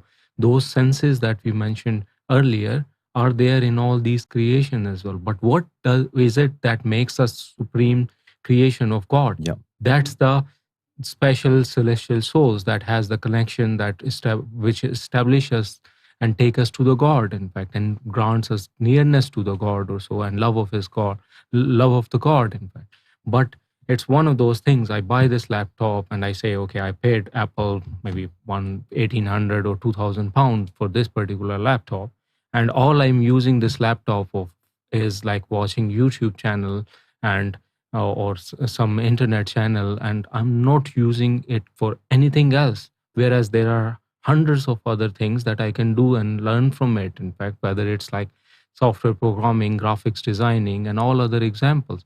But the thing is that spiritual master has explained us multiple times, and in the Women Sufi course, he gave beautiful example of multitasking. All those things are embedded inside us, but we need to know that, okay, we need to work on these, tap on those capabilities, enable those capabilities or for those functions of us, whether it's like, okay, those 5 souls in our chest or leveraging Anna to be able to see God or so. In fact, all those things need to be started after going through a certain process, and that process takes time, and there is guidance and step by step guidance provided by the spiritual master. But he is not obviously going to like, okay, not give you a dose of like general anesthesia or whatever actually, and the surgery is done, everything is transformed, and all of a sudden of 3 hours operation or so, in fact, actually you wake up and you are completely different person altogether. No, that's not how things work. In fact, you have accumulated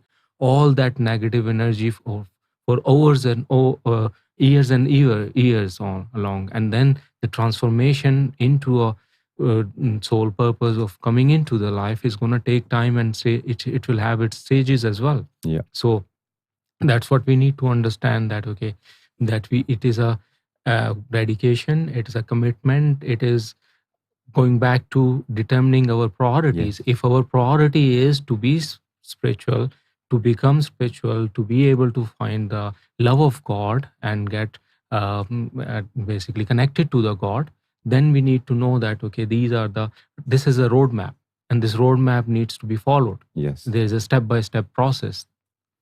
Yeah. Yes. Sheikh Imranullah. Yeah, all efforts from myself are not enough to move anything. Only the grace of our spiritual master will bring. Yeah, in the discussion now about the bodies, our physical body, this is very much in our hands, very much in our hands that we can help. And now this evening, we're going to, marry these two, the mind, body and soul. Mind, obviously, is because you need a positive attitude to do this. You need determination to do it, and you need to, with your ears and your brain, you need to listen to guidance. And I can give at least 3 points to exactly how important our body is, and for us just to say that the soul is obviously number one of all importance. That is our reality. But once the soul has been reawakened, once we've found that spiritual master who's awakened our souls, then it's very, very important that we look after our physical bodies. Number one, when we have this knowledge, when we have this light within us, it will naturally come to that person who has this energy, who has this abundance. They will want to share it with others. They will want to engage in mission work. They will want to make the heart of the Sufi master happy by God's name entering all of humanity, all the hearts of humanity, uniting with that same divine light, divine energy. And we must be out there with enthusiasm. We must be out there with energy. People must be looking at us and looking at us as a reflection of our Sufi master. They must be saying, this is what I want to become. We always give the example, I most certainly do. of Mind, Body and Soul expos. We visit all over the world, and that is a showcase. You know, we're really on display there, especially with all the other stall holders. We're standing there for 10 hours a day, 4 days on the trot. Everybody's watching us. Everybody's looking at us. And we most certainly hear a lot of comments from people. And if we're talking about energy, divine energy, get your heart enlightened, you're going to feel energized. And they think, that's very, very good. And then the next time they walk past, you know, you're slumped in the chair because you've been stuffing yourself with parathas all morning, and you're sat in the chair having a sleep. I've seen it many times, kind of thing. I mean, this is not going to come across to people? Or we're talking about spirituality, we're talking about spiritual healing, and we've got a great big stomach hanging over the belt. This is not going to impress people, that these are people of His Divine Eminence Gohar Shahi. These are models of humanity, these are flag bearers of humanity. My gosh, look at that great big stomach. How much does he eat every day? What does he eat? And you're talking about spiritual healing. Look at yourself. So this is very, very important. And then the excuses come. Once you start to, you cannot have a lifetime of overeating and eating the wrong foods, eating food that Sufi masters recommended that we don't eat.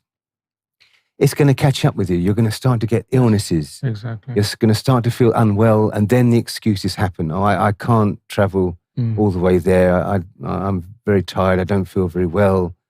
I get diabetes. I have to eat very regularly. I can't sit there during a discussion. You know, that's when the lower self is going to use that against you and going to stop you doing mission work. So that's one point where we must keep our bodies very, very healthy. And of course, that health, number 2 is the heart has to be healthy, has to be strongly pumping that blood, that 2 gallons of blood around the body that's going to be mingled with divine light, divine energy. Remember, Sufi Master said those souls are in a form of a bubble floating in our blood, in the blood system. So in that respect, we have to keep a healthy body. And of course, number 3 is when Sufi Master's given these instructions, if he's advising us that the bigger the animal, the more This is advice that's been going on for many, many years now. If we go up to like eating a large cow, the meat of a cow, it's going to carry a lot more negative energy than a smaller animal, and an abundance more negative energy than a lettuce. So it's advisable that red meat is spiritually not good for us, and physically it's not good for us. It carries a lot of cholesterol, free radicals, red meat, and it's been proven in medical world as well that it's not good to eat red meat. And what about that nectar of the cow, the milk? You know, should we be drinking the milk from a cow? And Sufi Master has advised us not to drink it. And this has been going on for many years now, but 3 weeks ago it was extremely highlighted, and that's when I stopped. I stopped drinking 3 weeks ago, dairy milk from the cow. And I feel so much different already. You know, my skin feels different. My breath feels different. My digestion feels a lot different. You know, I used to get a gurgling kind of feeling in my stomach, especially after I had cereals in the morning. And I've gone over to drinking oat milk, Oatly, and feel so much lighter. It feels much more refreshing to drink as well. And by chance, I had a tea about 2 days. So it's 3 weeks after I stopped. And I had a tea and somebody put the milk in there. And I literally thought it was sour, you know? I thought it was like it was an animally, soury kind of taste that I had in there. I thought, my gosh, what have you given me, you know? And then I looked at it, but it was well in date. It was fresh milk.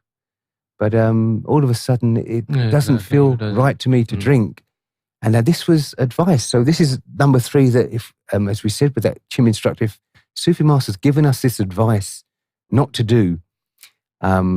Diabetes, if we're coming to Sufi Master and saying, oh, we have diabetes, we have all these kinds of problems, and then you continue to, stuff yourself with sugary food, fatty food, what is that telling us? What you're doing to your body? Are you saying that you don't want to do mission work? Are you saying that you don't want to be fit and alive when the awaited ones come back? I mean, we all want to be here, don't we? Yeah, we all want to be fit. We all want to be healthy for the return of the awaited ones. And how frustrating it must be for the Sufi Master when he's giving this advice and it's completely being ignored. So this is very much number 3 on the list. And number 4, I would say that Sufi Master, I don't think he would ever say for himself. So I'm going to say it. That what do we do once we start, just say something that if it's not good to us to drink orange juice and eat chocolate. These are 2 things that give me personally a headache. So I stopped both of those a long time ago because I figured out for myself that they give me headaches. So if these are giving you headaches, giving you problems, migraines, and that's given as an advice, but no, I like chocolate, it's okay, no worry, God's looking over me, I'm okay, I will eat the chocolate, no problem kind of thing. You're eating the chocolate, you're getting the headaches, you're going to go to Sufi Master. Of course, we're always under the glance of Sufi Master. That is not into question. Yes. He will hold our hands, he will help us to the very end because he has promised His Divine Eminence Goa Shahi that he will. But we shouldn't take this for granted. We shouldn't take advantage of this and keep doing these things because we're going to go to the Sufi Master and look how he's suffering. We can see him on a daily basis. Eyes are sore. He has headaches. He feels very tired and achy all the time because he's taking all of this on him. So we're continuing to go against any advice. We're getting illnesses and we're going up and saying, give me dumb, do dumb on me. And of course, all this is going over to Sufi Master, what we're doing. And this is not fair. This is completely against any true relationship between the aspirant and the spiritual guide.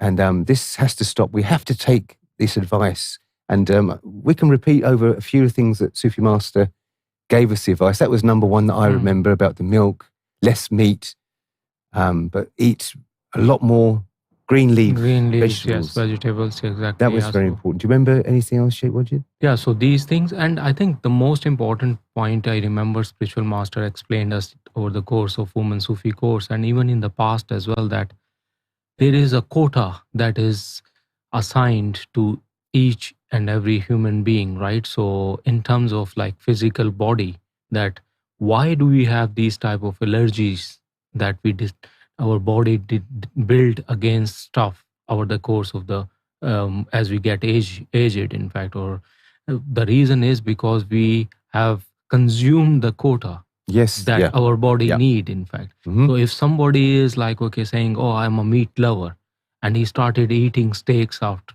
every other day or so, and barbecues and on the weekends, etc., and he's been constantly doing it for 3 years, 4 years, whatever, time will come for sure. Yes. When the body will say that, okay, the clock is ticking, I can't take it anymore, and that's proven with intolerance testing, isn't it? You're not intolerant your whole life to these. Exactly. Why all of a sudden, if you take an intolerance test, these things products are coming up, but this is not known. This spiritual science behind this is not known. Example of like chocolate that you gave, I'm pretty sure that when you were 10 years old or 20 years old, etc., no problem. There was no issue, no problem whatsoever, in fact.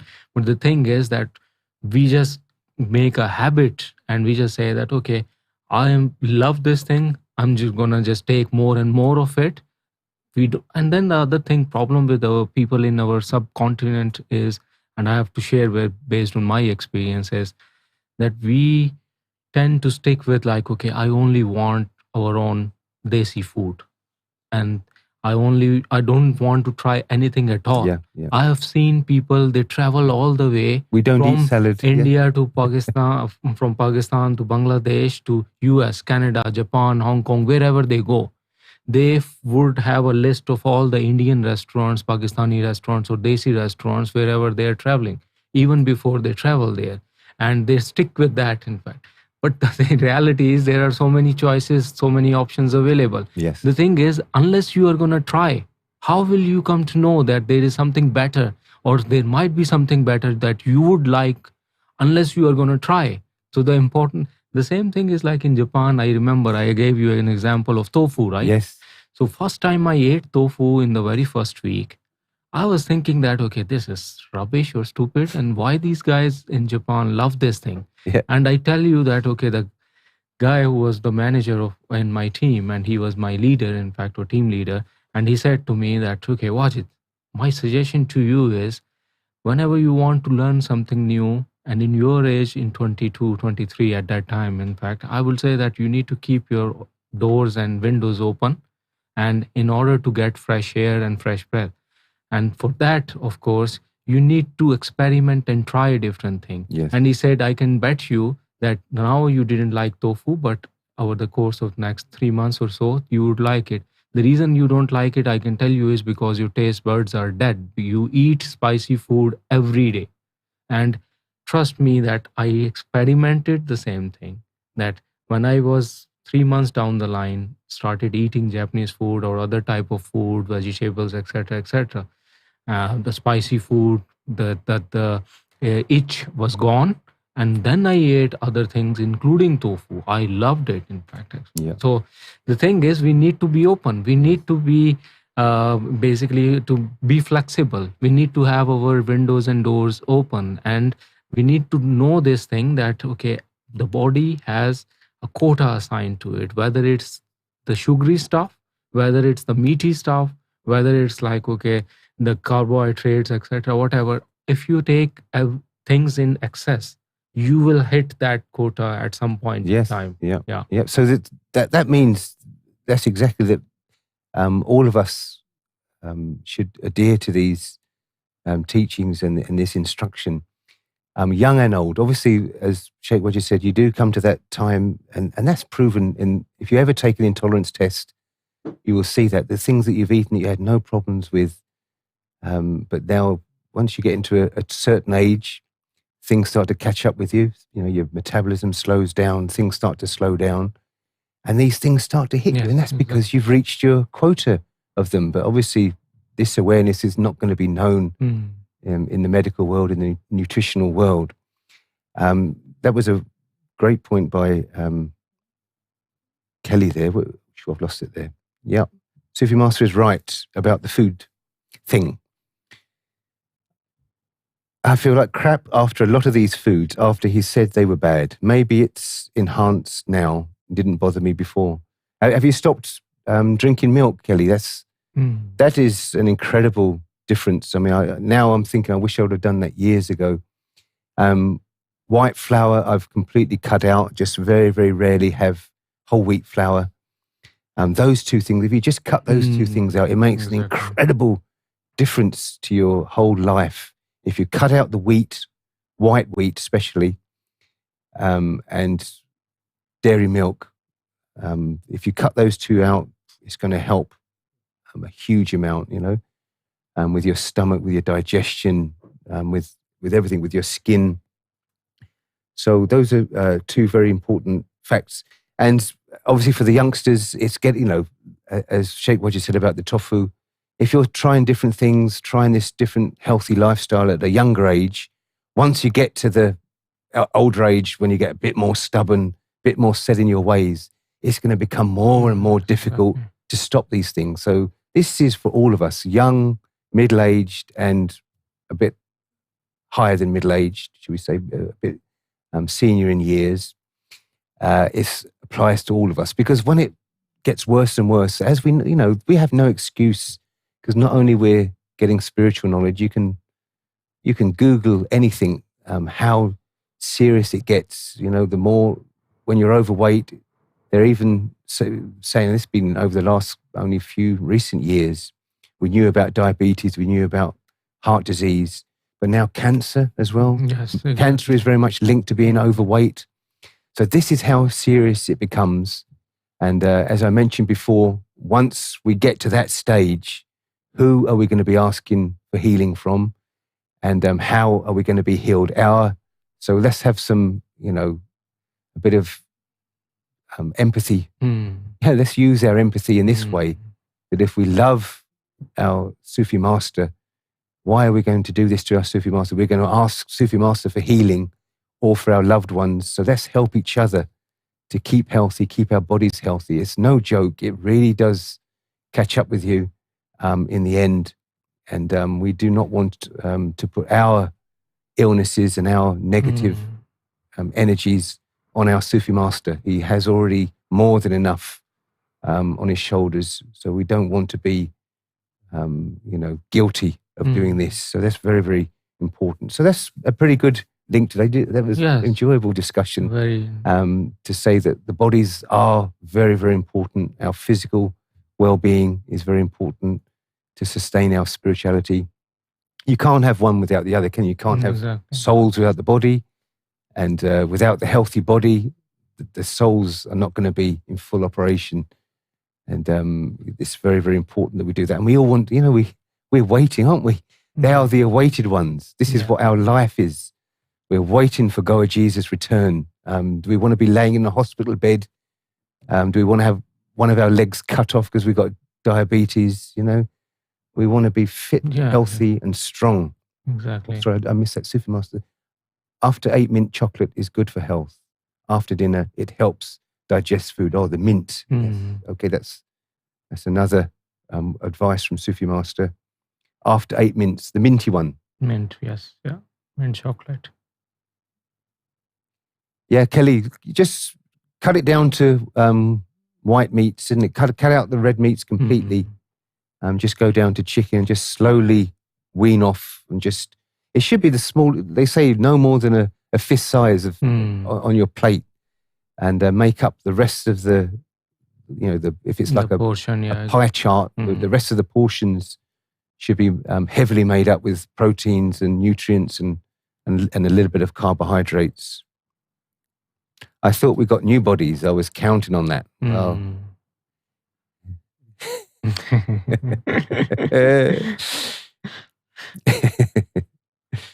No, that's not going to happen. Kelly Brook, yeah. No, I won't say it. I don't know if you know who Kelly Brook is, Kelly. She's an English lady. Okay, thank you very much for joining us. Thank you, Sheikh Wajid. And wonderful. So we have another great Daily Pulse show because it's going to be a brother and sister act again today. Nazu and Nasir Younus will be presenting the Daily Pulse. Wonderful. Brilliant. Can't wait for that. So please stay tuned for the Daily Pulse, which is going to be preceding the main event, Sufi Online, with Sufi Master Younus AlGohar. Please enjoy the rest of the evening and just think about that, think about how important our fitness, health and well-being is, as well as our spiritual well-being, obviously. And we'll see you tomorrow, same time, same place. And wish us luck for cricket tomorrow. We're playing our first game against Epic in Cheam. So look on Facebook. I'm sure somebody's going to be posting it on Facebook. Oh, it's going to be on ALRA TV. It's going to be shown on ALRA TV. Wow. So we want lots of support, guys. We're playing our first game tomorrow. It's going to be wonderful. So see you tomorrow, 8:45. Stay safe, stay tuned, and go off. Go off.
If your search is for divine love, inner peace, spiritual awakening, God, then search no more.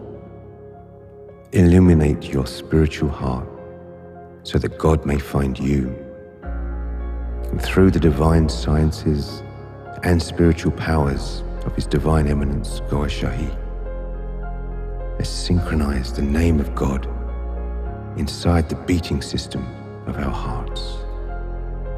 For the place of love is the heart. The dwelling place of God is the heart. And God looks at the shiny hearts. Let's share this mystical experience together. Some say that seeing is believing.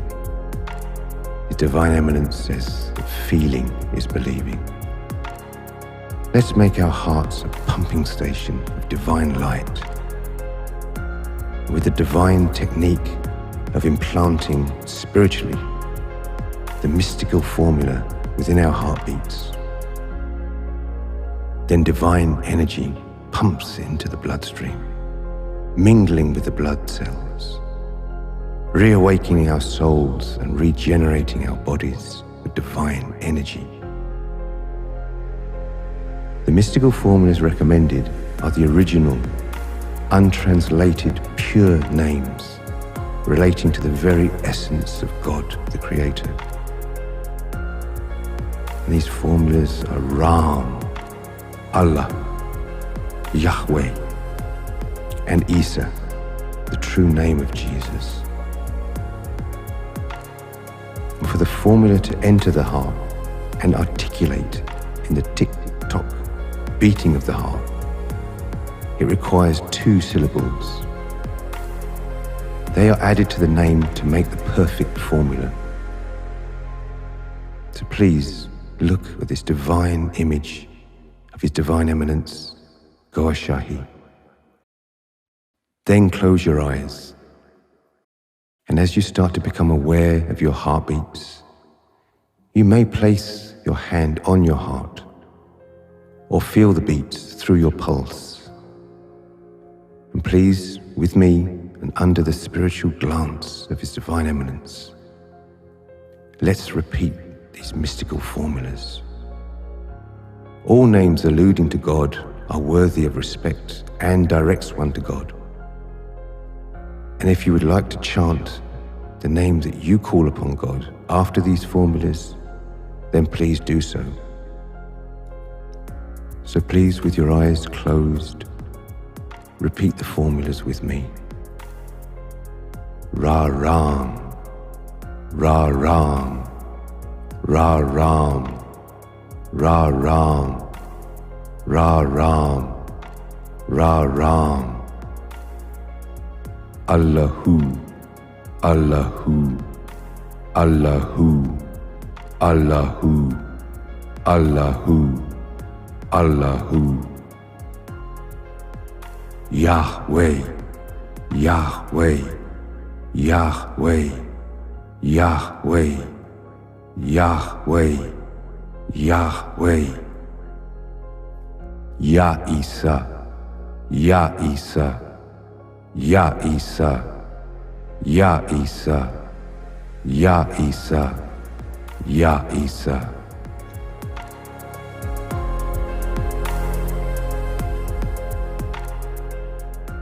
The mystical formula has entered your heart, producing divine energy.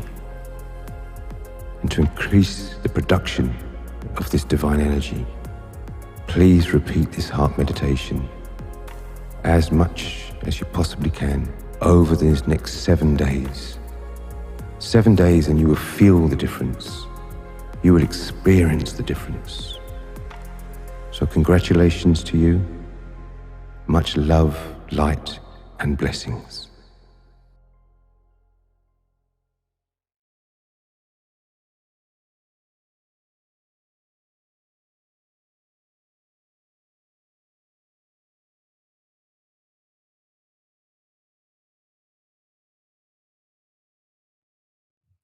Goshara guys, welcome back to the Daily Pulse. It's me again. And yesterday we talked about how makeup and self confidence and what effect it has on you as a young girl. And I talked about some of my experiences in high school and college, and we also had Auntie Azra with us yesterday. But it's just me today. So I wanted to speak about how people say making your eyebrows or getting Botox is changing the way God wants you to be. And yeah, I think otherwise. I mean, God is not gonna you plucking your eyebrows and having them a certain way or having the way you like them is not gonna affect your connection to God. Or I don't think God really gives a damn about how your eyebrows look or how plump your lips are. So yeah, that was it's a touchy topic for many people, and I don't think many people talk about that. But yeah, it's really, I mean, I can't believe people think that, and dyeing your hair and getting Botox is gonna, make you further away from God, which is, yeah. So, we had some questions about, Kelly Brooks is asking a question, I think. Or she's saying, don't mess with the eyebrows. It always turns out weird. Natural's better. Yeah, that's true. But I've had some people their eyebrows are as, they're large. So I think sometimes they like to shape them a bit. Oh, Fazila Hasib has a question. And she says, what's your favorite makeup brand? Which brand would you recommend? Well, I like different companies, but it really does depend on every company. Every makeup company has a different, different specialties. It's like, one company, like I think Benefit specializes in eyebrows. Everyone uses their eyebrow products. Some people are organic makeup. Some people have vegan makeup. Kat Von D Beauty has turned, well, the original owner of Kat Von D Beauty has left her brand and it's a vegan company now. So, yeah, different brands have different things, but I think my favorite brand would be Benefit. Fazila Hasib asks another question. She said, what foundation is the best? Nazwa.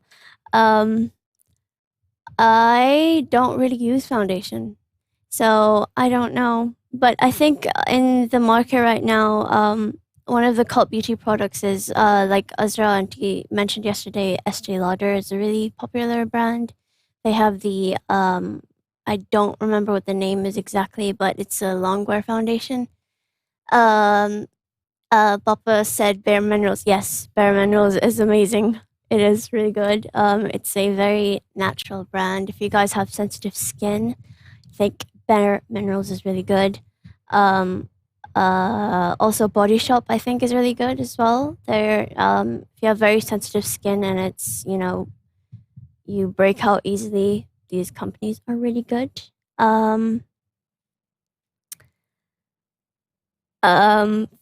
AlGohar, Adria said, exactly, I'm naturally a monobrow. I was a brand ambassador for McDonald's until I found a tweezer. Yeah, that's true. But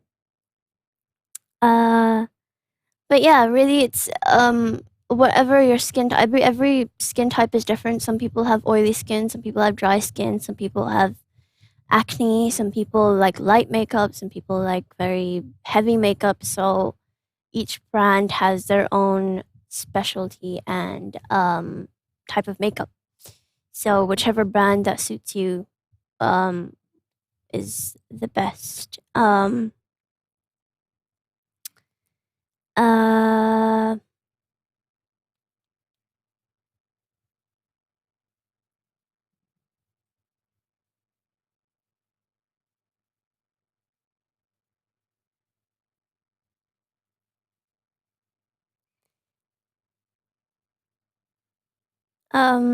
Yeah.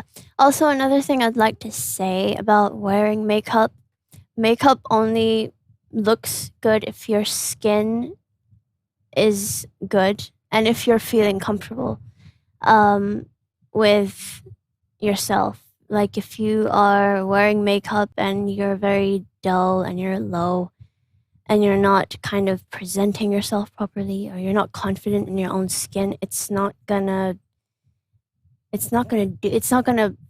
fulfill its purpose. So make sure whenever you do your makeup, even when you're not wearing makeup and you just go about your day and you come home, make sure that you wash off your face because there's pollution out, people smoke you and there's a lot pollen in the air and everything sticks to your body. It's not only your face and your skin, also your body. I mean your clothes. So that's important to take care of and just wash your face. You don't have to use a bucket full of products and just wash your face with a face wash, put some cream on and you're done. It's very crazy. I think men find it really crazy how people use so many products, but it's very easy. Steve Bell asks, what was the best era for makeup in your opinion, Nozzle? Is there rivals in makeup styles? I don't think. I mean, yeah, there are trends of kind of, Instagram trends of makeup and different eras of makeup, but I think the 90s are coming back. Natural makeup is coming back. But then yeah, the pop music culture and then the crazy makeup. You can't really I wouldn't say that makeup has a era.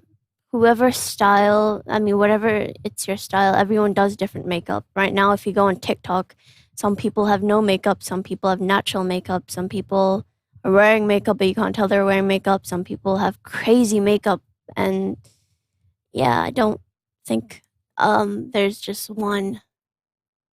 Wajinaka asked, what type of makeup should be avoided and can be harmful for a certain type of skins? I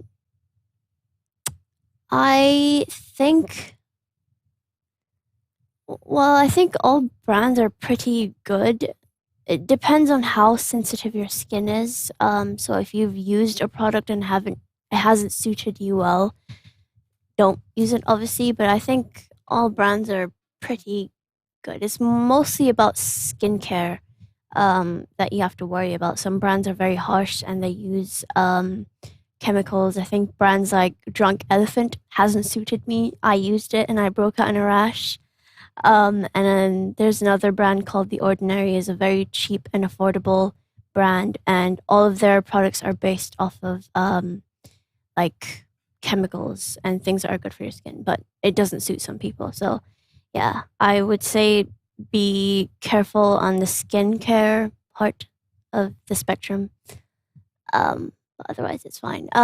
Abdullah says, what's your take on makeup? Because some people take it to a whole another level and become unrecognizable. Yeah, I guess it's pretty crazy, but if that's the way you want to look, it's fine, I guess. If that's your style and that's what you feel comfortable in, then no one can say no. Shazia Gohar said, Danza Beta, could you tell us what's the best night routine for good skin? Sleep, yes. And also, like I said, come home, wash your face. I'd start off by washing my face with, rubbing your face with any face wash that suits your skin. And I like to do this before I wet my skin because it gets the first layer of your skin clean. And then you wash your face with hot water, and then you splash your face again with cold water to close your pores. And then you put on, depends on your skin. Some people like to use serums, oils, different things to help their skin. But for me, just putting oil and face cream does the job. But like I said, it really does depend on your skin and what suits you. Fazila Hasib says, tell us your day-to-day makeup routine. That's long. But if you guys would like to see that, you can go check out my YouTube channel, Younus on YouTube. Someone else said, which brand of foundation will be pretty good for oily skin? I have very, very dry skin. I have eczema. But I think I've seen people use Urban Decay, and a couple different brands. But if you go to a makeup store and you ask people there which brand is, I mean, what foundation is good for you, different brands, actually, some brands do oily. They have different foundations for different skin types. So if you just ask them, you know, which foundation is good for me, then they will be able to tell you. But yeah. Papa asked, what do you think of Bobbi Brown brand? I think it's really good. I like their face cream. And they don't put harsh chemicals in their makeup, so it's really good. And it's very long wearing. Papa said Nazo likes MAC. Yeah, I do like MAC. My favorite product from MAC is their MAC Fix Plus. It's just a makeup mist, and you just spray it on your face whenever you want to freshen up. Aisha asked, please upload the Eid special makeup tutorial on your YouTube channel. The previous one was amazing and adorable. Yes, I will. Upcoming Eid. I'll try to film one for you guys. Thank you for the suggestion.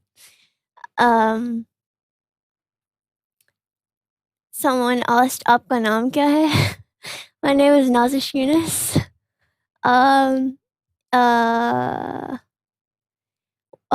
Neha asked, what do you use instead of foundation? So, like I said, I used to use foundation because I thought it was part of makeup. You know, you're supposed to use foundation, but I changed my makeup routine a couple years ago, and I just use concealer wherever I have discoloration or, you know, uneven skin under my eyes, blemishes around my mouth, and then I just blend it out and you're done. I should start wearing makeup. No! I'm not here to tell you guys to wear makeup. I'm just for the people that do wear makeup, you know. I mean, if you want to wear makeup, it's good. But you are probably beautiful in your own skin. Yes, Kelly, before it's too late.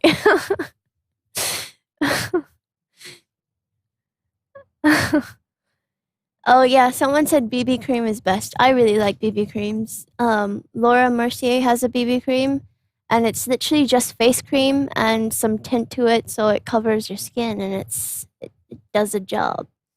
Kelly Brooks said, "How do some women keep makeup on all day in the heat?" I think it's the setting powder and setting spray. People, if you guys are aware of the makeup industry, there's something called baking your face. So basically, it is literally scientific. You put on concealer and then you put on a thick layer of powder, and you leave it on for like 10 minutes or 5 minutes, really depends on some people. And the powder basically sets the concealer on your face, and it basically creates a barrier, like a force field on your pores to not,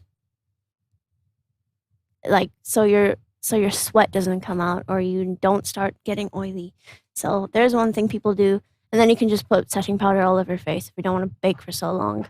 And setting spray. I love setting spray. Younus AlGohar says, can suggest good face masks for dry skin. I like the Glam Glow hydration mask. I like the Freeman's pollution dry skin mask, sorry. And I like the Body Shop Himalayan face clay mask. Yeah.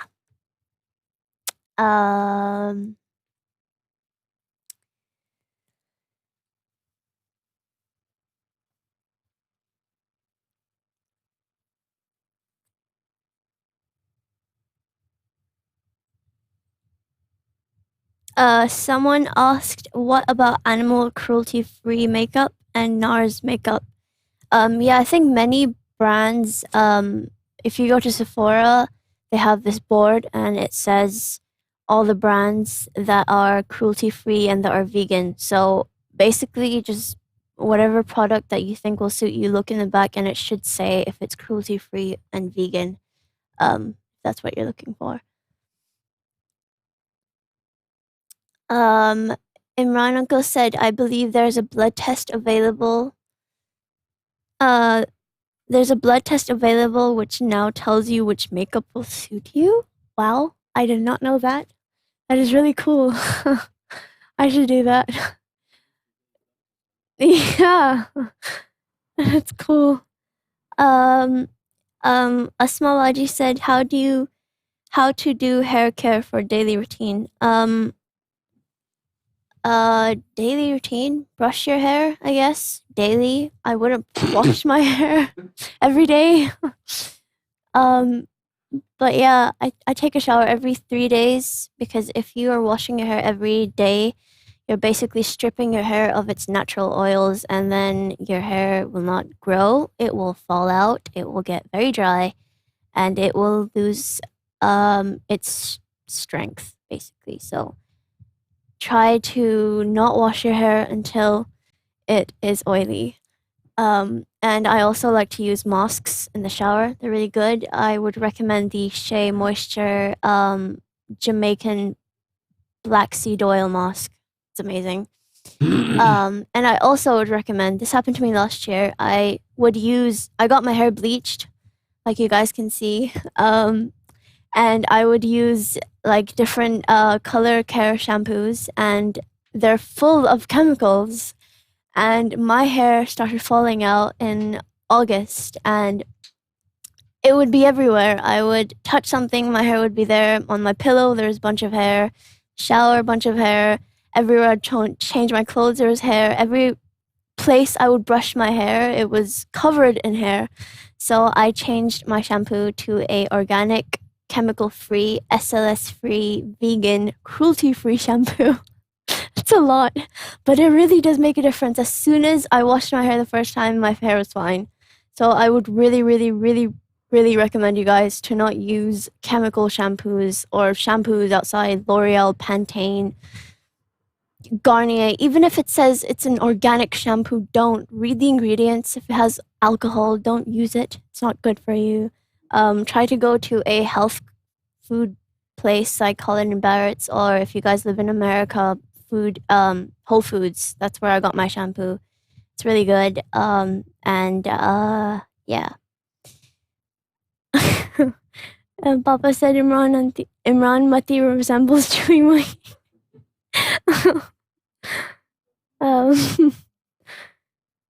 Yeah, Asadullah said make sure it's paraben free. Yeah, paraben free.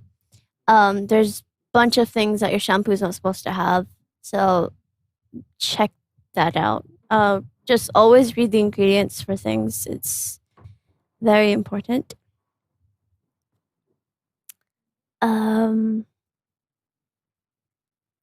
Sulfate free. Yep. Aisha said, Chewy Moy must be sitting on Harry's spot with your nozzle. Yeah, he should. He's not here yet.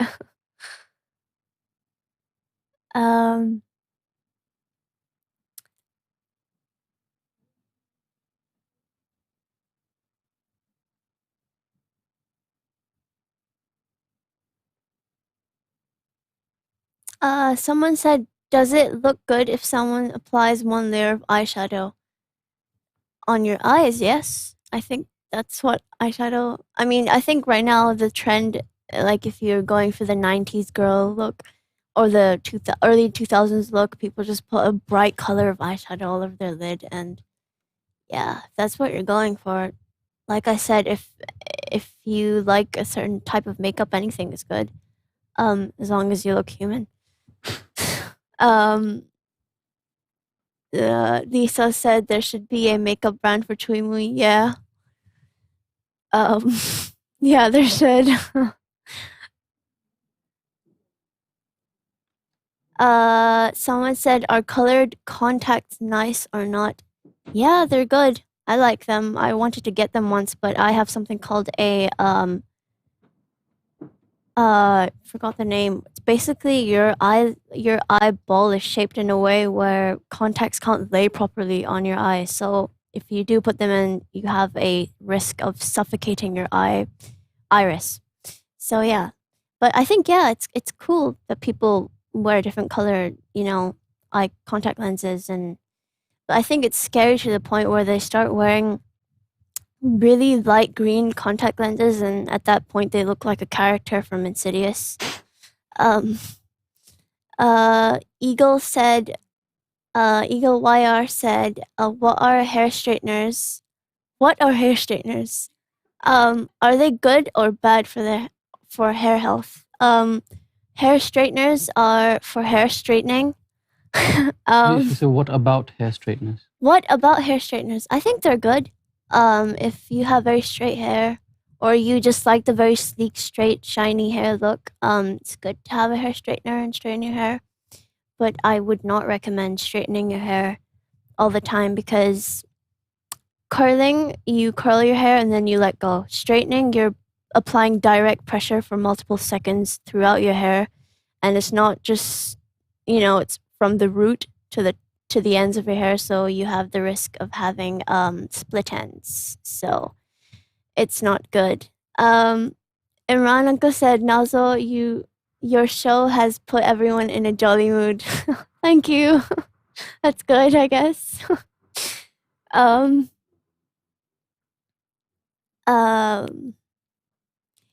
Yeah, so if you are using hair straighteners every day, if that's what you like, I would really recommend you guys doing hair treatments, like putting masks on, or just getting your mom to put oil in your hair before taking a shower. I'm a hypocrite for saying that, because I don't do that, but you should.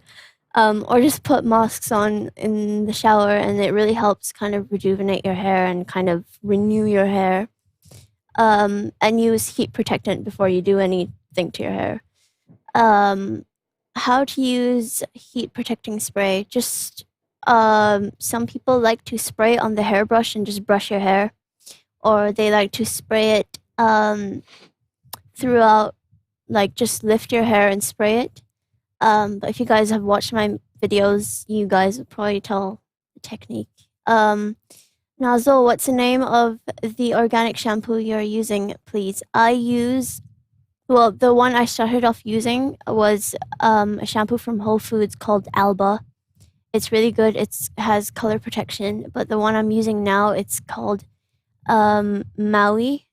You guys can, if you live in London, I don't know about America, but you can find it in Boots and Superdrug and Amazon. So they have different types of shampoos: oily hair, dry hair, colored hair, every kind of shampoo. Harry speaks. What about hair dryers? Your opinion, please. I think it's fine. Some people like to use the cold setting just to dry out your hair, and it's good. Like I said, use heat protectant. My mom from the beginning would just blow the ends of my hair and not the roots of my hair. That way you're not, ruining your hair. Steve Uncle said, how about live makeover sometime before and after? I'm not volunteering, by the way. Yeah, that would be great. That would be really fun, yeah. That would be really fun. I don't know on who, but that would be really good. Should do that. Do you watch 5 Minutes Craft Beauty Hacks? Some of them don't work. Yeah, I do. My sister showed me that. It's really crazy. Sometimes I do things and it's like, wow, that was so simple. And then you try it yourself and you're like, why did I do this? Someone said you should give a Steve Uncle a makeover. Yeah. I don't know what I'd do, but yeah. Kelly Brooks said it. Yeah. Yeah, 5 Minutes Craft is a joke. Some of the things are cool, but it's a joke sometimes. Fazila said, "Now your skin is glowing." It's just 100 lights. I wonder. It's not. Yeah. No, it literally isn't. Yeah. It's these lights and it's Shahid Plays Magic. Urfa Waji said, who will volunteer then? Who would love to see live makeover? Yeah, who would volunteer? Harry? Or Bhai should. I should give Bhai, Hrithik Roshan makeover. Chui Mui live makeover. Yeah, but I think Chui Mui is really specific on how he likes his or her makeup. Zila said, please do my makeup. Yeah, I will. That'll be fun. Yeah, Chui Mui should volunteer. That'll be really great. I mean, I think it's about time he introduces some new makeup techniques in his routine. Yeah, Chui Mui is really good at it. His eyeliner is on point for doing it every single day. It's really good. Fazhai said Nazo did my Momoa look. Yep, I did. I got this new tool called a 3-barrel hair waver from Amazon, and it's basically, you guys have seen hair curlers. There are 3 hair colors stacked up on each other and 2 on each side, and you basically clamp the hair and it creates a perfect wave. I did that to his hair and it looked awesome. And he looked like Jason Momoa from Aquaman. Yep. That's his man crush. Someone said Chui Mui apply eyeliner like professional makeup artists, I guess. Yeah, he does. He has a lot of it's very clean. Please make the video of how to do own hairstyle, like braids, or what kind of hairstyles? I did a video on how to do beach waves, which my sister really liked. But yeah, if you guys want to watch that, you should check out my YouTube channel.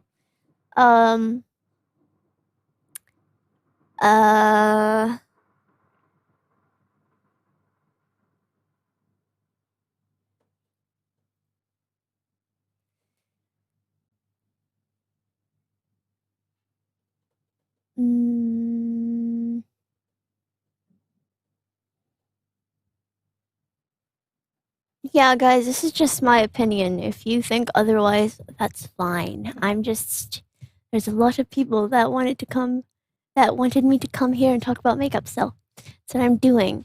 But yeah, literally, I've seen people on TikTok too. If you don't agree with someone, that's fine. You know, you have your own opinions. Everyone has their own opinions, you know? So it's okay if you disagree with me. But yeah, this is my own opinions. Everyone on YouTube that has a career, and they're all famous, but they all have their own opinions. Even if you have the same opinion, your opinion will still be different because it won't be exactly the same.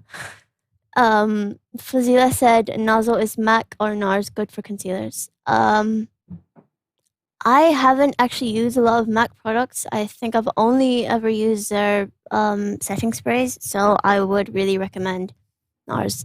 It was actually Papa that told me about NARS. They told me that it's the best concealer. So I got it, and it genuinely is. Even in the cult beauty makeup world, NARS Radiant Creamy Concealer is the best, and it's a concealer that will give you the most coverage. But I think Tarte's Shape Tape has beat that, so I'm waiting for your new makeup tutorial. That's nice, yeah. I'm kind of actually out of ideas of what kind of makeup tutorials I should do, so as much as I love makeup, I literally only have one way of doing makeup, so you guys need to give me more suggestions on what kind of makeup tutorials you want. So Kelly Brooks says, how do you stop raccoon eyes with mascara? Well, I combat that by not wearing mascara. I have hay fever, so it's literally inevitable for me to itch my eyes. So I don't wear I don't own mascara. I just curl my lashes and that's it. But I think raccoon eyes. I think get a mascara that doesn't bleed color. Waterproof mascara. My mom would be really good with this question. She loves mascaras. She has like a huge box of mascaras. 120 lipsticks. 120. Fazila says, what's your shade in matte concealer? I don't use matte concealer. I've never used it, so I really don't know. Yeah. My NARS concealer I use is in the shade ginger. So, yeah. Which eyeliner and mascara is your favorite? My favorite eyeliner is a Kat Von D tattoo eyeliner. And mascara, I don't own anymore because I gave it to my mom, but I think it was the best mascara I've ever used, and it was the NARS Climax mascara. Yep. Aisha said, which software is best to edit video? Want your opinion. Well, obviously I'm not like Shahid Pai, so I don't use like DaVinci or Premiere Pro. I use iMovie, so I think it's the easiest thing. Abdullah asks, oh, how do you see hair color sprays? I like them. If you want like temporary, color in your hair, you just spray it on, then you wash it off. But I think it's really messy. I have never used them on myself, but I used them on Fez Pai because he wanted to be Joker for Halloween, and it went everywhere. So, but I guess it was good. Now that we have everyone's attention, we've got 150 viewers, and the thing is, some people used to think that Sufism was confusing. Wait till you hear about makeup. It was just all going over my head. Mac, and I thought you were talking about the MacBook, but no, there's some other NAR stuff included too. So it's quite confusing. Yeah. But since we have your attention, and I'm sorry to pop the bubble, but there is something that everyone can take away from last night's lecture, in which Sufi Master Younus AlGohar was asking about whether a certain group of people could fast.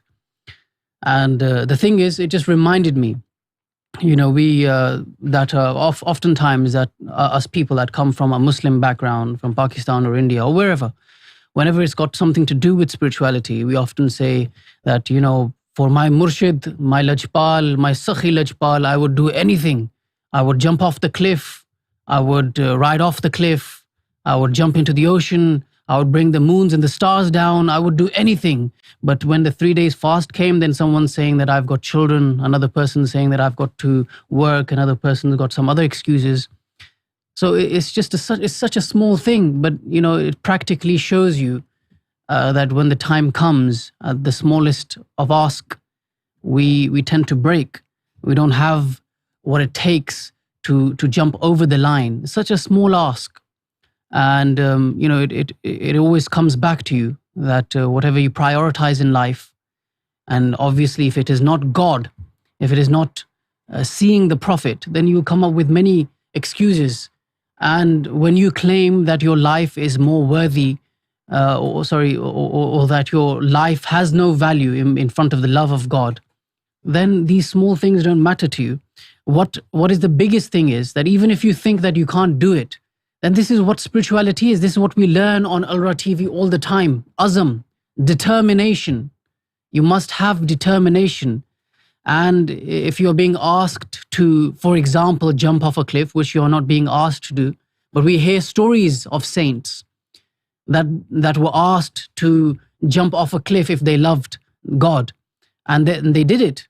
And what happened? They didn't, fall to the ground and, become a splatter of blood like some bug. No, they jumped off the cliff, but they didn't land on the ground. They landed on the ground, as if they had just stepped onto the ground. This is what God does. He tests. This is a spiritual path that we are on. So, good thing is that Nazo got your attention with all that makeup stuff. But it's just, sometimes it's very sad to see when it really matters, when it truly matters, that we overstep, and we don't know what to say, and we let ourselves down. So, we should always remember that the Sufi master knows. A few days ago in the women's Sufi course, we also heard that God doesn't test anyone more than what that person is capable of. That's in the Quran. That's what God says, that He doesn't test you for something that you are not capable of being tested through. So it's a very small thing, and obviously we are capable of doing it. It's just about being determined. Even if you do not know whether or not physically you're capable enough of doing it, you should be determined that no matter what, I will do this. This is what the Sufi master has told me. I will do it. Instead of forcing the hand of your spiritual guide on bringing about more leniencies, because when that happens, when more leniencies are brought, this is spirituality. It's not a game. It's not, we're not playing Monopoly, that you move about the rules, you break the rules, you change and twist the rules. No, some price has to be paid. So this is a small, depressing thing I had to say, and I had to honor the words of Imran Bhai, that I'm a serious contender. So it's nice to see Nazo and the confidence that she has gained, and obviously we'll be doing this more often, hopefully every single day, and we can boot Harry out the window. Just kidding. That's gonna be it all. You wanna give the final call? Yeah, if you guys have any questions, you can ask me on my Instagram, or What's your Instagram? Nazish Younus. So it's at Nazish Younus. At Nazish. NAZISH Younus. YOUNUS. Yep. So I can make those videos for you guys, but otherwise that's it. Thank you for your love and support. Thank you. And one individual, Ashikane Rasool, ironic, just mentioned a few seconds ago, I'm going to sign off quickly, that is this an Ahlus Sunnah channel. So the point is that in the era of Prophet Muhammad, peace be upon him, there was no Ahlus Sunnah, no Salafi, no Brilvi, no Deobandi, no Shia, and the other list of 73 other sects. At the time of Prophet Muhammad, there was only Ummati. And an Ummati is one who has Noor of the Prophet in their heart. So that is what this channel is about. It's about uniting the entirety of humanity under the fold of God's love. So thank you very much. If there are any other questions in regards to spirituality, something to do with ALRA TV, then you can send those questions to ALRA TV's Facebook Messenger or ALRA TV's WhatsApp number. If you want to make your face more glossy or less plasticky, then you can contact Nazo on her Instagram. Thank you very much. That's all from us today. Guys. God Hafiz. Sallallahu alayka ya Rasool Allah, wa sallam alayka ya Habib Allah.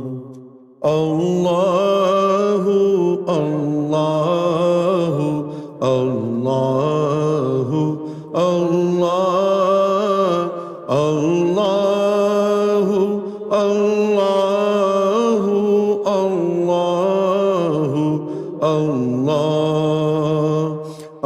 Allah, Allahu Allahu Allahu Allah, Allahu Allahu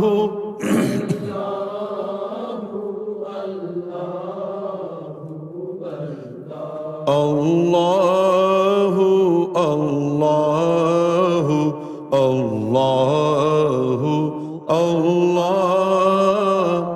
Allahu Allahu Allahu Allah.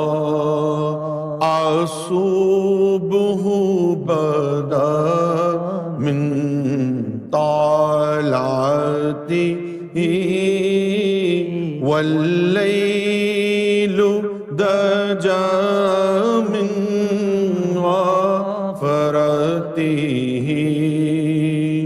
الله الله الله الله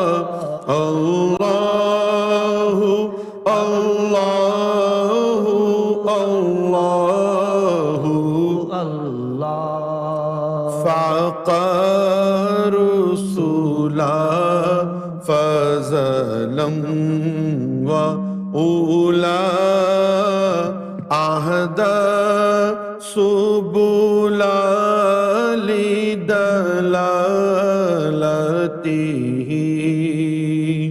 الله الله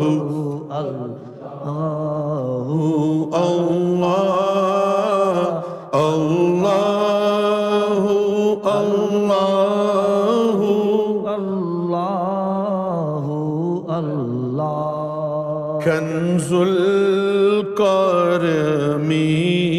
مولى النعم هاد الأمم لشريعته الله الله الله الله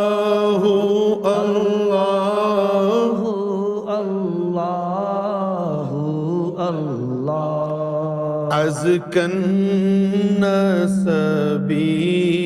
على الحسب كل العرب في خدمته الله الله الله الله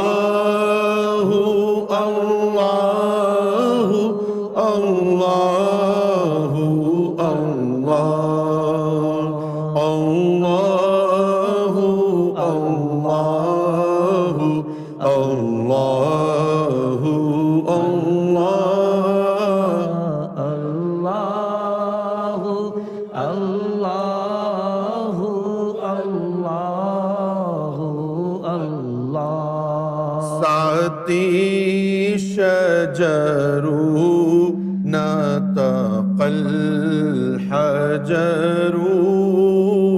شق القمر بإشارته الله الله الله الله الله الله الله جبريل أتى ليلة أسرى ورب دعاه لحضرته الله الله الله الله الله الله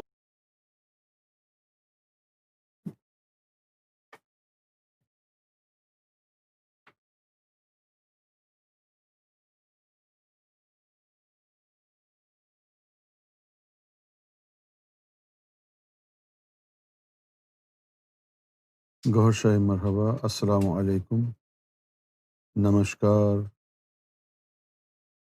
Sat Sri Akal, and good evening.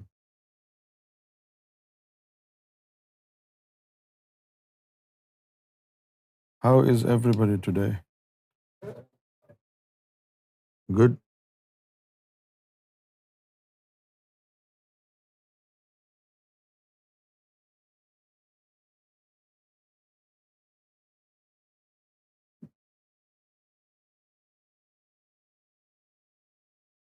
Gohar Shai Marhaba, Imran Mati Bhai, how are you?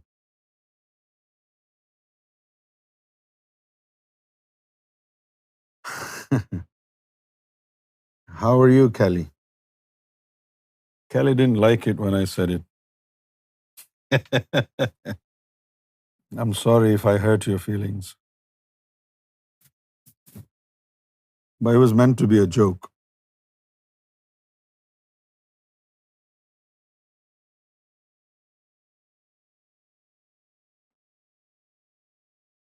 I think this British sense of humor is very unique. It's a unique sense of humor, isn't it?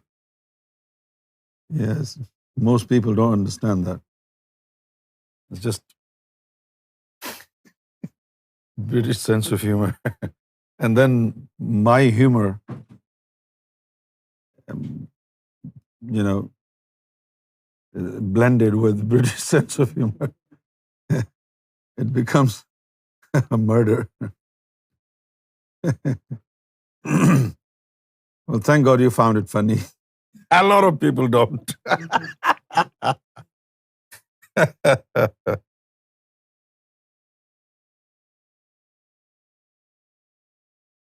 Well, it sounds like it's a very shrewd type of attitude, but it's a sense of humor.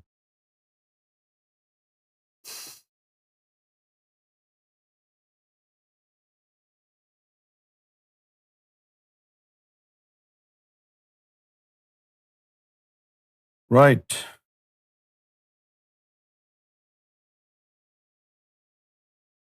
Okay, here we are today with yet another day, an opportunity provided by Lord to present what we think of spirituality. People have said a lot worse. Okay.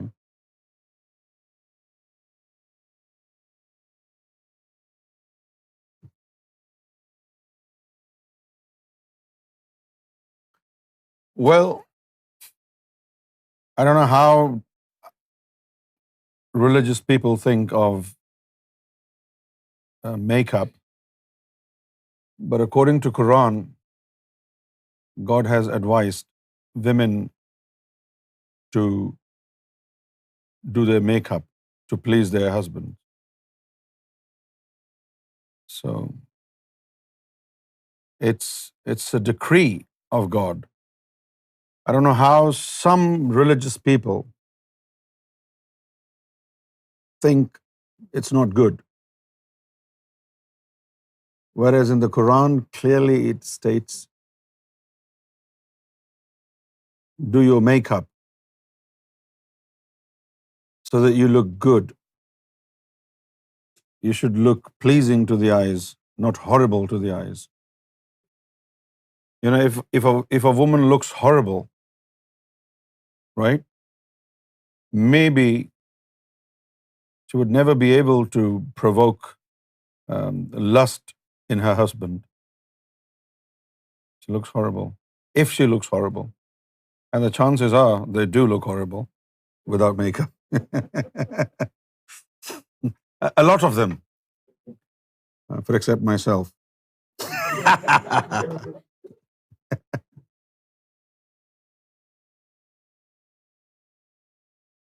When I went to my first TV interview,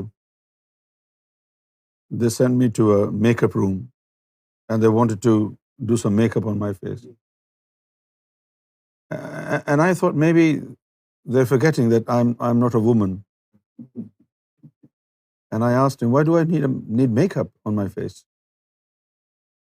And they told me to look good. So basically, if you want to look good, you need makeup, whether you're a man or a woman. And there is no harm in it. Imranullah Bhai was suggesting the inner beauty is the best. But the problem is the husband doesn't look at the inner beauty. Only God does.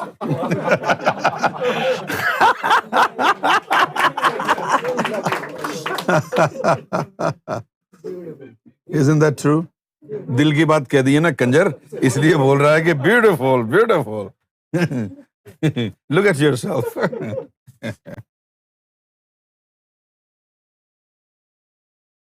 Well, inner beauty is good, but there is no harm in looking beautiful outwardly as well, right?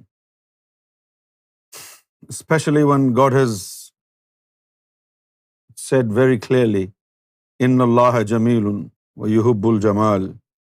I am beautiful and I like beauty. Wow. I don't think it's nice that your inner is beautiful and your outer is ugly. Your inner should be matching your outer, and your outer should be matching your inner. That is complete beauty, isn't it?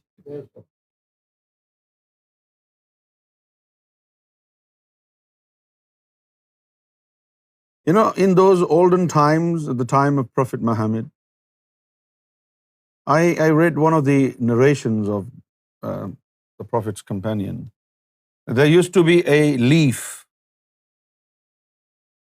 in the olden days. There used to be a leaf. It may still exist. And Prophet's wife, Aisha, used to apply that leaf on her lips. And after the application of that leaf, the lips would turn red. Okay? Now the question is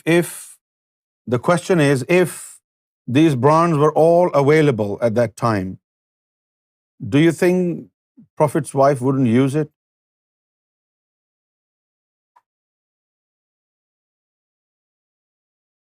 They should. So that they should look pleasing to the eyes, right? If something doesn't look pleasing to the eyes, you find it very difficult to digest it. اب جیسے نہاری ہے اور کھانے ہیں، اگر یہ شکل سے ہی اچھی نہیں لگ رہی ہے نہاری، آدمی کھائے گا کیا اس کو؟ انڈا ہے، روٹی ہے، اگر شکل سے ہی وہ اچھی نہیں لگ رہی ہے تو کیسے کھائے گا آدمی؟ So my friends, do not stop yourself, do not deprive yourselves of looking good. The religion doesn't stop you from using makeup. You can. Now the question is whether you should use any makeup or something that suits your skin, and it is also in agreement with your religious belief system, right? Some products do have a fat called lard,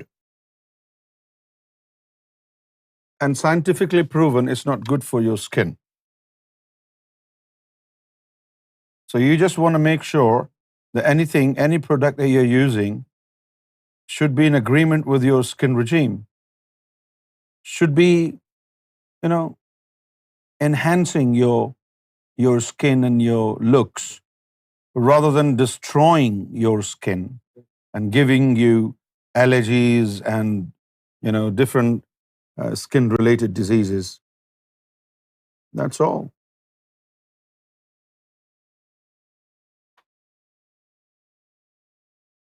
When Buddy Bhai came from Japan, he used to apply creams all over his body, face, everything. I mean, he used to prepare in the morning. He was to spend at least 30 minutes in his makeup. Japan, Buddy Bhai.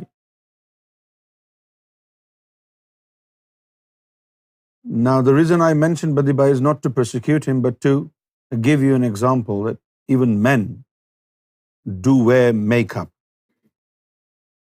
جیسے اب یہ داڑھی وغیرہ بنانا ہے، شیو بنانا ہے، the same thing, isn't it?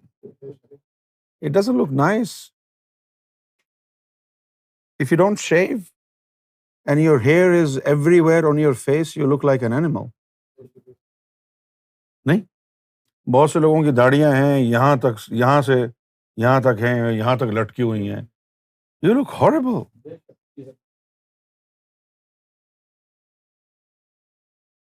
Okay, enough is enough. Let's turn to spirituality from beautification.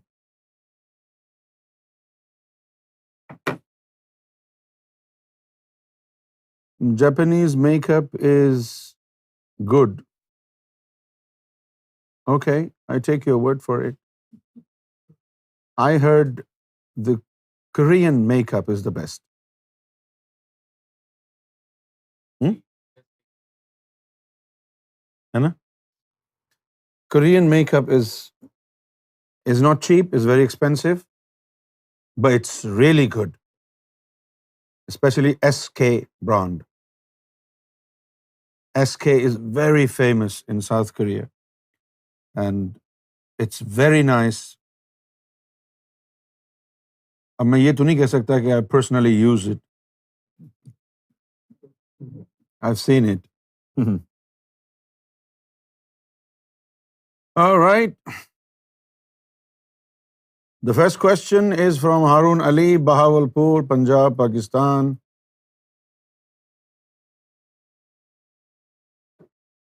You were saying that you would explain about this later on. What was it? Please explain about fitness, because in today's era it is becoming vast. So I want to know about it from a religious aspect. What is the importance of fitness in religion? The importance of fitness in religion is that when you are fit, only then you can worship. If you're not fit to stand, you can't worship. So it's important.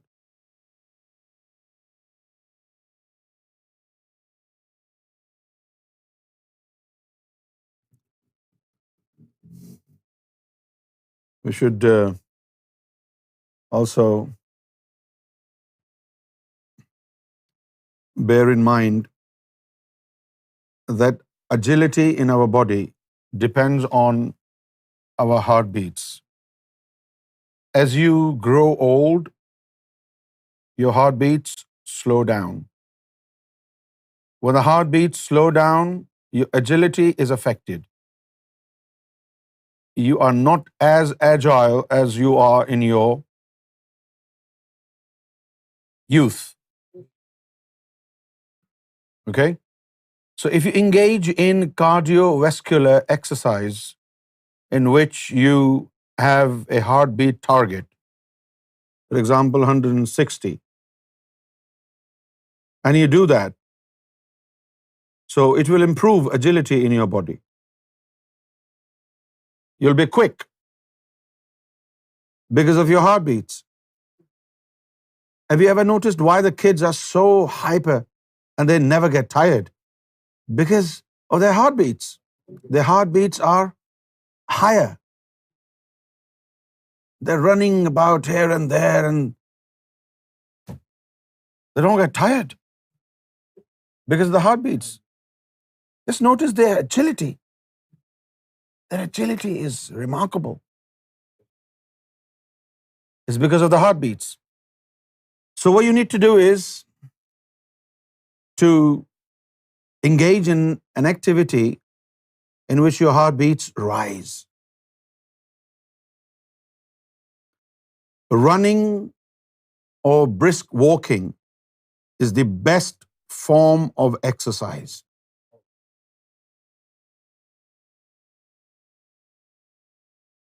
Right? If fitness is a religion, running is zikr qalb.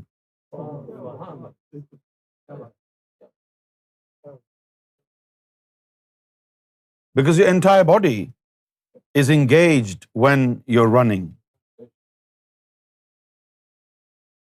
Run as much as you can, at least 3-4 miles a day. 3-4 miles a day.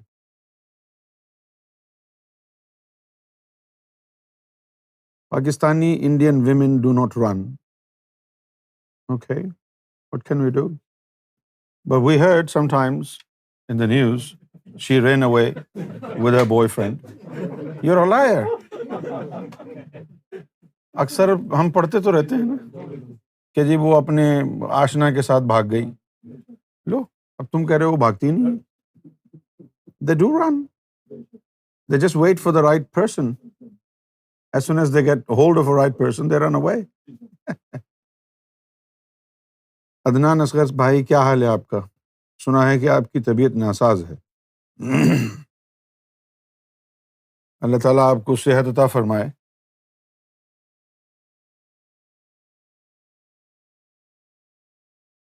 Someday, maybe tomorrow, I would like to speak on depression, anxiety, because a lot of people are falling prey to this, I don't know how to say it, to this invisible disease, depression.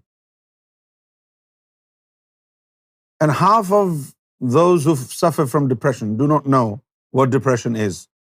Depression is not feeling depressed. It has to do with signature marks in your blood. Yes, depression has nothing to do with feeling depressed. Because every day there are issues in our life. And every now and then we feel depressed. Had this been the case, then every single man and woman on earth would have been suffering from depression. It has nothing to do with feeling depressed. It is something else. It has to do with the chemical imbalance in your blood.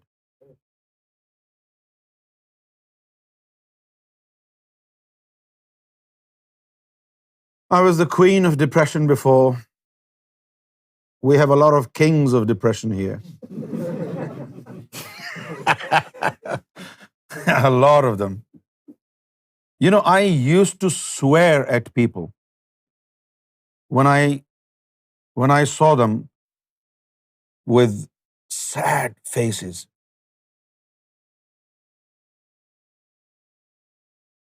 And many times Amjad was the victim. I would swear at him. At the moment I would look at his face and it was sad, and I would ask him, has somebody died in your family? I taught him to smile. The reason why he's smiling now, ये डंडे के जोर पर है. I taught him to smile on gunpoint.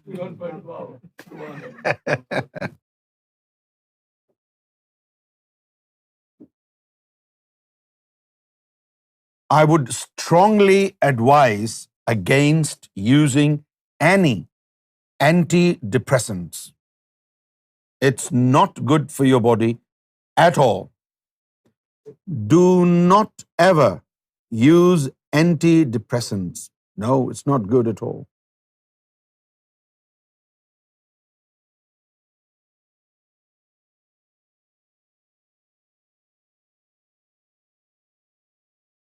I mean, who can know better than I do? Because I have done masters in organic chemistry, physical chemistry.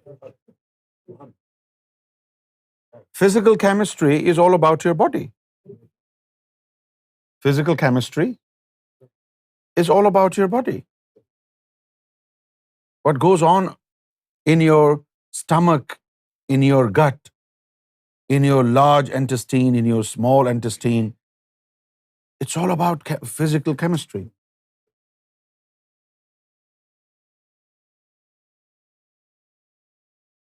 Mohammad Farhan Jamil, Muscat, Oman.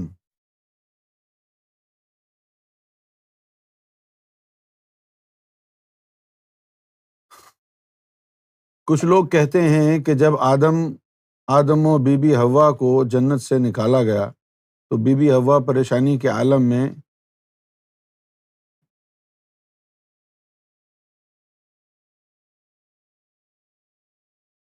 ये इसलिए हुआ था कि बच्चे हो सकें. क्या ये बात सही है? नहीं, बिल्कुल गलत है, बहतान है. There is no truth in it. Next.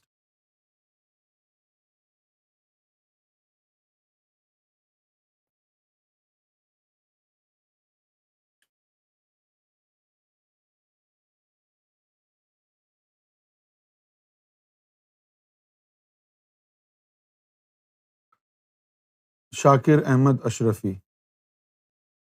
Nagpur India. میرا ایک دوست ہے جو خود کو بڑا علم والا سمجھتا ہے. اس نے یہ پوسٹ مجھے کی. میں نے جب اس سے کہا کہ یہ بالکل غلط ہے، تو نے مجھے روحانیت کا کہنے لگا کہ ایک مقام پر پہنچ کر انسان اس حالت میں پہنچ جاتا ہے، اور کہا کہ تم نہیں سمجھتے ہو. میں چاہتا ہوں کہ آپ اس پر روشنی ڈالیں. اللہ والے انا والے نہیں ہوتے، اور انا والے اللہ والے نہیں ہوتے. بالکل صحیح ہے یہ بات. تو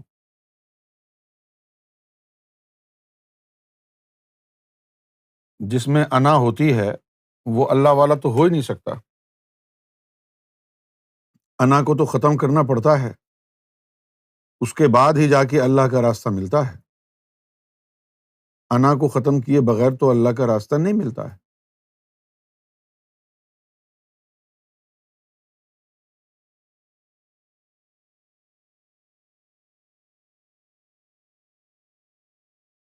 آگے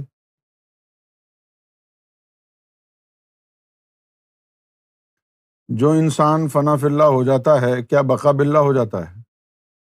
نہیں، فنا فی اللہ ہو جاتا ہے تو پھر فنا فی اللہ ہی ہے نا، بقا باللہ تھوڑی ہے. یہ تو ایسا ہو گیا کہ جو انسان لاہور جاتا ہے کیا وہ گوجرانوالا پہنچ جاتا ہے؟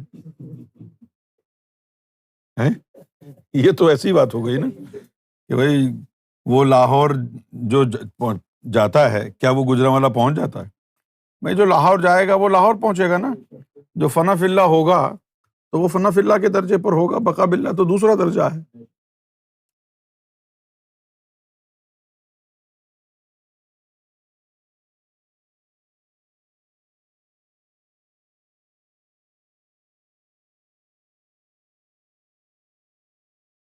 تہنیت Asghar, thank you so much.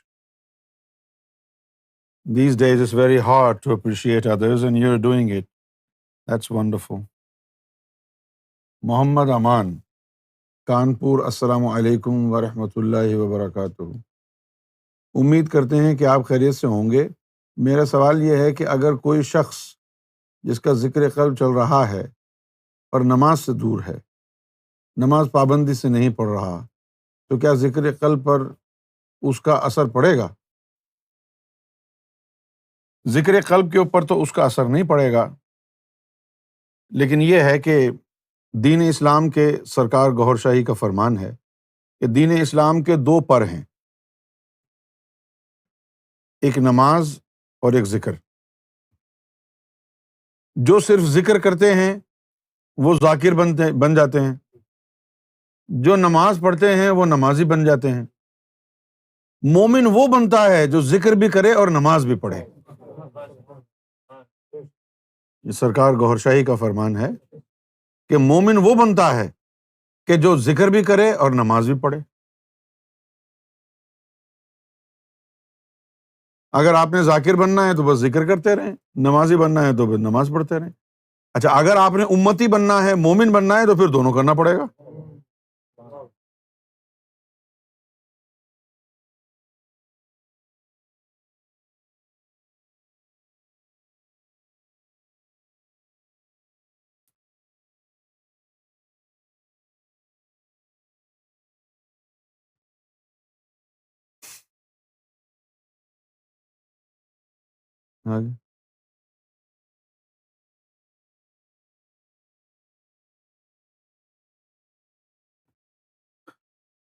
The weather has been brilliant throughout April, May, June, and now we're in the middle of July. And look, we have our first match tomorrow. Yeah? And it was showing it was raining. However, we will play the match because the rain will stop at 10 in the morning. And then from 10 onwards, there is no rain. Rain, rain, go away.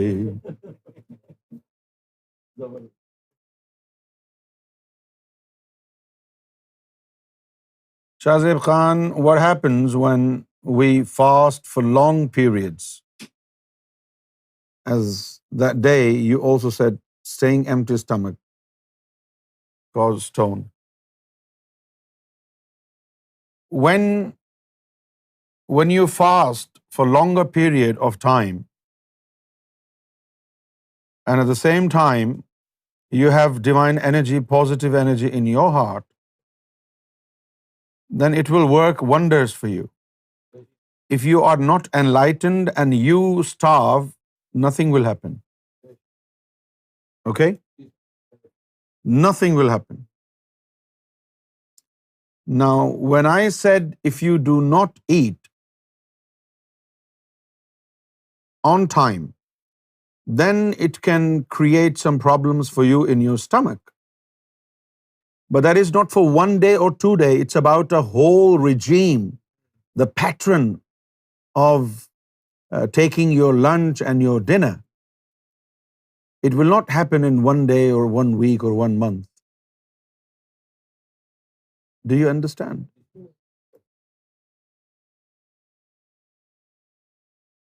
Afzal Khan Parvaz, Kolkata, West Bengal. السلام علیکم. آپ ہمیں بتائیں کہ میں کس طرح کسی ولی اللہ مزار شریف پر اپنی حاضری اور عرضی پیش کروں. ولی اللہ کی روح مبارک کا دیدار کس طرح کروں؟ یہ بات تو مجھے معلوم نہیں ہے. مجھے یہ معلوم ہے کہ آپ کو سب سے پہلے مومن بننے کی فکر کرنی چاہیے. ولی اللہ کے مزار پر حاضری دینا ہے تو دے لیں آپ. ان کا دیدار کرنے کی کیا ضرورت ہے یار؟ اللہ کے دیدار کی طرف جاؤ. چلو اگر کسی بزرگ کا دیدار ہو بھی گیا تو کیا ہوگا؟ تو ایمان کی زیادہ فکر کرو میرے بھائی، ایمان کی زیادہ فکر کرو یار. اپنی پرواہ کرو. ٹھیک ہے؟ اس قابل بن جاؤ کہ لوگ تمہارے دیدار کے متمنی ہوں. ایسے ہو جاؤ کہ لوگ تمہارے مزار پر آنا شروع کریں. ظاہر ہے اس کے لیے مرنا پڑے گا آپ کو.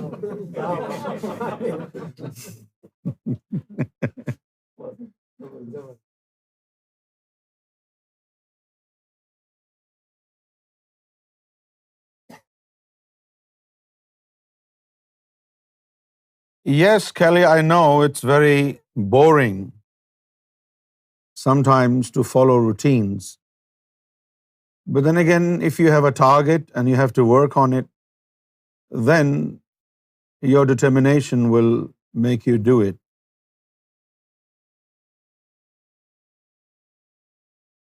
Because human nature is very unsettled and very restive. Very, very restive. It's strange. If you're in comfort, you want to change. Even in comfort, you get bored. Comfort is nice when it is newly introduced to you. Food tastes yummy when you've been starving. If you've been eating, then you have a problem. Abey kya khaun? What should I eat today? I have tried this, I have tried that. So you have this restlessness in your nature. Restlessness. This is in your nature. Right? Now I'm giving you a hint to the women only. This is why you need makeup. You have to look good. Because the man has restless nature.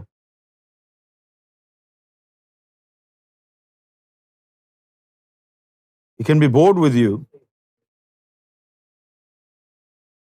So keep changing your style.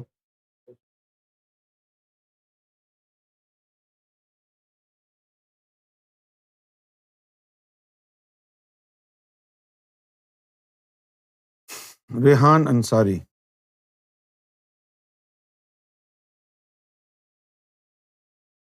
Jaspur, India. سیدنا امام مہدی گوہر شاہی کی ذات کیا ہے؟ مجھے کیسے پتہ چلے گا کہ میں اب سرکار کی ذات تک پہنچ گیا ہوں؟ کرائٹیرین کیا ہوگا میرے پاس؟ میں ایک غلیظ انسان سرکار کی ذات تک کیسے پہنچ سکتا ہوں؟ سرکار کی ذات تک پہنچنے کا راستہ تو ہے، سرکار کے پاس ہے۔ سرکار کی ذات تک پہنچنے کی کوئی تعلیم نہیں ہے، سرکار گوہر شاہی کی مرضی ہے۔ لیکن وہ مرضی کہاں سے ملے گی آپ کو، اس کا طریقہ میں بتا دیتا ہوں۔ یہ جو مشن ہے پرچار مہدی کا، سرکار گوہر شاہی کا جو مشن ہے، اس مشن کا حصہ بن جائیں تو سرکار گوہر شاہی اپنی ذات کے لیے آپ کو خود ہی چن لیں گے، آپ کو پتہ بھی نہیں چلے گا۔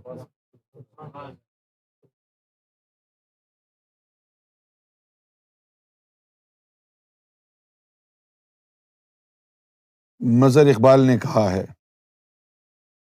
مظہر اقبال، سنا ہے کہ دس بڈھا گنجا ٹکلا considering himself Mahdi is I'm right? جس سے تم نے سنا ہے وہ تمہارا ایمان برباد کرنا چاہ رہا ہے۔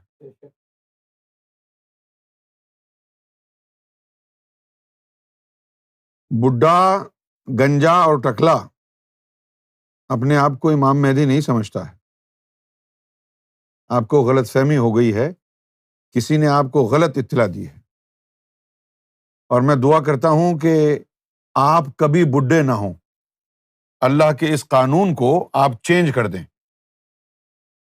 اور یہ بھی دعا کرتا ہوں کہ آپ گنجے کبھی نہ ہوں۔ صحیح ہے نا؟ تم تو بہت دیندار ہو نا، کیا تمہارے قرآن شریف میں لکھا ہے کہ تم سدا جوان رہو گے؟ Terrible, isn't it؟ بیٹا جو بچہ پیدا ہوتا ہے وہ بڈھا بھی ہوتا ہے۔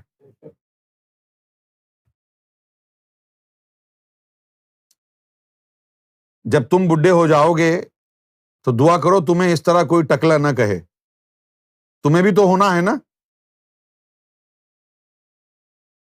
گالیاں دے کے جزاک اللہم خیر کہتے ہو۔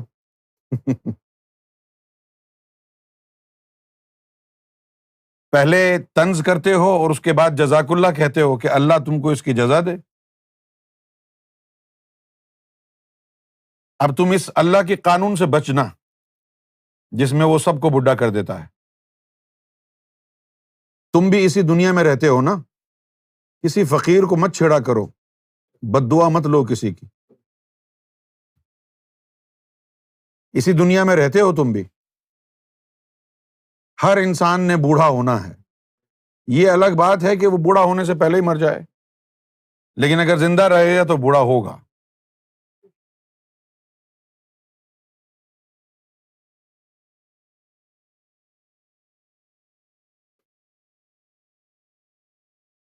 نوید انجم نے فیصل آباد سے کہا ہے، گوہر شاہی مرحبا، جب سے ذکر چلا ہے اس وقت یہ ہیبٹ بن گئی ہے کہ کھانا کھانے سے پہلے اچانک سرکار گوہر شاہی کا نام مبارک آ جاتا ہے، اس میں کوئی حرج تو نہیں ہے؟ نہیں، کوئی حرج نہیں ہے، یہ تو اچھی بات ہے۔ That's very good۔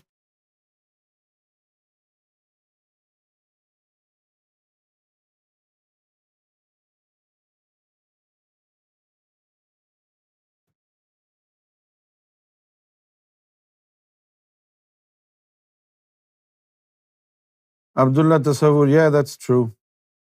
You're right. Sometimes you have to be very tit for tat. Sometimes you have to adopt this policy. محمد سلیم اعظمی مراد آباد سے پوچھ رہے ہیں،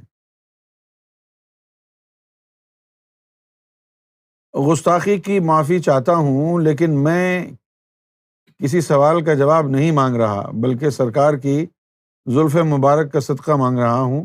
میں سرکار کے قدموں میں جگہ مانگ رہا ہوں، میں حضور کا دیدار کرنا چاہتا ہوں۔ یہ جو تعلیم ہے روحانی، یہ تعلیم اسی لیے ہے کہ اس تعلیم پر عمل پیرا ہو کے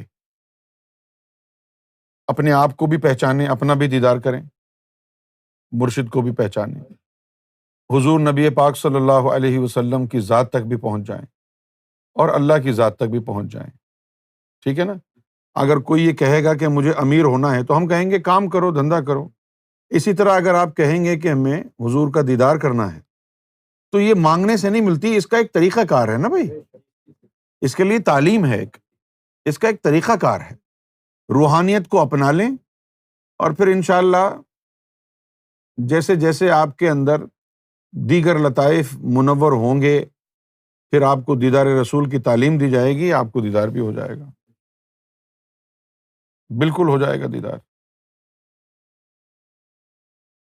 شاہ زیب بیٹا تھینک یو سو مچ.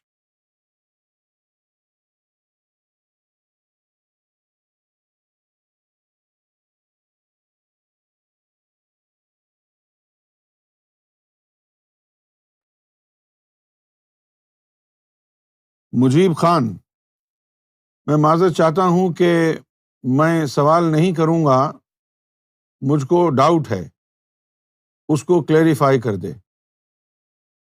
بھائی آپ اپنا ڈاؤٹ بتا دیں، مجھے الہام نہیں آتا ہے. جب مجھے الہام آیا کرے گا تو پھر میں کہوں گا سوال مت لکھو، میں جواب دے دیتا ہوں. ابھی مجھے الہام نہیں آتا ہے.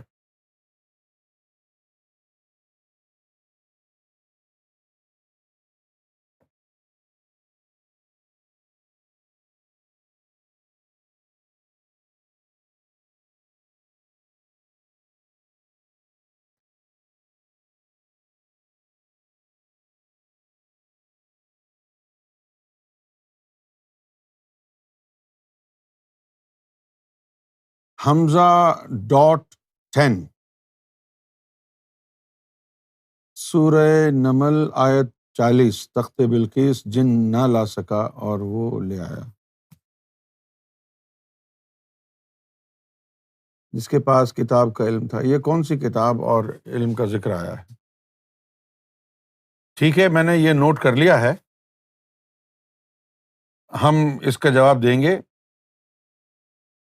اور تفصیل سے اس کا جواب دیں گے انشاءاللہ.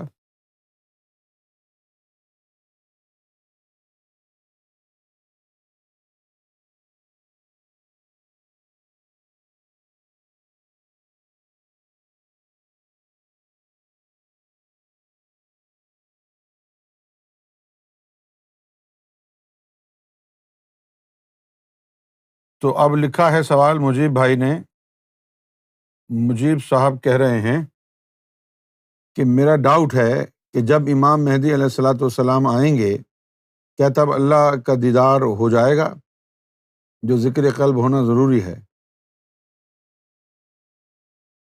دیکھیے بھائی، اللہ کا جو دیدار ہے نبی پاک صلی اللہ علیہ وآلہ وسلم کی آمد کے بعد شروع ہوا ہے.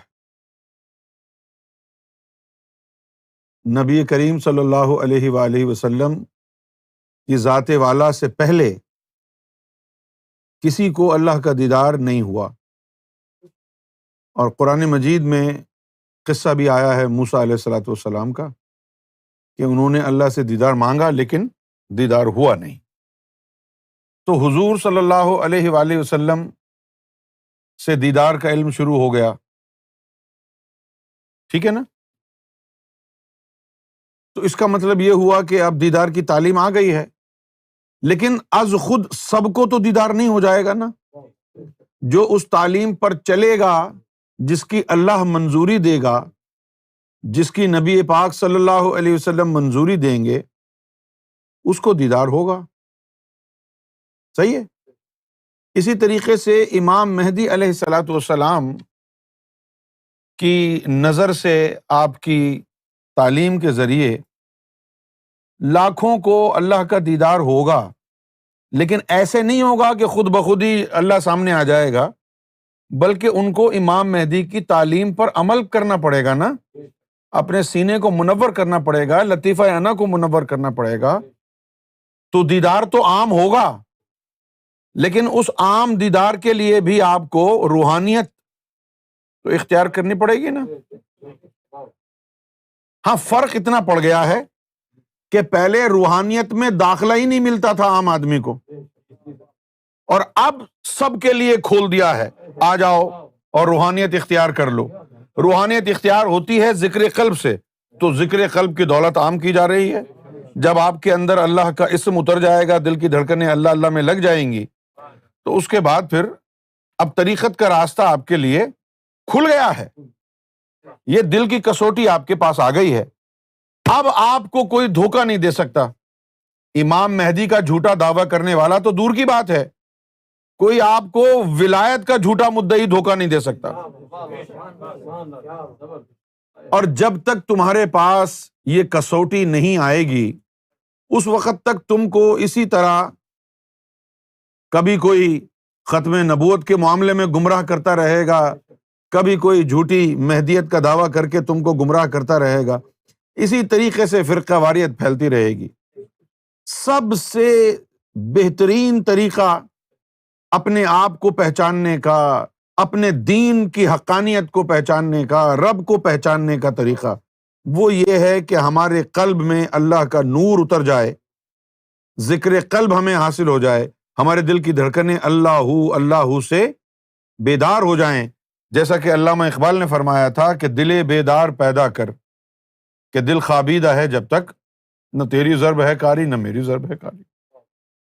کسوٹی یہ ہے دل۔ قرآن شریف میں اللہ تعالیٰ نے تبھی ارشاد فرمایا وَمَن يُؤْمِن بِاللَّهِ يَهْدِي قَلْبَهُ، کہ اور اللہ جس کو مومن بنانا چاہتا ہے تو اس کے قلب کو ہدایت دیتا ہے۔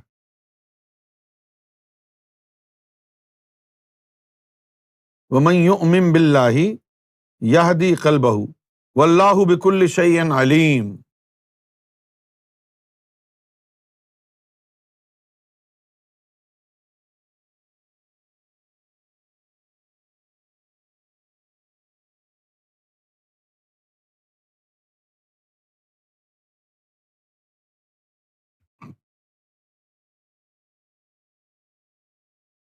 انیزہ بطول، السلام علیکم۔ کیا ایام مخصوصہ میں 17 منٹ کا ذکر جو آپ نے بتایا تھا کر سکتی ہیں خواتین؟ میں نے پہلے بھی بتایا تھا کہ اکیلے بیٹھ کے آپ کر سکتی ہیں، لیکن اگر حلقہ ذکر منعقد کیا جائے جس میں ایک سے زیادہ لوگ ہوں، اس میں نہیں کر سکتے۔ آپ انفرادی طور پر بیٹھ کے کر لیں، لیکن اکیلے میں نہیں کر سکتے۔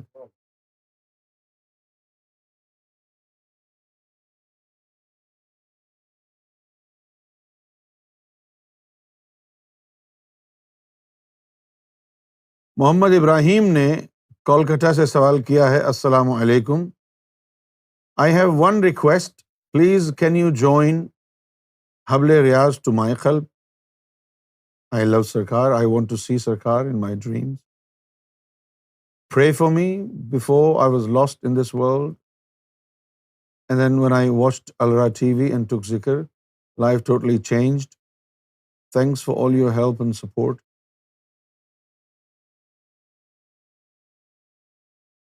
آپ کا ذکر چل گیا ہے، اب آپ آگے بڑھیں۔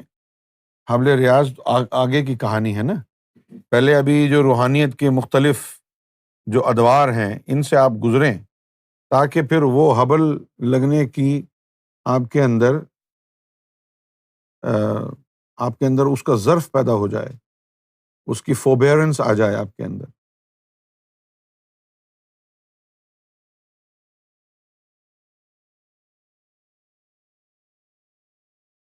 مظہر اقبال نے کہا ہے کہ اللہ سب کو ہدایت دے اور آپ چھپائیں نہیں۔ Please elaborate here, who is حضرت مہدی? When he will arrive on earth? Don't hide. Now my question is, if I tell you who Imam Mahdi is, will you believe me? And if you cannot believe me, why should I tell you?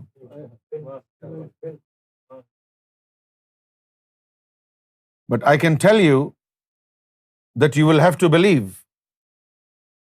And that is, according to Imam Jafar as-Sadiq radiyallahu ta'ala anhu, Imam Mahdi's face will shine on the moon. And the holy black stone Hajr Aswad will play a very pivotal role in recognition of Imam Mahdi alayhi salatu wassalam. ठीक है ना? Imam Mahdi alayhi salatu wassalam will enlighten hearts of humanity. According to ahadith of Muhammad sallallahu alayhi wasallam, Imam Mahdi will fill the earth with justice, like it was filled with injustice before.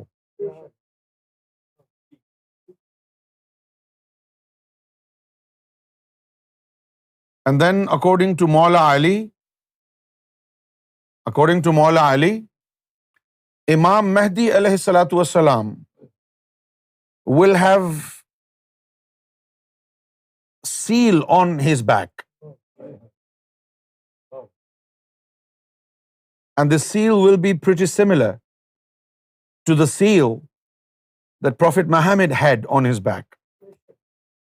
And that is called, the seal that the Prophet had was Mohre Nabuwat, the seal of prophethood. In a similar way, Imam Mahdi will have the seal of Mahdihood along with the kalima on his back. And that seal of Mahdihood will not stay on Imam Mahdi's back forever, right? It will form suddenly with his veins and arteries. It's not like you have embossed something in your skin. It will be a divine marvel, very good to look at. Imam Mahdi alayhi salatu wassalam. Number 2, Imam Mahdi alayhi salatu wassalam will resemble Prophet of Islam Muhammad sallallahu alayhi wa alihi wasallam 100%. So those who have seen the Prophet would be able to recognize Imam Mahdi straight away.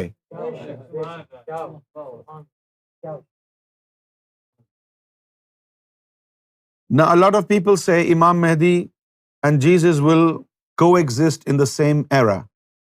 That is true.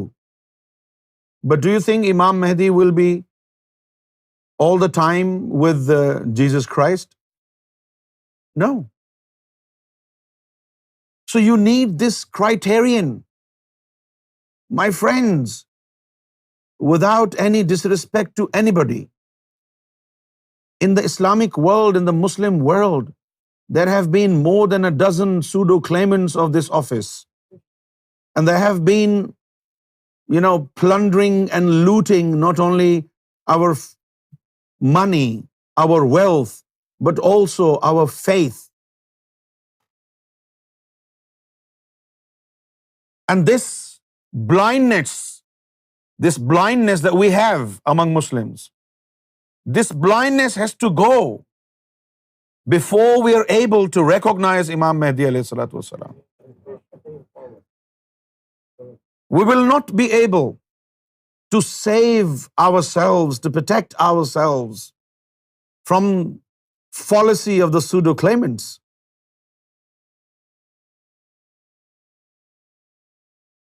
People have invented so many tricks,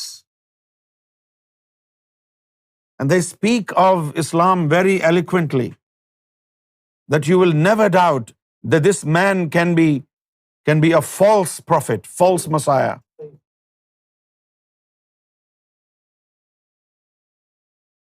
However, according to the Quran, towards the end times, God has promised that He would manifest His signs in the horizon and within yourselves. This is what Quran says. Sanurihim ayatina fil afaqi wa fi anfusihim hatta yatabayyana lahum innahu al-haq. اور پھر اس کے بعد کہا کہ اولم یکفی بربک انہ علی کل شیء شہید. And is your Lord not enough for you? He has witnessed whoever you are. And that should be enough for you, even if nobody believes in this. Awlam yakfi. Awlam yakfi. Awlam yakfi bi rabbik. یہ کافی نہیں ہے کہ تیرا رب شاہد ہے اس بات پر. کیوں بھائی؟ So Imam Mahdi will come with this attitude. It is God's job to publicize Imam Mahdi alayhi salatu wasalam. It is not for the Imam Mahdi alayhi salatu wasalam himself that he will tell everybody who he is. This is not his job. It is God's job. God will make arrangements. God will publicize him. God will advertise for Imam Mahdi. And what could be possibly the best hoarding or billboard than the moon, where the face of Gohar Shahi is visible?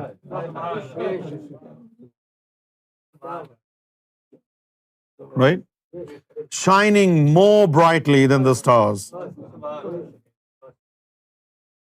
along with the beautiful, comely face of Lord Jesus Christ.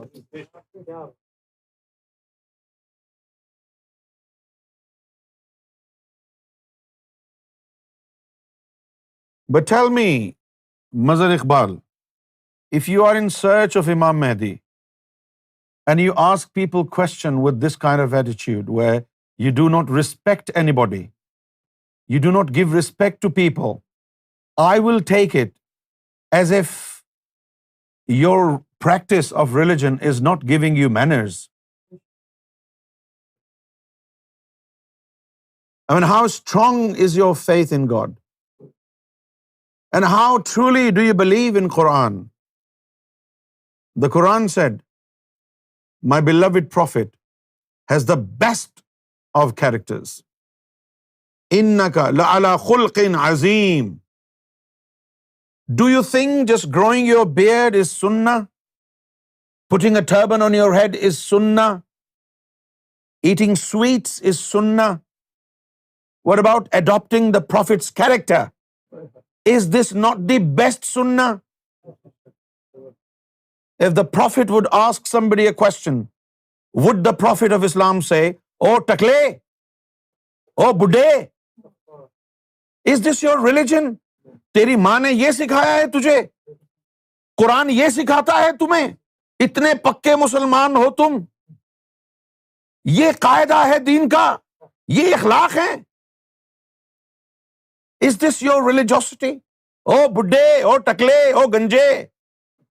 Honestly, when you speak like this, you reveal that you come from a very uneducated background. Those who do not give importance to character building, those who do not give importance to mannerism at all.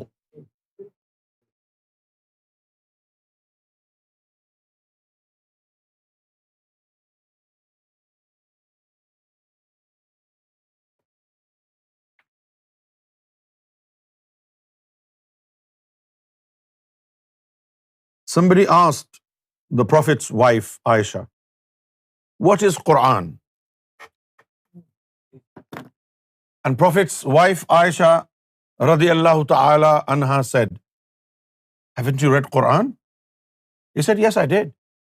She said, this is Prophet's character. Honestly, this really amazes me all the time, how Muslims who keenly take interest in criticizing others for many reasons. Well, you have all the right to criticize others. However, the way you are taking interest in criticizing others on their religious belief system, your religiosity is also at stake when you misbehave, when you're running short of the principles of Islam. Quran said, speak gently. قُولُوا النَّاسَ حَسَنًا. You want to disgrace somebody first, disrespect somebody first, and then you want to obtain knowledge from them? Just tell me, is it what your parents taught you?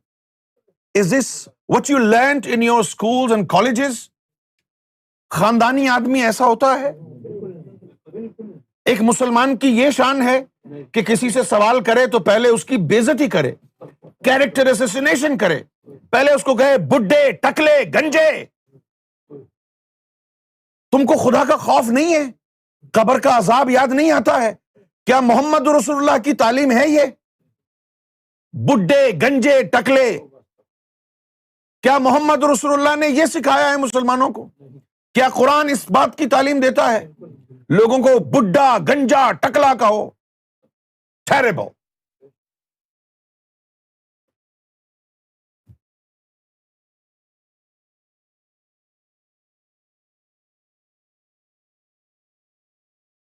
Arif Khan نے کہا ہے اسلام آباد سے, یہ ایک post میری نظر سے گزری ہے, میں نے تحقیق کی ہے اور تمام ہی فرقے اس طرح کی بات کر رہے ہیں, کیا دیوبندی کیا بریلوی, برائے مہربانی اس معاملے کو کلیئر کر دیں.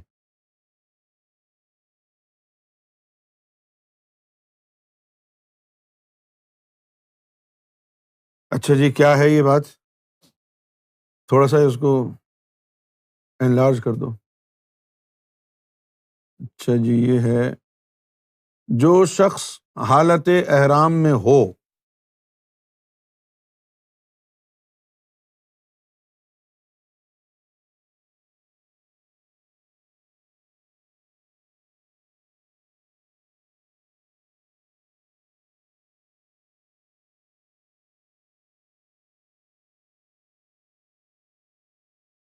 جو شخص حالت احرام میں ہو اسے کسی ایسی چیز کو ہاتھ نہیں لگانا چاہیے جس پر خوشبو لگی ہوئی ہو. اس لیے حجر اسود یا کعبۃ اللہ اس غلاف کے جس حصے پر خوشبو لگائی گئی ہو اسے نہ بوسہ لینا چاہیے اور نہ چھونا چاہیے.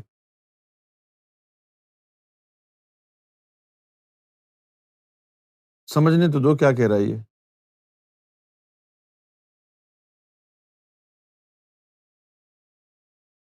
اچھا, یہ کہنا چاہ رہے ہیں آپ کہ احرام کی حالت میں ایسی جگہ بوسہ نہ لیں جہاں خوشبو لگی ہو, اور پھر یہ کہہ رہے ہیں کہ چونکہ حجر اسود اور غلاف کعبہ پر خوشبو لگی ہوتی ہے لہٰذا وہاں بوسہ نہیں لینا چاہیے. اب سوال یہ پیدا ہوتا ہے کہ اگر احرام کی حالت میں خوشبو والی چیز پر بوسہ نہیں لے سکتے ہیں تو پھر خانہ کعبہ کے متولیوں نے حجر اسود اور غلاف کعبہ پر خوشبو کیوں لگائی ہے؟ سوال یہ پیدا ہوتا ہے کیونکہ حجر اسود کے بارے میں حکم ہے کہ حجر اسود کا بوسہ لینا مناسک حج کا اہم ترین رکن ہے. اگر حجر اسود کا بوسہ نہ لیا گیا تو حج اور عمرہ نامکمل رہ جائے گا. یہ بھی ہمارے ہی علماء کا متفقہ فیصلہ تھا. اب اگر یہ چال چلیں آپ عمدن کہ پہلے یہ مسئلہ نکالیں کہ احرام کی حالت میں خوشبو کو نہیں چھو سکتے, پہلے یہ تو مسئلہ نکال دیں, اس کے بعد حجر اسود پر آپ خوشبو لگا دیں. تاکہ آپ کو حجر اسود کا بوسہ لینے سے محروم رکھا جائے. یہ تو سازش ہو گئی. اب اس کا جواب کیا ہے؟ اس کا جواب یہ ہے کہ آپ حجر اسود کا بوسہ لیں، کیونکہ آپ خوشبو کو تو چوم ہی نہیں رہے، آپ تو حجر اسود کو چوم رہے ہیں. پھر جس نے وہاں خوشبو لگائی ہے وہ ذمہ دار ہے اس کا. آپ کیوں خود محروم رکھیں اپنے آپ کو حجر اسود کا بوسہ لینے سے؟ یہ وہ حجر اسود ہے جس کو محمد رسول اللہ نے چوما تھا، تو آپ کیوں محروم رہے ہیں اس سے؟ میرا تو یہ فتویٰ ہے.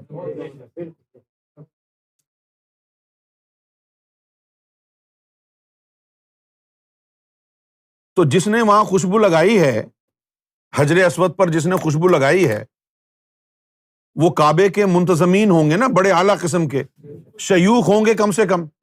کوئی شرطا ورتا تو عام اپنی طرف سے نہیں لگا سکتا نا، انتظامیہ ہوگی. ان کو پتہ نہیں ہے کہ احرام کی حالت میں خوشبو نہیں لگانی چاہیے، تو پھر کیوں لگائی انہوں نے؟ کیوں لگائی؟ صرف اس لیے لگائی نا تاکہ لوگ حجر اسود کا بوسہ لینے سے محروم ہو جائیں. ان کو بغض ہے حجر اسود سے، کیونکہ وہاں امام مہدی کا چہرہ ہے. اس لیے ان کی کوشش ہے کہ لوگوں کو حجر اسود سے دور کر دیں.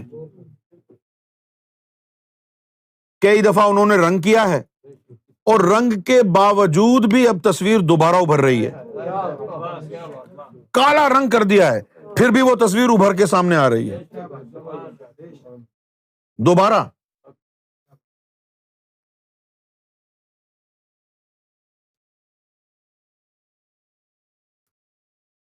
مائرہ عمر Dubai. What is the significance of Sama, dance, whirling dervish? You see, Sama is a very vast field. Sama is not just about qawwali. Sama is a very vast field. Listening to Quran is also part of Sama. قرآن کا سننا بھی سما ہے، نعتوں کا سننا بھی سما ہے.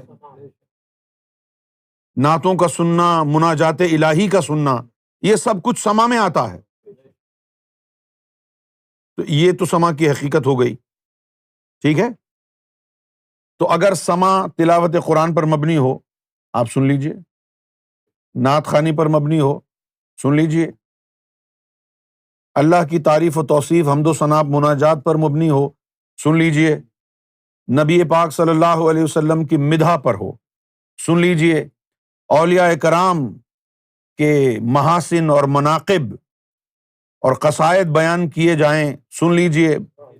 باعث فیض ہے، باعث برکت ہے، باعث ثواب ہے، موجب رحمت ہے. whirling درویش، this is something that was invented by Mevlana Rumi رحمۃ اللہ علیہ. It's a way of their Sufi order. Not every Sufi recommends whirling dervish. Not every Sufi does recommend it to his disciples.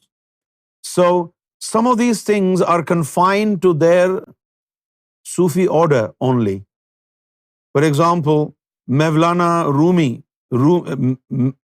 Mevlevi Sufi order, they recommend whirling dervish, right? But Qadriya Sufi order does not recommend, they don't even like it. Chishtiya don't like it, nobody likes it. Mevlana Rumi invented it.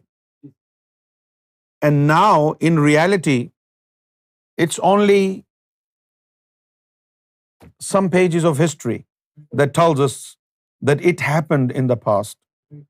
Nowadays, what we see when there are, dervishes dancing, it's all an act. It's a performance. They don't do it for Sufism. It's like a theater. nothing else.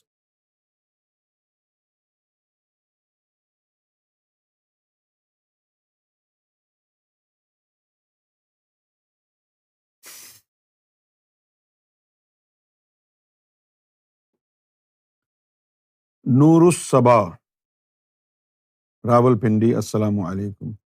کہا جاتا ہے کہ ہر بچہ دین فطرت پر پیدا ہوتا ہے، اس کا کیا مطلب ہے؟ دین فطرت کی کیا کیریکٹرسٹکس ہیں؟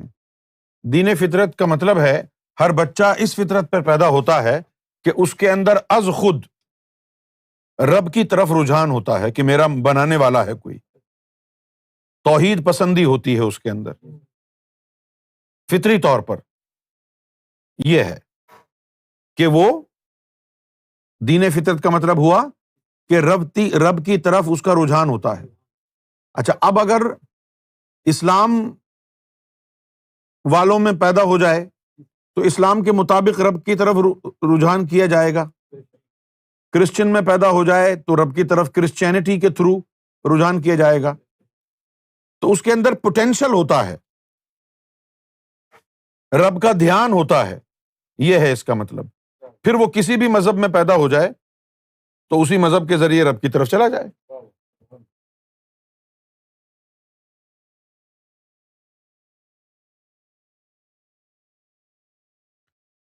Maya K. Does it mean Imam Mehdi's name will be Muhammad and he will be from Banu Hashim? According to ahadith,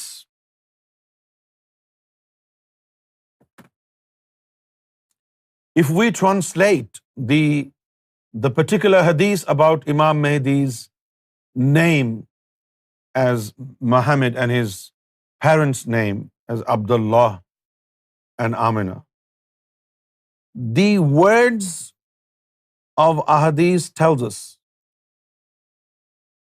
that Imam Mehdi's name will be in accordance with my name, and the names of his parents will be in accordance with the names of my parents.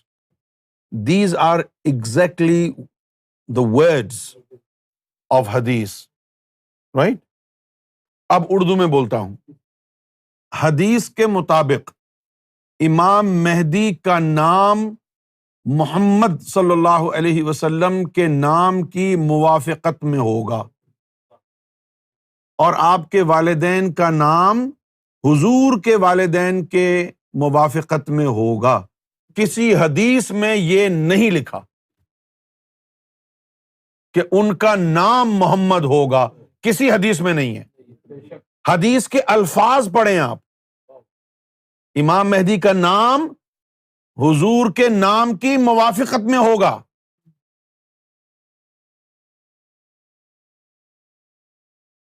اور والدین کا نام بھی موافقت میں ہوگا. تو ایک حدیث کا جو معاملہ ہے وہ تو یہ ہے کہ براہ راست نہیں کہا گیا ہے کہ ان کا نام ہی محمد ہوگا. سمجھے آپ؟ اچھا، اب چونکہ یہ امام مہدی کی نشانی ہے کہ نہیں؟ یہ حدیث میں آ گیا نا، تاکہ ہم امام مہدی کی پہچان کر سکیں اس بات سے. تو یہ ایسا ہی ہو گیا کہ جیسے آپ کے پاسورڈ ہوتے ہیں. آپ کی کوشش ہوتی ہے نا کہ پاسورڈ آپ کا ایسا ہو کہ جو ایزلی کریک نہ کیا جا سکے، مشکل ہو. کچھ اس میں آپ نیومریکل کچھ ڈالیں گے لیٹرز، اس میں کچھ لوور کیس اپر کیس کا معاملہ رکھیں گے، ٹھیک ہے نا. نمبرز اس میں ڈالیں گے، آگے پیچھے اوپر نیچے، بیچ میں آپ ہو سکتا ہے انڈر اسکور ڈالیں، کہیں ہائفن ڈالیں، کہیں اسٹریک ڈال دیں. اس طرح کی چیزیں ڈال کے آپ اس کو مشکل بنا دیں، ٹھیک ہے نا. تو یہ امام مہدی علیہ الصلوۃ والسلام کی جو نشانی ہے، تو اس کو بھی اللہ تعالیٰ نے مشکل ہی بنایا ہوگا نا، مشکل بنایا ہوگا نا. ابھی اگر دیکھیں آپ کہ اگر آپ یہ کہیں کہ ان کا نام محمد ہوگا، ان کے باپ کا نام عبداللہ، ماں کا نام آمنہ ہوگا، کل اگر کوئی جھوٹے دعوے دار تو آئے ہیں نا, کل اگر کوئی پلاننگ کرے, اپنا نام عبداللہ رکھ لے, بیگم کا نام آمنہ رکھ لے, بچہ گھر میں پیدا ہو اس کا نام محمد رکھ دے, بڑا ہو تو دعویٰ کر دے, یہ تو آپ کا تو پاسورڈ ہی غلط ہو گیا.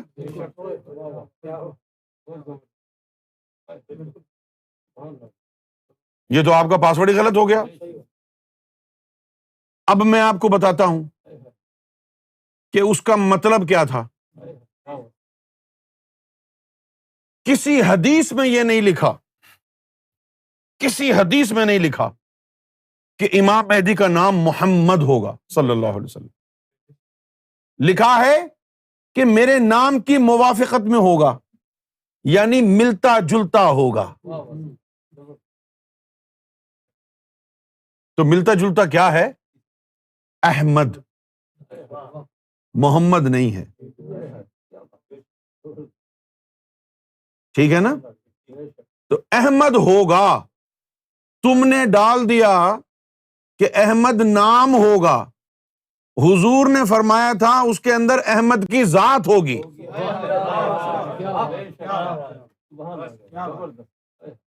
تم نے کہا کہ نام ہوگا حضور کا, اور حضور نے فرمایا تھا کہ میں ہوں گا مہدی کے اندر.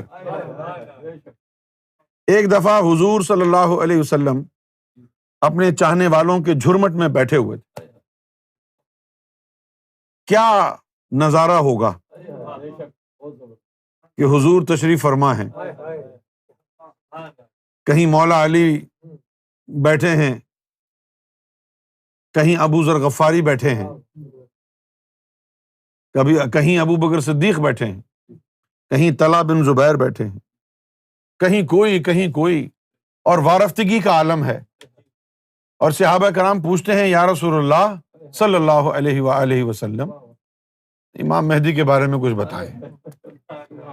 اور پھر حضور امام مہدی کے بارے میں جب بتاتے ہیں تو وہ ساری اپنی جو شخصیت ہے, ان کے اپنی جو خد و خال ہیں, ان کی اپنی جو ادائیں ہیں, سارا بیان اپنی ذات کا کرتے ہیں. سوال ہوتا ہے امام مہدی کے بارے میں بتائیں, اور بتاتے ہیں اپنے بارے میں. تو صحابہ کرام بڑے ایکسائٹمنٹ کے ساتھ پوچھتے ہیں یا رسول اللہ, کہیں امام مہدی کے روپ میں آپ خود ہی تو دوبارہ نہیں آ جائیں گے؟ یہ حدیث ہے, توجہ رہے, کہ آپ خود ہی تو امام مہدی کے روپ میں دوبارہ نہیں آ جائیں گے. تو حضور نے کیا کیا؟ حضور مسکرائے اور خاموش رہے.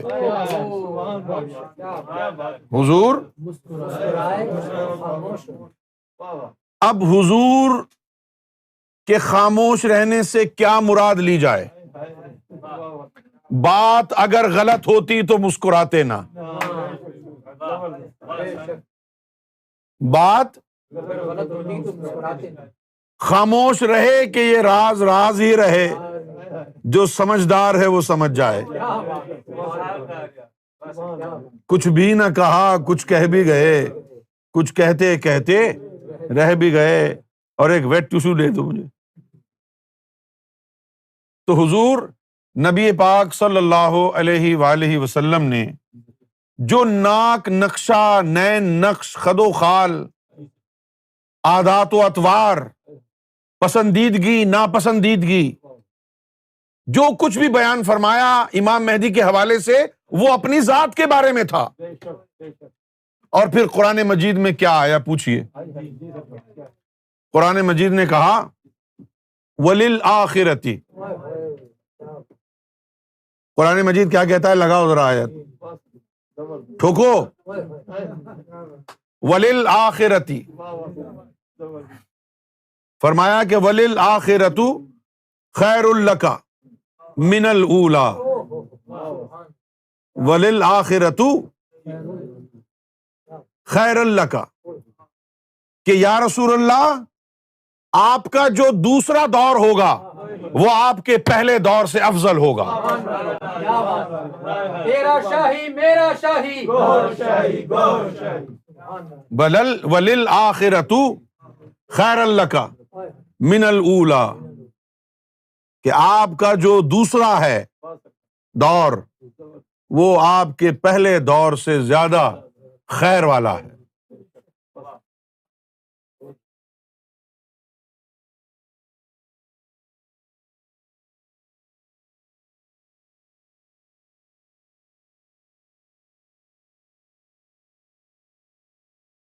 مجھے امید ہے کہ آپ کو کچھ سننے کو ملا ہے. اچھا اب آ جائیے کہ ذات کا ہونا کیسے ثابت ہے، ذات کا ہونا کیسے ممکن ہے. پہلے تو یہ بتائیے کہ آپ کا نام اگر تنویر حسین ہے،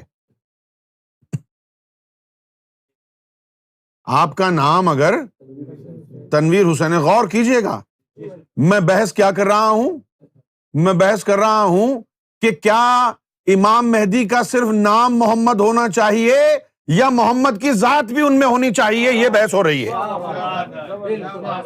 کیا نام ہی کافی ہے، گزارا ہو جائے گا امام مہدی کا صرف نام سے؟ اب یہ تنویر حسین ہے، حسین کے نور کی شعائیں اس سے نکلنی چاہیے. اب اگر اس سے پوچھا جائے کہ بھئی اس کا نام رکھ دو حسن، حسن کا مطلب ہوتا ہے خوبصورت. اگر اللہ تعالیٰ یہ فرمائے کہ اے میرے بندے میں تیرا نام حسن رکھ دوں لیکن تجھے بدصورت بنا دوں، حسن تو خوبصورت کو کہتے ہیں، صرف نام حسن ہو اور شخصیت حسین نہ ہو تو کیا فائدہ؟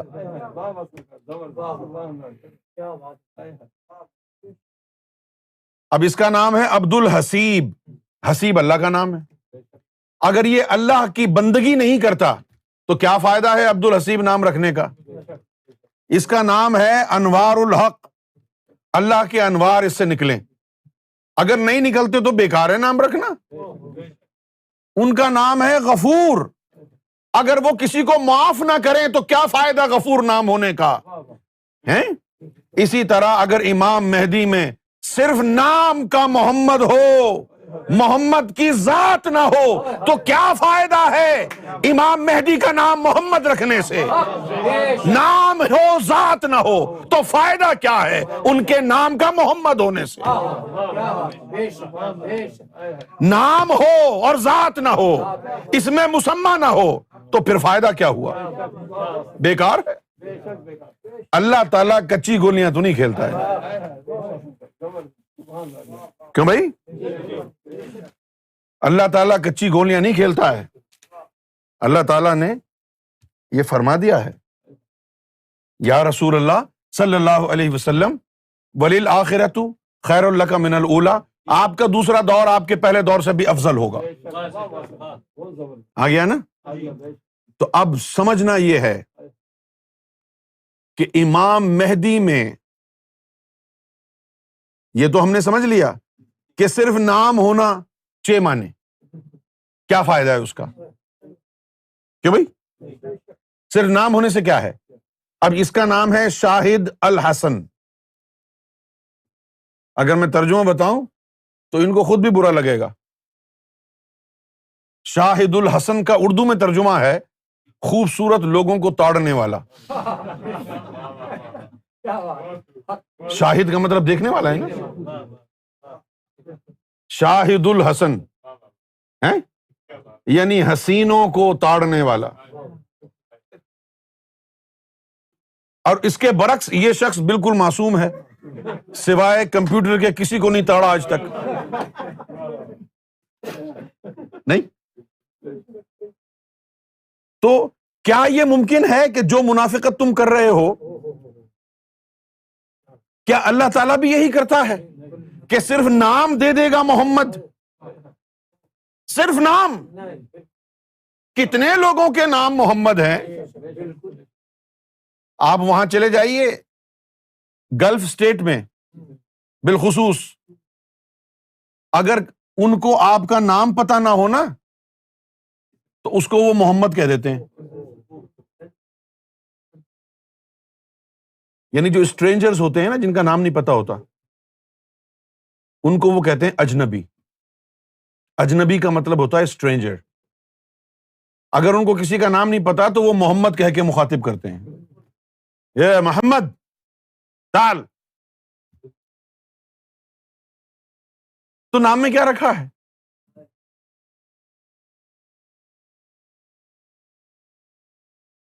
تو امام مہدی علیہ الصلوۃ والسلام کے اندر آپ کے نام میں حضور کے نام کی موافقت ہوگی. حضور کا نام محمد اور ان کے اندر ہوگا احمد.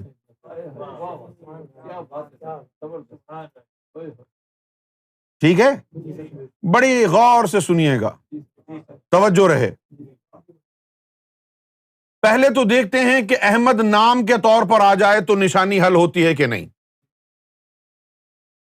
تو سرکار گوہر شاہی کا نام ہے ریاض احمد گوہر شاہی. احمد تو آ گیا نام میں، لیکن پھر دوسری طرف دیکھا جائے تو مرزا غلام احمد قادیانی، احمد ادھر بھی آ گیا. تو اب نام سے مسئلہ کیسے حل ہوگا بھئی؟ ادھر بھی احمد نام میں آ گیا، ادھر بھی تو احمد لگا ہوا ہے نا نام میں. اب یہ سوال پیدا ہو تو پھر مہدی کون ہے؟ مرزا غلام احمد، یہی ہے نا نام اس کا، مرزا غلام احمد. اور دوسری طرف ہیں ہمارے معشوق سیدنا گوہر شاہی، ان کے نام میں بھی احمد ہے. اب سچا کون ہے؟ سچا وہ ہے کہ جس کے نام میں احمد ہو، جس کی ذات میں بھی احمد ہو. صرف نام میں احمد ہونے سے کام نہیں چلے گا.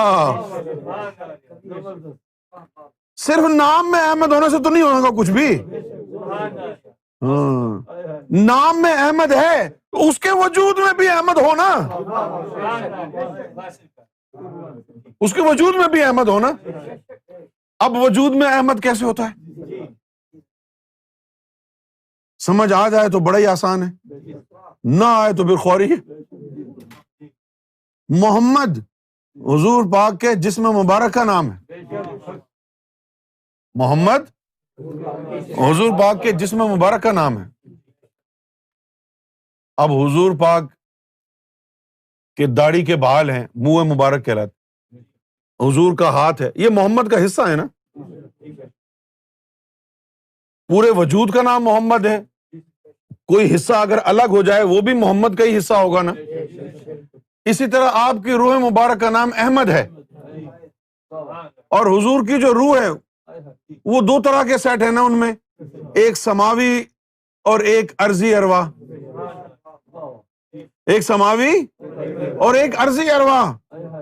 وہ جو حضور پاک کی ارضی ارواح ہیں وہ امام مہدی کے جسم میں ہوں گی نا، جس کی وجہ سے ان کے نام میں احمد اور ان کی ذات میں احمد یعنی روح کا حصہ ہوگا. نام میں بھی احمد اور ان کے جسم میں ان کی روح کا دوسرا حصہ یعنی احمد کا کچھ حصہ ہوگا. اس طرح ان کے اندر حضور کی ذات ہوگی.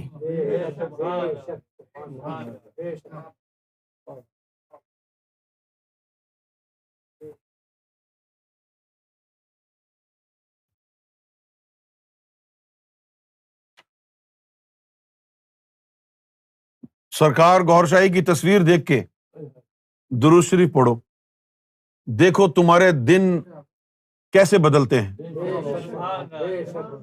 کیوں بدلیں گے بھئی؟ درود شریف پڑھو گے تو اللہ رحمت کرے گا نا. تمہارے اندر اتنی تاب نہیں کہ حضور پاک کی ذات تک براہ راست درود بھیج سکو، گوہر شاہی کی تصویر کے سامنے کھڑے ہو کے درود پڑھو، فوری طور پر ادھر ہی بیٹھے ہوئے پہنچ جائے گا نا.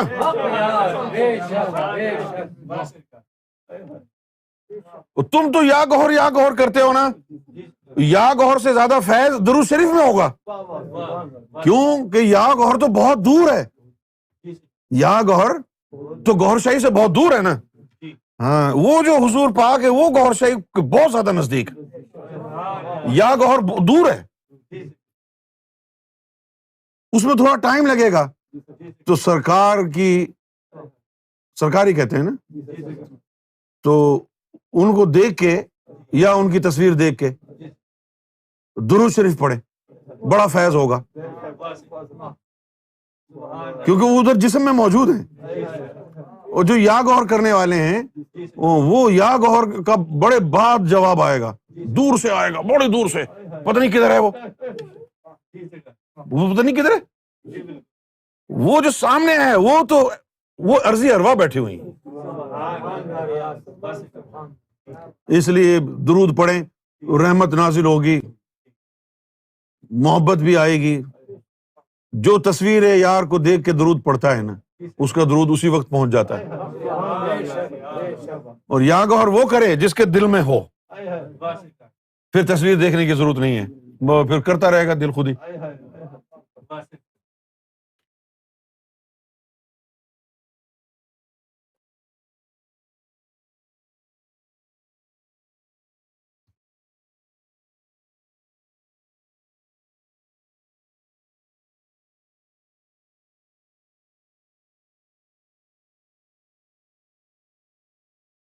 چاند پاشا،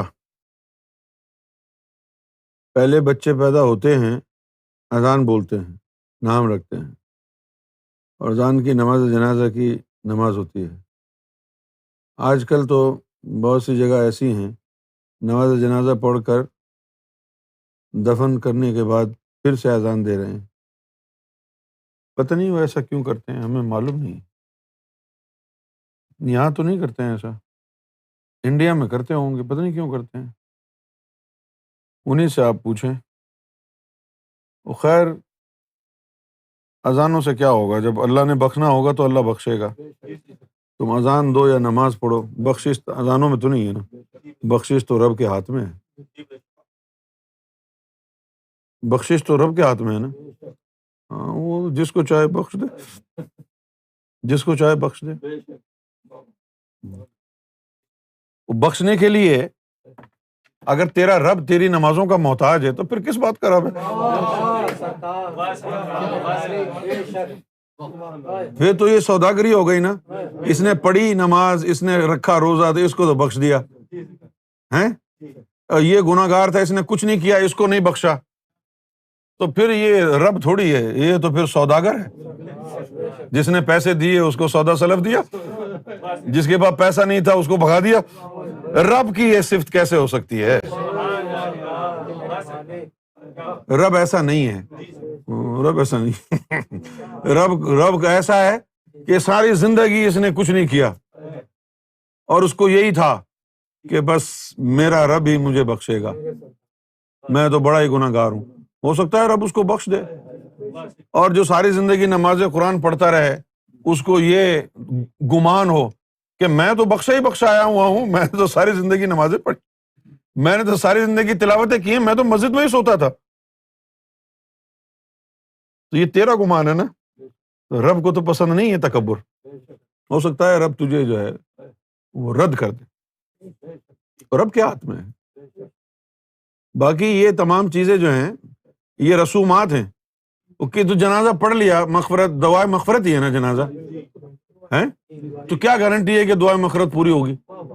پڑھا تو پڑھا، نہیں پڑھا تو خیر ہے، بخشش تو رب نے کرنی ہے. غالب نے کہا تھا، ہوئے مر کے ہم جو رسوا، ہوئے مر کے ہم جو رسوا، ہوئے کیوں نہ غرق دریا.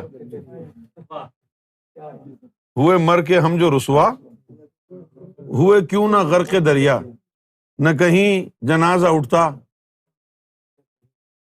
نہ کہیں مزار ہوتا.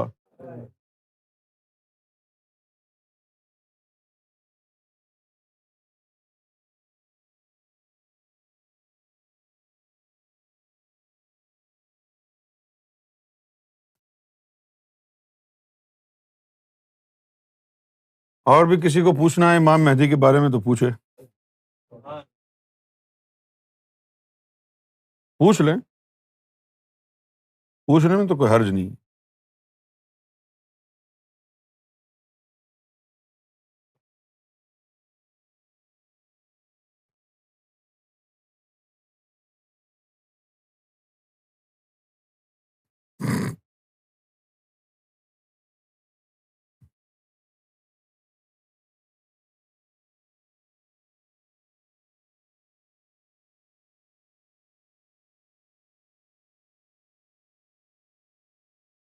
سیدنا گوہر شاہی امام مہدی علیہ الصلوۃ والسلام ہیں، آپ کے جسم میں حضور پاک کی عرض ارواح موجود ہیں، اسی لیے تو بڑے آرام سے ہم نے ساری عورتوں سے دیدار رسول کا وعدہ کیا۔ ہماری رشتہ داری ہے، کیوں بھائی؟ کوئی اور وعدہ کر کے دکھائے کسی عورت سے؟ وومن صوفی کورس میں تم نے کون سا مجاہدہ کیا ہے؟ کون سی تم نے پڑھائی کی؟ میں نے بولا ہے 3 ہفتے تک میں بولا ہوں، تم تو خاموشی سے سنتے رہے ہو، تو تم نے کیا کیا ہے جو تم کو انعام ملے؟ 3 ہفتے تک محنت تو میں نے کی ہے، دیدار تو مجھے ہونا چاہیے۔ ہم جو بڑے ہی سکون سے لوگوں سے وعدہ کرتے ہیں دیدار رسول کا، ہاں جی ہو جائے گا، تو کوئی ہے نا، کوئی ہمارا بھی جو ہے وہاں پر، ہاں کوئی ہمارا وہاں پر جو ہے جگاڑ ہے نا، ہوتا ہے نا جگاڑ۔ پاکستان میں تو جگاڑ کے بغیر کام ہی نہیں چلتا، ہمارا بھی ہے جگاڑ۔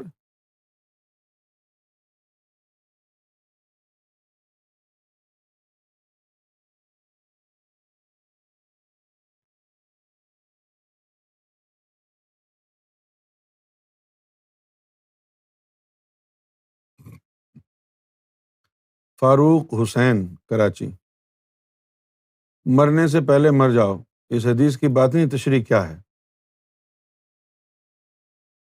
ایک تو اس کی تشریح یہ ہے کہ خودکشی کر لو، یہ تشریح ہے مولویوں کی طرف سے، مرنے سے پہلے مر جاؤ اس کا تو یہی مطلب ہے نا۔ شکر ہے یہی لکھا ہے کہ مرنے سے پہلے مر جاؤ، یہ نہیں کہا کہ مرنے سے پہلے مار دو۔ مرنے سے پہلے مار دو، یہ جو چیز ہے موتو قبل ان تموتو، کہ مر جاؤ، موت کو گلے لگا لو اس سے پہلے کہ موت تمہیں آ دبوچے، یہ استعارہ لیا گیا ہے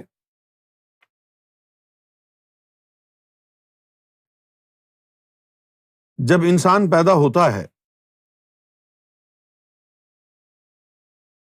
تو اس کے دماغ پر 3 پردے ڈال دیے جاتے ہیں عقل کے اوپر۔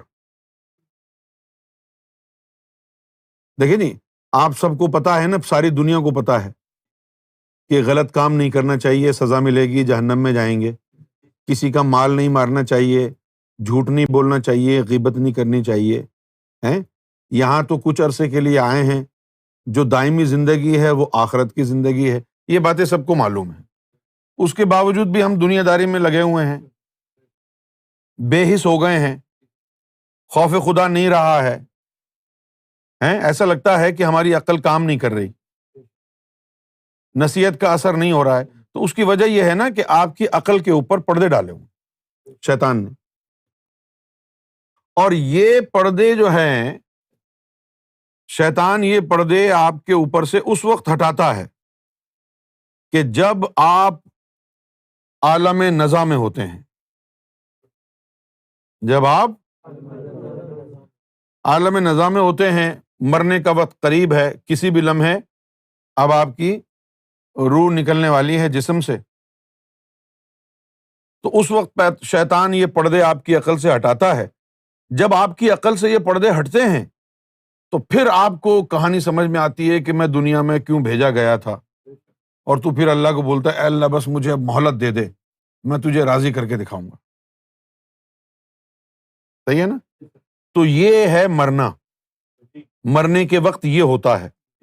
تو نبی پاک صلی اللہ علیہ وسلم نے فرمایا کہ یہ وقت آنے سے پہلے مر جا، یعنی جو موت کے وقت عقل سے پردہ ہٹتا ہے تو اپنی زندگی میں اس پردے کو ہٹا لے تاکہ تیری عقل سلیم ہو جائے اور پھر تو رب کے راستے پر پختہ ہو کر لگ جائے. اب یہ پردہ ہٹتا کیسے ہے زندگی میں؟ یہ پردہ آپ کے دماغ کے اوپر ہے، لطیفہ انا کے اوپر ہے.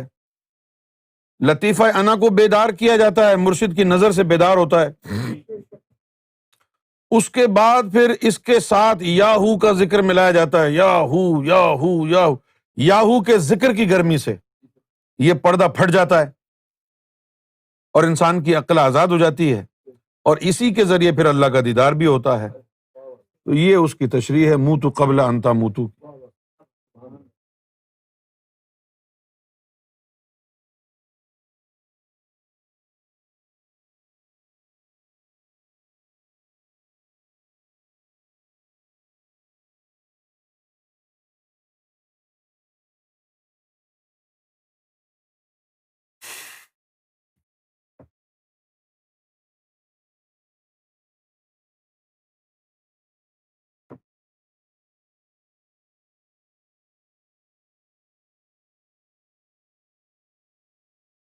Farhan Khan, Muslims say a hadith mentions that first question on Judgment Day will be about namaz. Is it true? Will not be it about qalb salim. Farhan Khan, قلب سلیم کا حوالہ تو قرآن میں ہے، لیکن یوم محشر میں پہلا سوال نماز کے بارے میں ہوگا، اس کی کوئی حدیث نہیں ہے. بہت تحقیق کرنے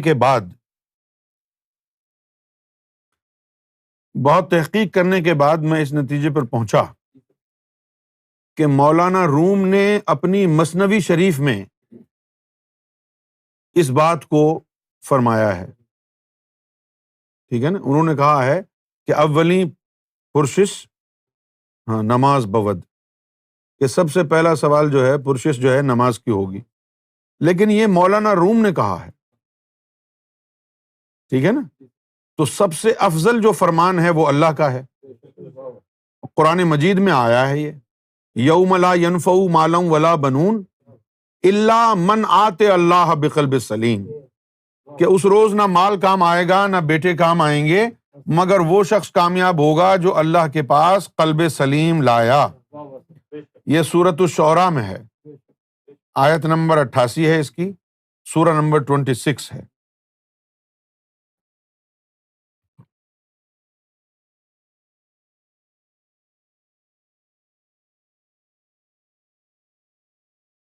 گراؤنڈ کا ایڈریس بھیج دینا.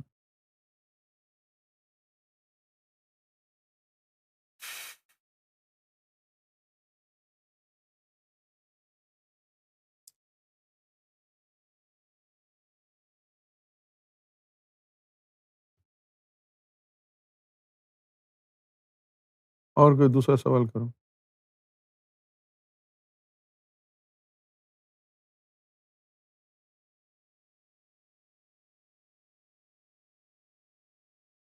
مایا کے I have another doubt regarding a hadith about Imam Mahdi. The promised Mahdi will be among my progeny, among the descendants of Fatima. Does it mean he will be an Arab? Kindly clarify.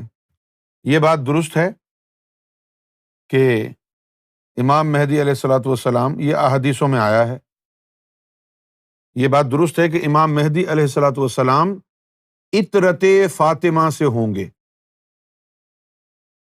جو حدیث کے الفاظ ہیں میں وہ بتا رہا ہوں اب. امام مہدی علیہ الصلوۃ والسلام احادیث کے مطابق اطرت فاطمہ سے ہوں گے، فاطمہ کی اولاد سے ہوں گے. ٹھیک ہے نا؟ اچھا، اب اس کا یہ مطلب نہیں ہے کہ وہ عرب بھی ہوں،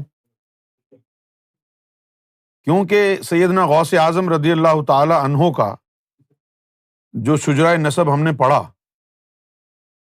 تو اس کے اندر ان کے والد گرامی امام حسن کی اولاد میں سے تھے، اور ان کی والدہ ماجدہ جو تھیں وہ امام حسین علیہ الصلوۃ والسلام کی اولاد میں سے تھیں۔ اس طرح وہ حسنی حسینی سید ہو گئے، ٹھیک ہے۔ لیکن سیدنا غوث اعظم رضی اللہ تعالی عنہ عجمی تھے، عربی نہیں تھے، کیونکہ آپ کی جو پیدائش ہوئی ہے وہ ایران میں ہوئی ہے، پیدائش جیلان کے علاقے میں، ٹھیک ہے نا۔ بعد میں پھر وہ ہجرت کر کے عراق گئے ہیں۔ تو عطرت فاطمہ سے ہونے کے لیے عرب ہونا ضروری نہیں ہے، عطرت فاطمہ سے ہونے کے لیے ضروری نہیں۔ اب پاکستان میں جو اتنے سید بیٹھے ہوئے ہیں تو پنجابی بولتے ہیں، سندھی بولتے ہیں، اس بنیاد پر کیا ہم ان کو خارج کر دیں گے حضور کے خاندان سے؟ پنجاب بھرا ہوا ہے سید زادوں سے، جگہ جگہ سید بیٹھے ہوئے ہیں۔ اسی طرح سندھ میں کم ہے سید، بہت ہے نا۔ اسی طرح پشاور میں بھی ہوں گے۔ تو کوئی سید پشتو بول رہا ہے، کوئی سندھی بول رہا ہے، کوئی پنجابی بول رہا ہے، تو ان کو تم نے حضور کی اولاد سے کیسے مان لیا؟ جو امام مہدی کے بارے میں یہ پرابلم آ گیا آپ کو کہ اگر وہ حضور کی اولاد سے ہوں گے تو وہ تو عربی ہوں گے۔ کیوں ہوں گے عربی؟ اور بھی تو سادات ہیں، پشتون بولنے والے، پنجابی بولنے والے، سندھی بولنے والے، بہت سے تو سید زادے ممبئی میں بیٹھے ہوئے ہیں جو مراٹھا بولتے ہیں، نہیں؟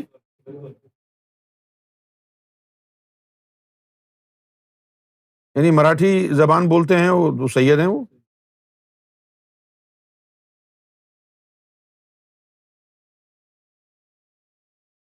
ظاہر ہے ڈھاکہ میں اور کلکتہ میں بھی بنگالی بھی سید ہوں گے، سید ہر جگہ مل جاتے ہیں آپ کو۔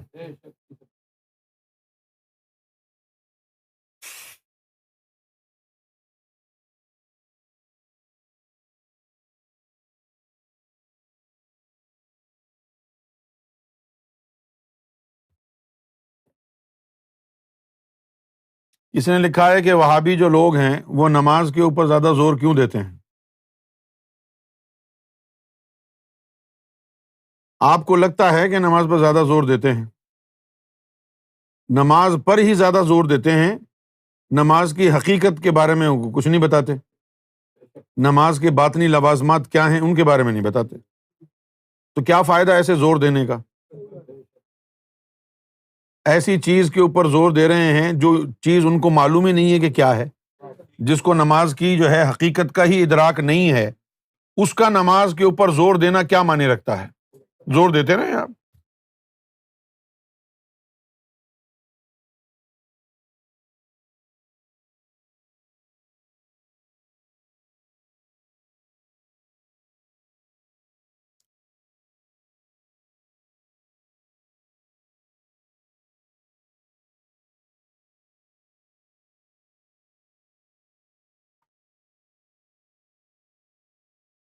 صوفی محمد سلیم دبئی، السلام علیکم۔ وعلیکم السلام ورحمۃ اللہ وبرکاتہ۔ I felt a thought کہ یونس کو بلاؤ، وہ کھولے گا لطیفہ انا کو۔ جی رضا ایس میں نے پڑھ لیا ہے، اب آپ پیش نہ کریں، پڑھ لیا ہے میں نے۔ صوفی محمد سلیم نے دبئی سے پوچھا ہے، I heard in one bayan whereby you mentioned an ayah of Surah Rahman, وَالْحَجْرُ وَالشَّجَرُ يَسْجُدَانِ۔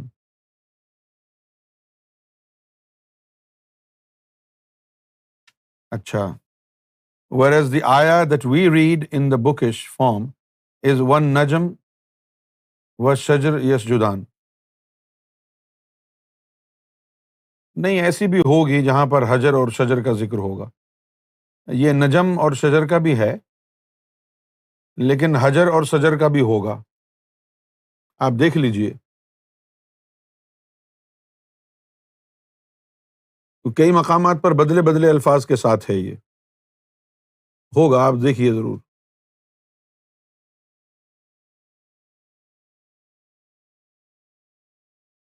کیونکہ نجم اور شجر کا جو ہے، اگر ذکر جب آئے گا نا نجم اور شجر کا، تو پھر وہ بات بڑی خاص ہو جائے گی. وہ پھر اس دنیا کی نہیں ہے، وہ بات پھر ہوگی عالم جبروت کی، کہ وہاں کا شجر اور وہاں کا نجم، وہاں کا ستارہ. ٹھیک ہے نا؟ اگر ہم عالم ملکوت کی بات کریں، وہاں کی تشریح بیان کریں قرآن کی، ٹھیک ہے نا، تو پھر شجر کا مطلب شجر نہیں ہے، کلمہ طیب ہے. اور نجم کا مطلب نجم نہیں ہے، جلوہ مصطفیٰ ہے.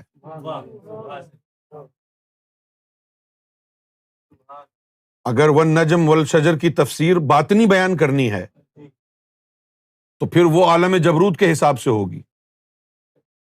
وہاں شجر سے مراد کلمہ طیب ہوگا، لا الہ الا اللہ، اور نجم سے مراد ہوگا حضور کا جلوہ حسن.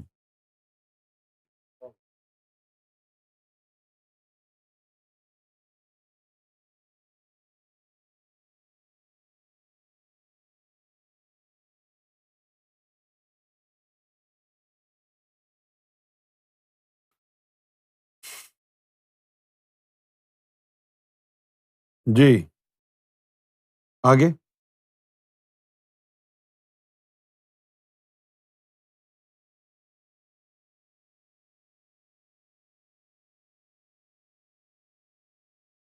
شاہ زیب نے پوچھا ہے کہ امام مہدی کا ظہور کب ہوگا؟ شاہ زیب، these are secrets of God. Only God knows when Imam Mahdi will manifest himself publicly. یہ اللہ اور امام مہدی کے بیچ میں ہے، جب ان کا ارادہ ہوگا تبھی ہوگا. ہم اس کا تخمینہ نہیں لگا سکتے کہ کب ہوگا، صرف اتنا ہی کہہ سکتے ہیں کہ زمانہ قریب ہے. ایگزیکٹ ٹائم تو کوئی بتا نہیں سکتا. نشانیوں کو دیکھ کے جو احادیث میں آئی ہیں، روایتوں کو دیکھ کے یہی کہا جا سکتا ہے کہ وہ زمانہ بہت قریب آ چکا ہے. جس زمانے میں امام مہدی کو آنا ہے اس کی نشانیاں پوری ہو چکی ہیں.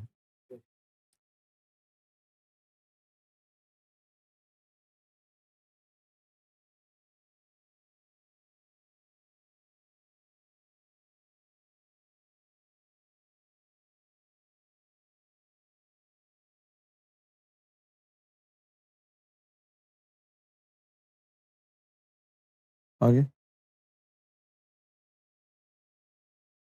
ندیم بھائی آپ تشریف لے آئیں. صلی اللہ علیہ یا رسول اللہ وسلم علیک یا حبیب اللہ. صلی اللہ علیہ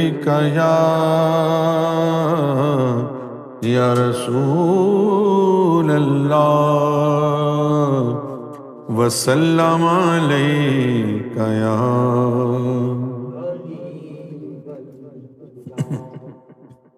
نہ ہو مایوس پر امید رہے، گوہر کو آنا ہے. نہ ہو مایوس پر امید رہے، گوہر کو آنا ہے. سنبھل جا لڑ کھڑانے سے ابھی وعدہ نبھانا ہے. سنبھل جا لڑ کھڑانے سے ابھی وعدہ نبھانا ہے. نہ ہو مایوس امید رہے، گوہر کو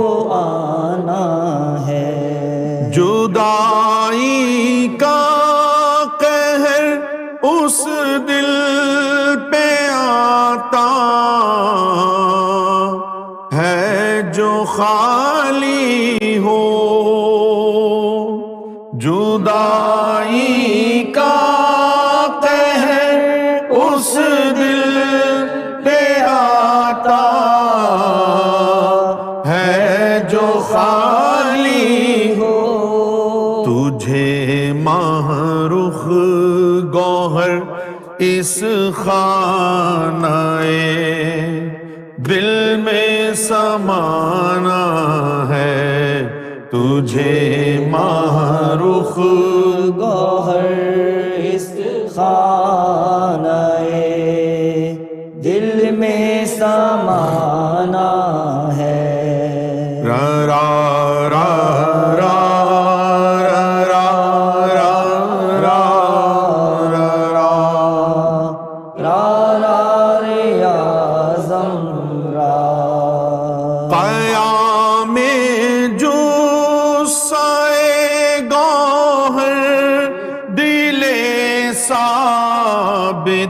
دلیل حب قیام جو سائے گوہر دل ثابت دلیل حب زم گوہر دلیل عشق پس روح کا ٹھکانہ ہے زمین گوہر دلیل عشق بس روح کا ٹھکانہ ہے گوہر شاہی سے کیا نسبت مزارے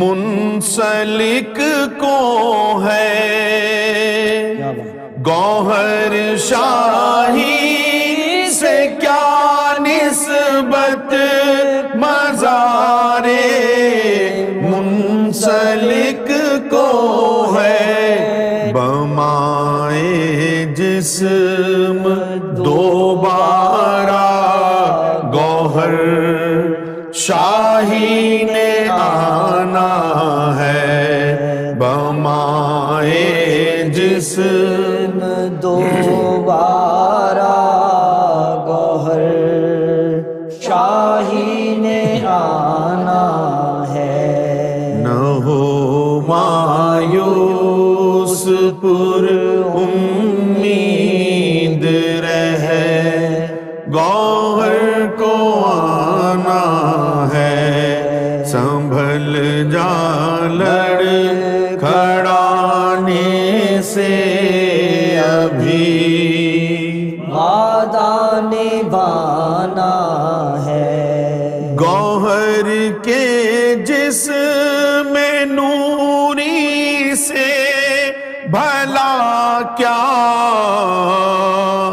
نسبت رشتہ گوہر کے جسم نوری سے بھلا کیا نسبت رشتہ گوہر کے جسم نوری سے بھلا کیا نسبت رشتہ پدر کیسا پسر کیوں کر وہاں صورت بہانا ہے پدر کیسا پسر کیوں کر وہاں صورت بہانا ہے اور اب یہ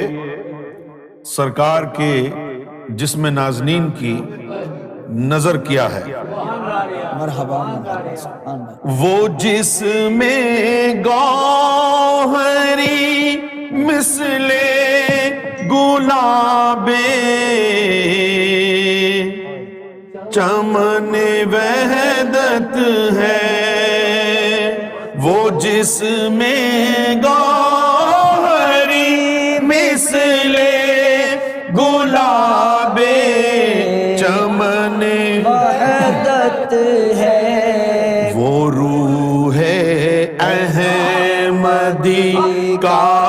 جس میں گوہر میں سمانا ہے، وہ جس میں مدی کا جس میں گوہر میں سمانا ہے، سنبھل جا لڑکھڑانے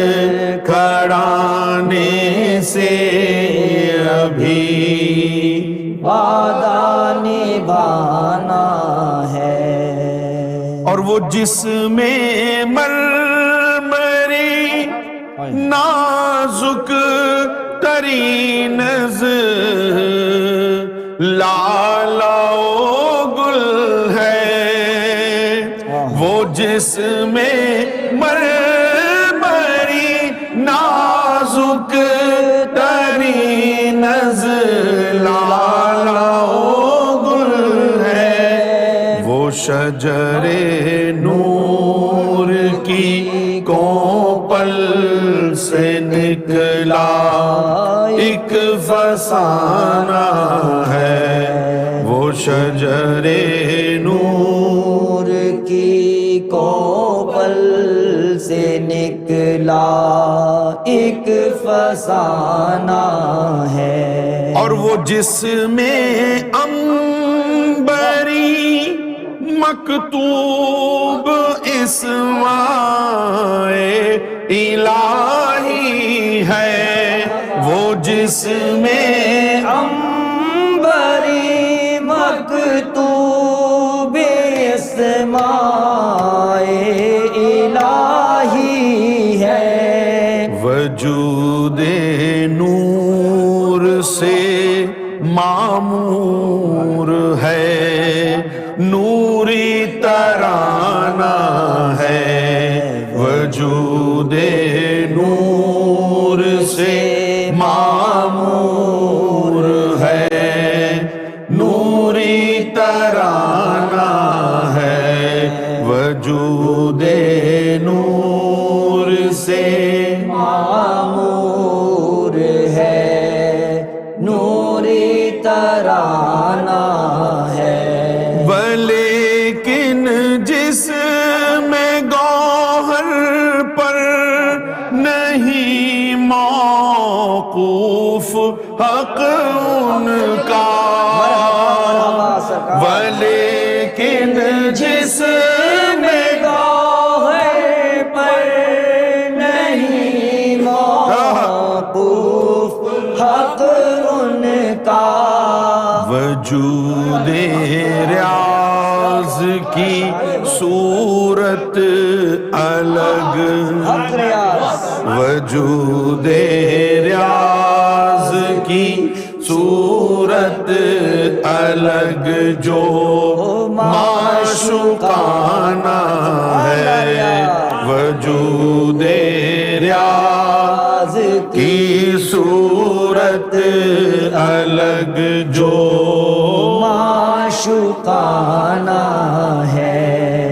یہ غیبت چادر باطن ہے جو اوڑھی ہے شانوں پر، یہ غیبت چادر باطن ہے جو اوڑھی ہے شانوں پر، ادائے بے رخی سے ہو بے قلبی آزمانا ہے، ادائے بے رخی سے ہو بے قلبی آزمانا ہے۔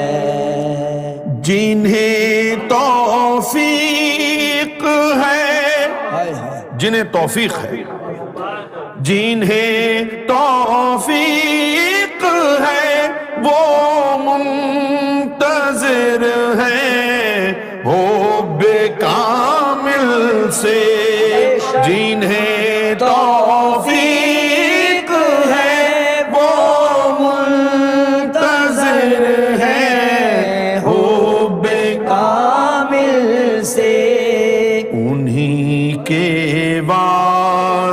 واسطے رخ سے انہیں پردہ اٹھانا ہے، انہی کے واسطے رخ سے انہیں پردہ اٹھانا ہے، مزار بے محل کی عزت و توقیر کیسے ہو، مزار بے محل کی عزت و توقیر کیسے ہو، دل آزاری و گستاخی کا جب ٹھہرا بنا ہے،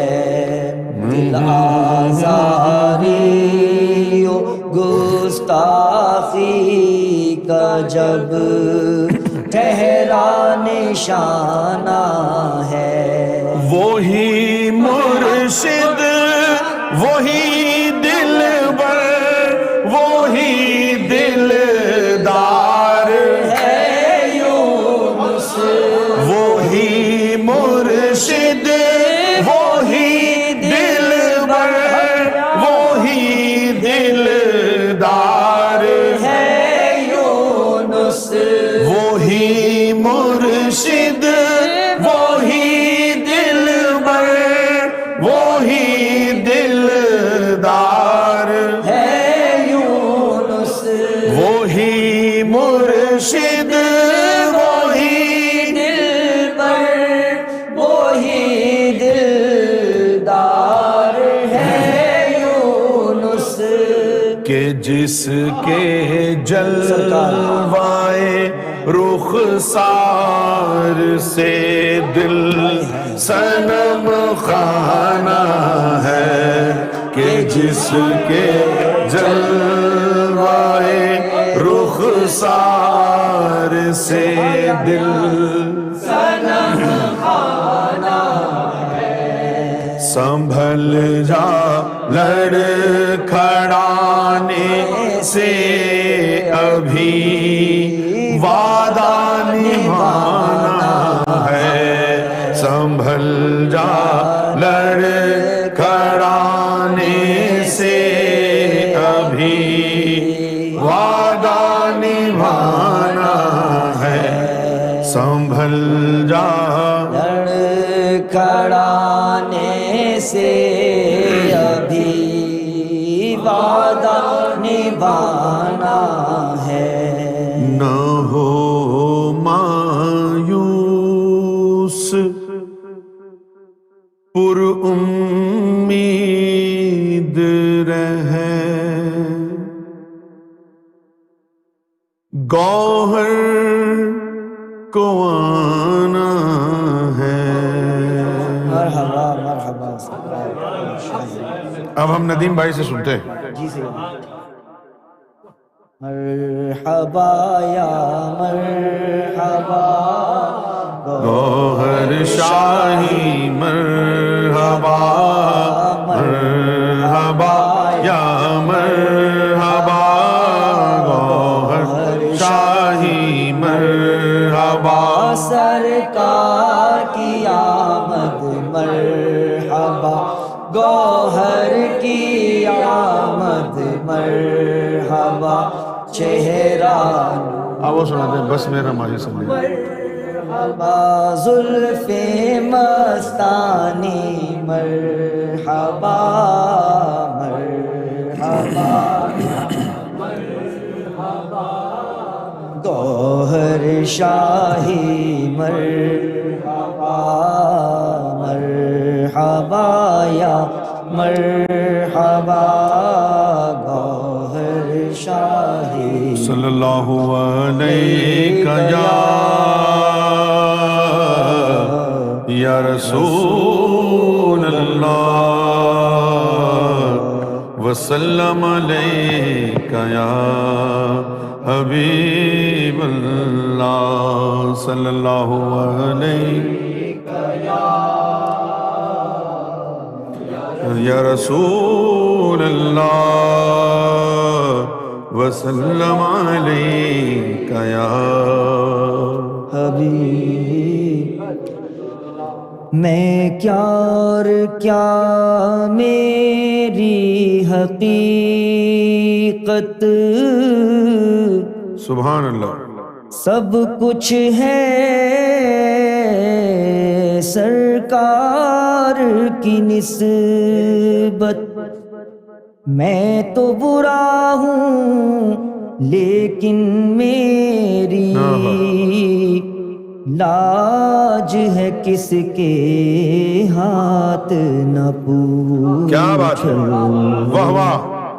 بس میرا ماہی صلی علی، بس میرا ماہی صلی علی، بس میرا ماہی صلی علی، بس میرا ماہی صلی علی. میں کچھ بھی نہیں، میں کچھ بھی نہیں، میں کچھ بھی نہیں، میں کچھ بھی نہیں، بس میرا ماہی صلی علی، بس میرا ماہی صلی علی. ان کا شیدا رب اولا، سبحان اللہ. ان کا شیدا رب اولا. میں کچھ بھی نہیں، میں کچھ بھی نہیں، بس میرا ماہی صلی علی، بس میرا ماہی صلی علی. طٰہٰ یاسین اور مزمل، کملی والے احمد مرسل. طٰہٰ یاسین اور مزمل، کملی والے احمد مرسل. شافع و نافع روز جزا، شافع و نافع روز جزا. میں کچھ بھی نہیں، میں کچھ بھی نہیں، بس میرا ماہی صلی علی، بس میرا ماہی صلی علی. رحمت عالم بن کر آیا، دونوں جہاں پر ان کا سایہ. رحمت عالم بن کر آیا، دونوں جہاں پر ان کا سایہ. وہ محبوب رب اولا، وہ محبوب رب اولا. میں کچھ بھی نہیں، میں کچھ بھی نہیں، بس میرا ماہی صلی علی، بس میرا ماہی صلی علی. دونوں عالم صدقہ جن کا، صبح و شام ہے چرچا ان کا. دونوں عالم صدقہ جن کا، صبح و شام ہے چرچا ان کا. ورد ملائک صلی علی، ورد ملائک صلی علی. میں کچھ بھی نہیں، میں کچھ بھی نہیں، بس میرا ماہی صلی علی، بس میرا ماہی صلی علی عرش پہ آنے جانے والے رحمت عالم دل کے اجالے عرش پہ آنے جانے والے رحمت عالم دل کے اجالے ان کا مکان ہے عرش علا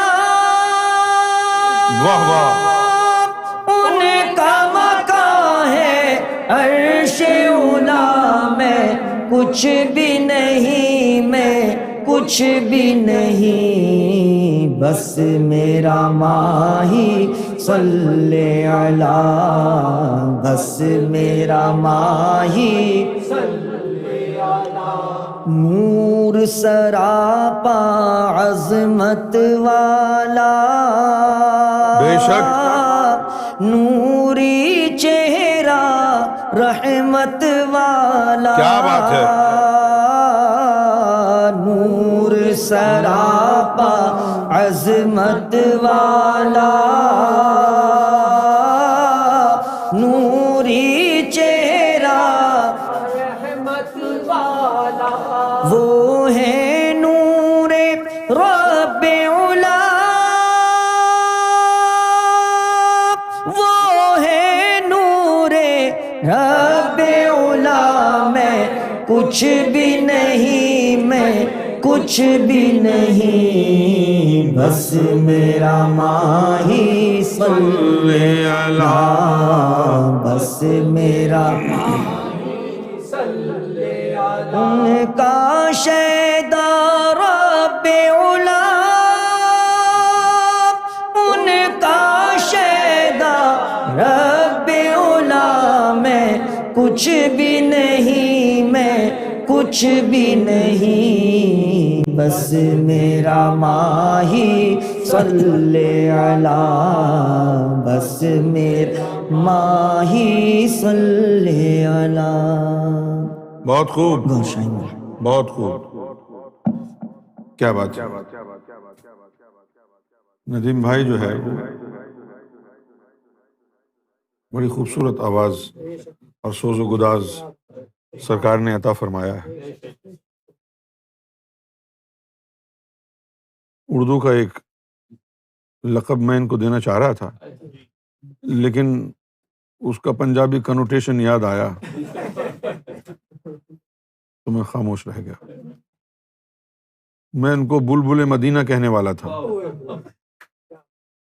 لیکن بلبل کے ساتھ ایک معاملہ یہ ہے کہ اس کی لالی نہیں جاتی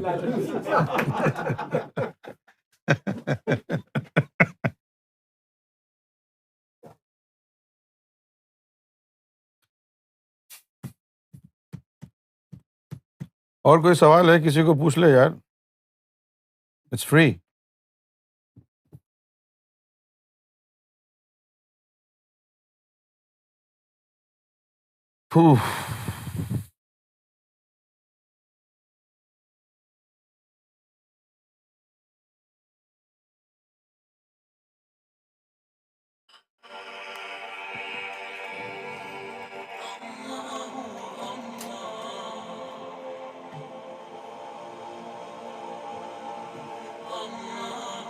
کوئی نام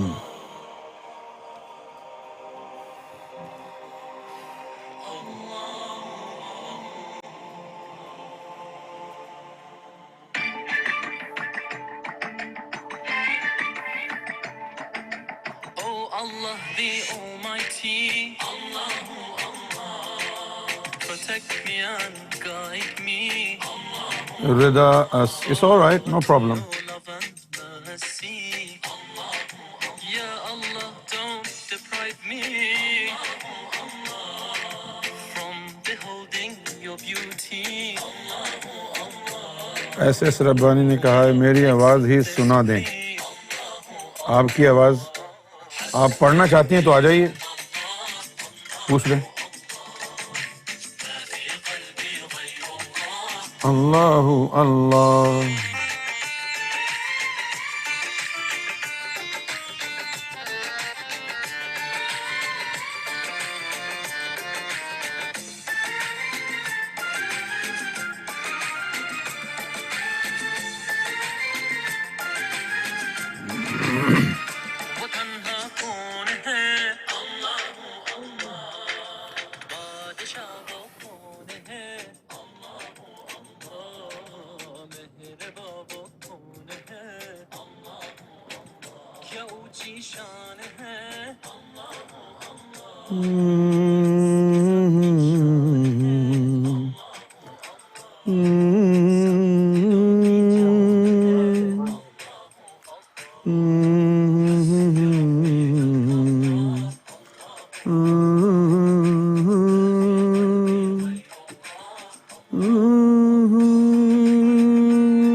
Farooq Akand, we have taken new zikr. What particular durood should we follow? Sallallahu alayka ya Muhammad. Sallallahu alayka ya Muhammad.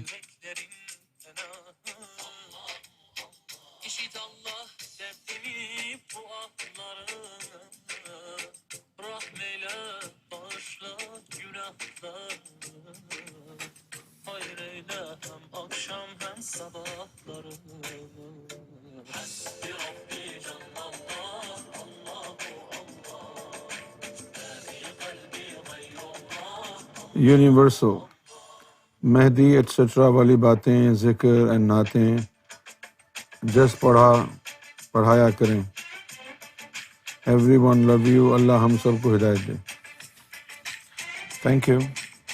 لیکن پڑھایا کریں یہ سمجھ میں نہیں آیا.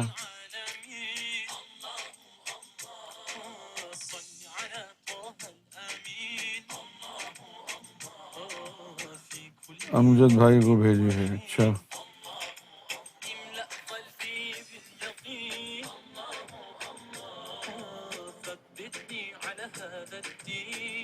امجد بھائی دے دیں ان کو.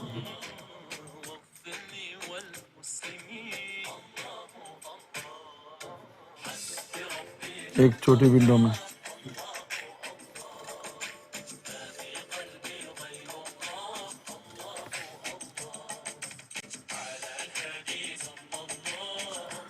امیرا رحمان، نہایت ادب سے گزارش ہے، کیا ہم چکن میں ڈیورنگ کوکنگ سن سکتے ہیں دین الہی؟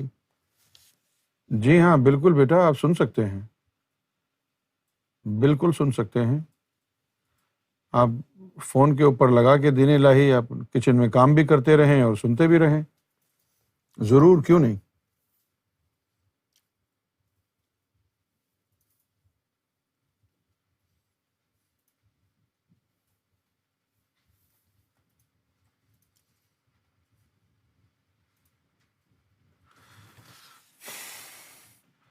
دعائے سیفی پڑھنے سے مجھے بہت سکون ملتا ہے.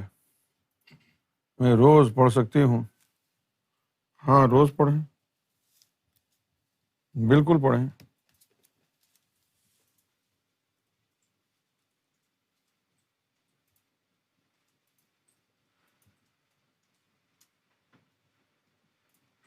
محمد رسول الله أوتي البلاغة كلها وفصل الخطاب، كان إذا تكلم خيل إليك أن هناك دررا تتألق بين أسنانه. قال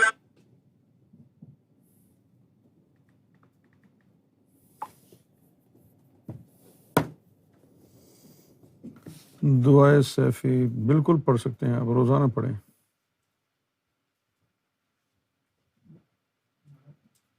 ٹھہر جائیں. ہاں لگا دیں. میری مولا کرم ہو کرم، میرے مولا کرم ہو کرم، میرے مولا یہ کرم حمزہ ڈاٹ کر نے ہو کوئی سوال لکھا ہے؟ کرم، ہاں میرے مولا کرم جی، ہو میں وہ کل کرم، تم سے فریاد کرتے ہیں ہم، تم سے فریاد کرتے ہیں ہم، میرے مولا کرم ہو کرم. سبحان اللہ، کیا بات، میرے مولا کرم ہو کرم، کرم، میرے مولا کرم ہو کرم، بے قصوں کو سہارا ملے، خیر ہے یار، کوئی بات نہیں، غلط لفظ بھی نکل جاتا ہے۔ ڈوبتوں کو کنارہ ملے، سر سے طوفان پڑنے ٹلے، جو تیرا ایک اشارہ ملے، تو کرے جو مہربانیاں، دور ہو جائے ہر ایک غم، واہ بھائی واہ، سبحان اللہ۔ میرے مولا کرم ہو کرم، میرے مولا کرم ہو کرم، تجھ سے فریاد کرتے ہیں ہم، تم سے فریاد کرتے ہیں ہم، میرے مولا کرم ہو کرم، میرے مولا کرم ہو کرم کرم، ہو کرم، میرے مولا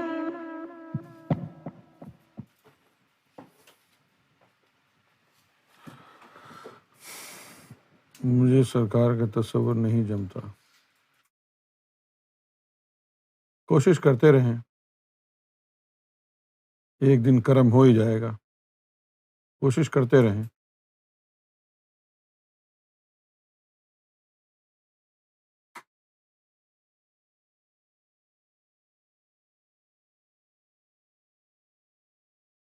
Shazeb Khan, for the three days of fast which Sayyidi has advised women, I think if you practice it first before doing it 3 days, it will be good. As I tried 3 days, but could only half for 24 hours now.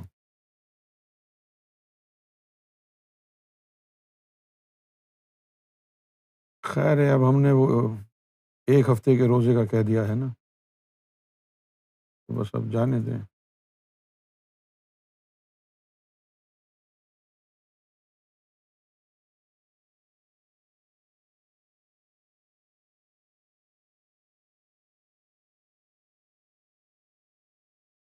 سیدی جی، آج میرے ماموں فوت ہوئے، ان کے لیے دعائے مغفرت کر دیں، بڑی کرم نوازی ہوگی۔ اللہ تعالیٰ آپ کے ماموں کی مغفرت فرمائے اور ان کو اپنے جوار رحمت میں جگہ دے، ان کو نبی پاک صلی اللہ علیہ وسلم کی بخشش عطا فرمائے، آمین۔ لا الہ الا اللہ، لا الہ الا اللہ، آدم صفی اللہ، لا الہ الا اللہ، آدم صفی اللہ، لا الہ الا اللہ، آدم صفی اللہ، لا الہ الا اللہ،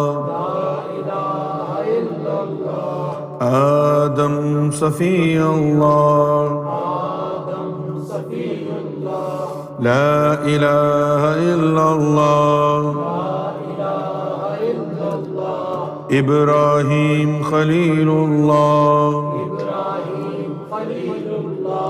لا الہ الا اللہ،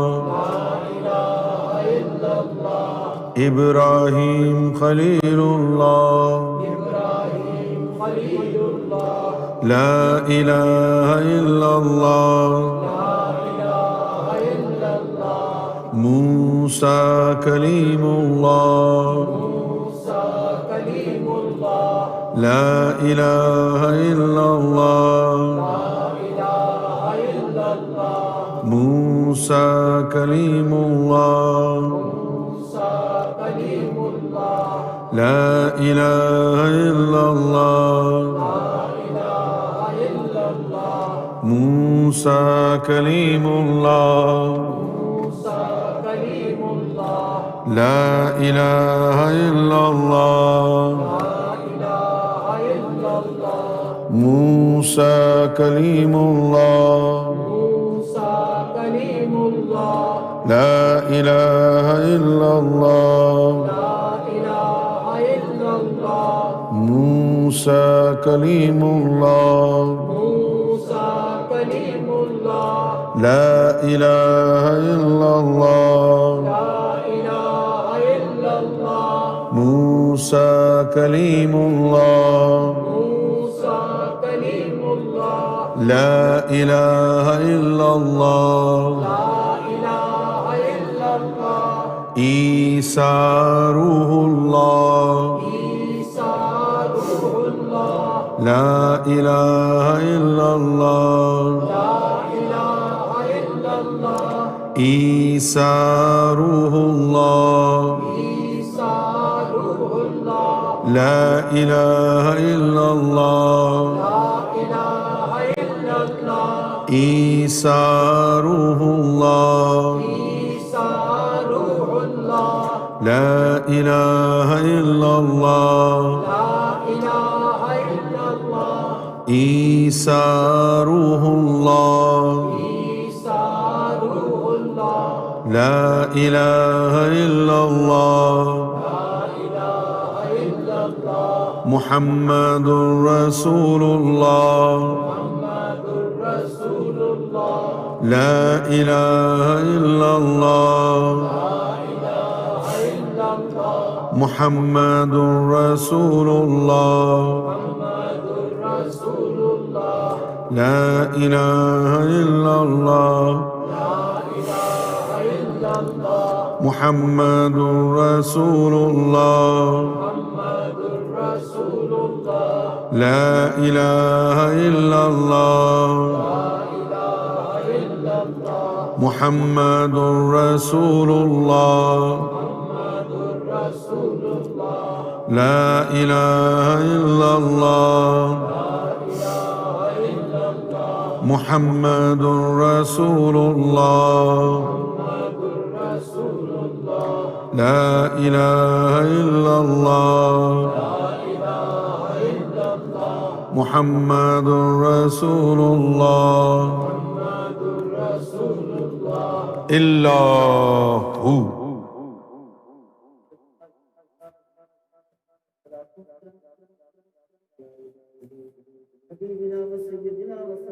شفينا ومولانا محمد وعلى آله وأصحابه وأهل بيته وأزواجه وذرياته أجمعين برحمتك يا أرحم الراحمين. ربنا آتنا في الدنيا حسنة وفي الآخرة حسنة وقنا عذاب النار. آمين. رب اجعلني مقيم الصلاة ومن ذريتي ربنا وتقبل دعاء. سبحان ربك رب العزة عما يصفون وسلام على المرسلين والحمد لله رب العالمين.